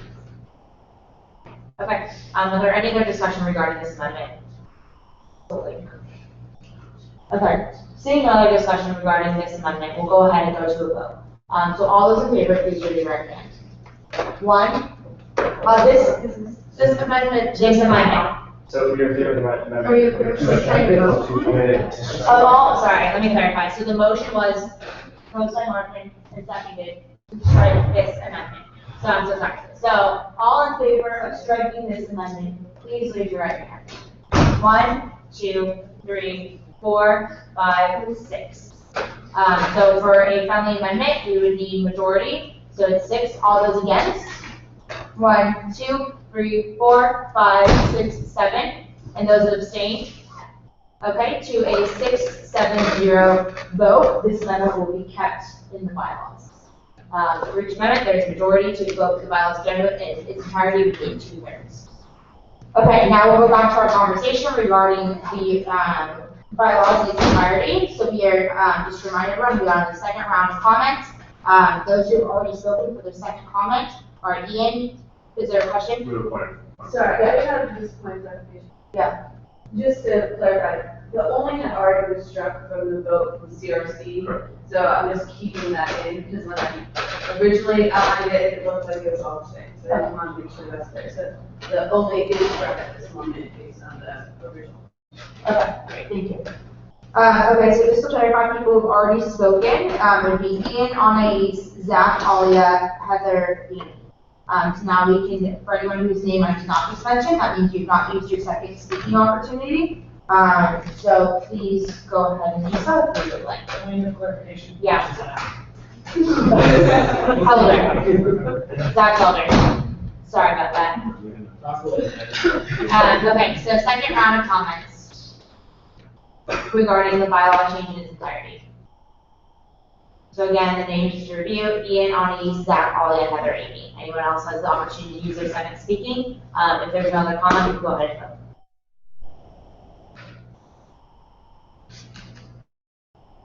Everyone looks very tired. So any other comment regarding this bylaw change? Okay, seeing that, we'll go into a vote. So this is the vote for the entire bylaw change with the amendments that have been included, specifically for B and then part C. So all those in favor of the bylaw change in its entirety, please raise your right hand. 1, 2, 3, 4, 5, 6, 7, 8, 9. Those that are against? 1, 2, 3, 4. And those that abstain? All right, to a 9-4-0, which is 2/3, the bylaw change has been approved. Okay? Point of clarification, I have a final, like literally a final exam early tomorrow morning, so I have to get it. Okay. All right, we'll go on to, no other new business, so we'll go on to announcements. I wanted, before we go into announcements, if I can have everyone hold on for just a second, Zach.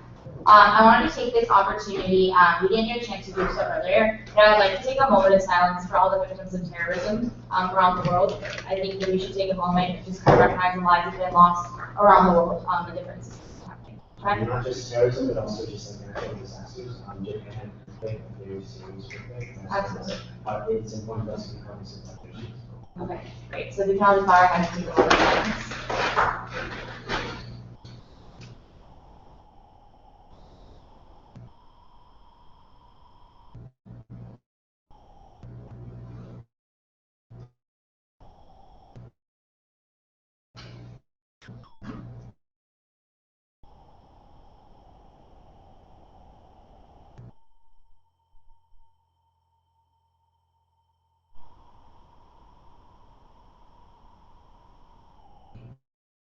Thank you.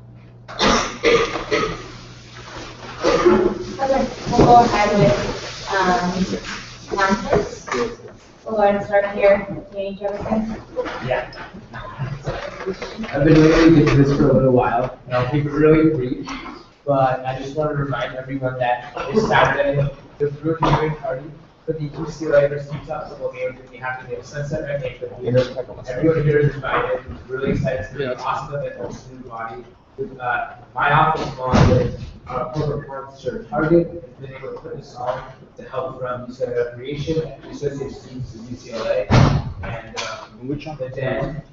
So it's gonna be a really awesome event. We'll be watching the football game on a giant screen that we rented out. There's gonna be free refreshments, free food for every single student that walks in. There's gonna be no cost for any students. We're gonna be handing out $100 gift cards for the competitions to show your school spirit that's gonna be going on. In addition to that, there's gonna be performances by different student talent groups along with the performance from the UCLA Spirit Squad. So there's gonna be a lot of cool aspects of the event. We have blankets for everyone to sit out on the lawn and watch the game on this giant screen. It's gonna be a great event for the student body to really rally around and all appreciate our sports team. So looking forward to all that. I have to do my flyers, pass out to everyone. So if you all want to take one, just so you can have the reference, and then yeah, looking forward to hopefully seeing a few of you on Saturday at the Sunset Red. We have time. Thanks.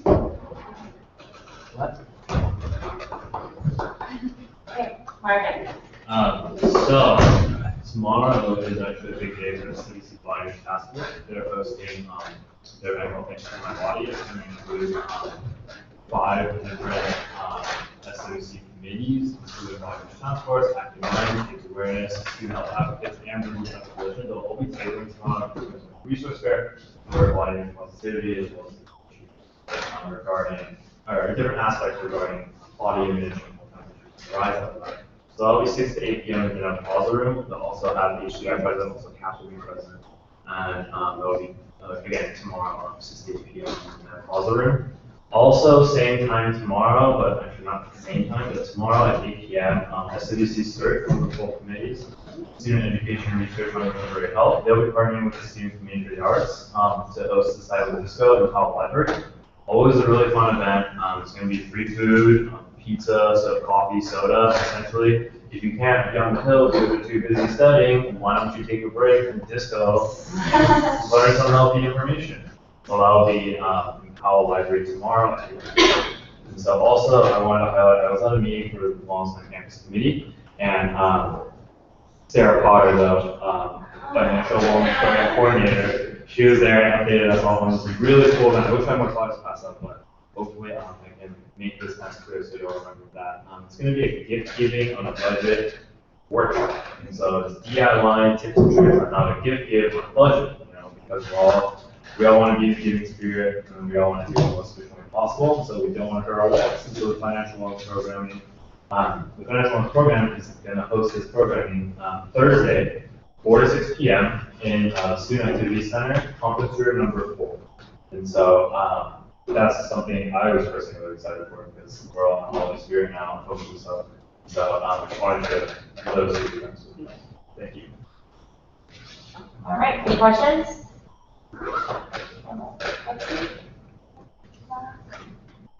So, Revival Facilities is engaging in a change of course, water conservation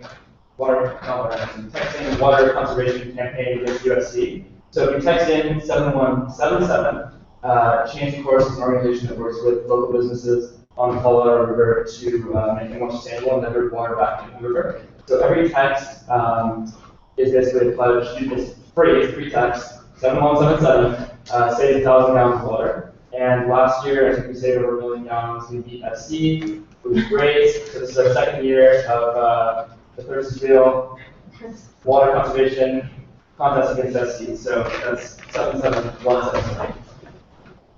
Any questions? Two things. One, tomorrow is my academic appointments town hall, academic 517 from 5 to 5:50 come out. Since you're going to do the academic percentage, whether it's majors, minors, the teaching professorship, things of that nature, make sure you all come out. Second one is, again, I'm serving on the UCLA Online Education Steering Committee, coordinated by the Executive Vice Chancellor's Office. So please send me any kind of feedback in regards to online education. This is really big, and there's academic, but that's really big in terms of the governor's plan, between UCLP as well as just across the UCs, expanding online education and essentially making more of our mandatory classes online. Yes, so this week we have transfer coalition meeting, that's a transfer productivity meeting to start talking about the time coming up. Transfer coalition meeting, we're going to be talking about like what we want to transfer resource centers to look like. Actually, the chief, the Student Veterans Association, and Roy are going to be taking a look at the space tomorrow and actually lecture. Announcements? Our night market is Sunday, so come through and watch from 8. Also, we had a international students town hall last night. So from that, we heard a lot about international students who feel like they have international. So they wanted to talk to us, and we're trying to come up with a plan of action in order for them to institute a lot of the changes that they want to make, including having a hotline to international countries for their needs, having a bigger focus on mental health, actually establishing an international student position on USAC, essentially the transfer student position, and also having a bigger voice to them, because we just want an international student association that they also want. I forgot to include it, I know it's really late, but I want to bring this up because it's not only Will's office, but SEC Blind Image is also partnering with the CAP office for tomorrow. Being a co-host, the Word on Instagram, it's going to talk about artificial positivity, featuring Jessica Salgado. And so if you're not in Palo Alto studying this going, if you're not on the Hill, if you're all getting a perk off, which we all probably will be, then head down and you can check them out. All right, cool. Keep going along for announcements. Second. Yeah, so really quick, someone has been working on one of the initiatives, which is to create a more comprehensive audit program. And by that, we've created a position that advises for keeping track of the records and organizing different audits for the committee to go to different programs for quarters. And we just made this position because I felt that there was a need for more student programming, accountability, and transparency. And this will also probably be embedded into the enterprise transparency that we'll be creating in the end. So I just wanted to update you. You can look forward to more details. All right, keep going along for announcements. Patty? All right. I just want to remind everyone that next week we're having a shortened council meeting, so there won't be any officer reports, there won't be any new business items unless something comes up between now and Thursday at 5 p.m. That's very urgent. We will be approving funding, but I just wanted to remind everyone. Decided we start earlier. Yeah, we did. Yeah, we had about 6 o'clock. So. All right, cool. Any other questions? Okay, with that, I entertain a motion to adjourn meeting. Ian? Move to adjourn meeting. All right, is there a second? Second by Ariel. All those in favor? 1, 2, 3, 4, 5, 6, 7, 8, 9, 10, 11, 12. Those against? Those abstained? All right, for 12, 0 votes, I adjourn this council meeting at 11:19. Try to shut off USAC Live for me. Great. Thank you so much.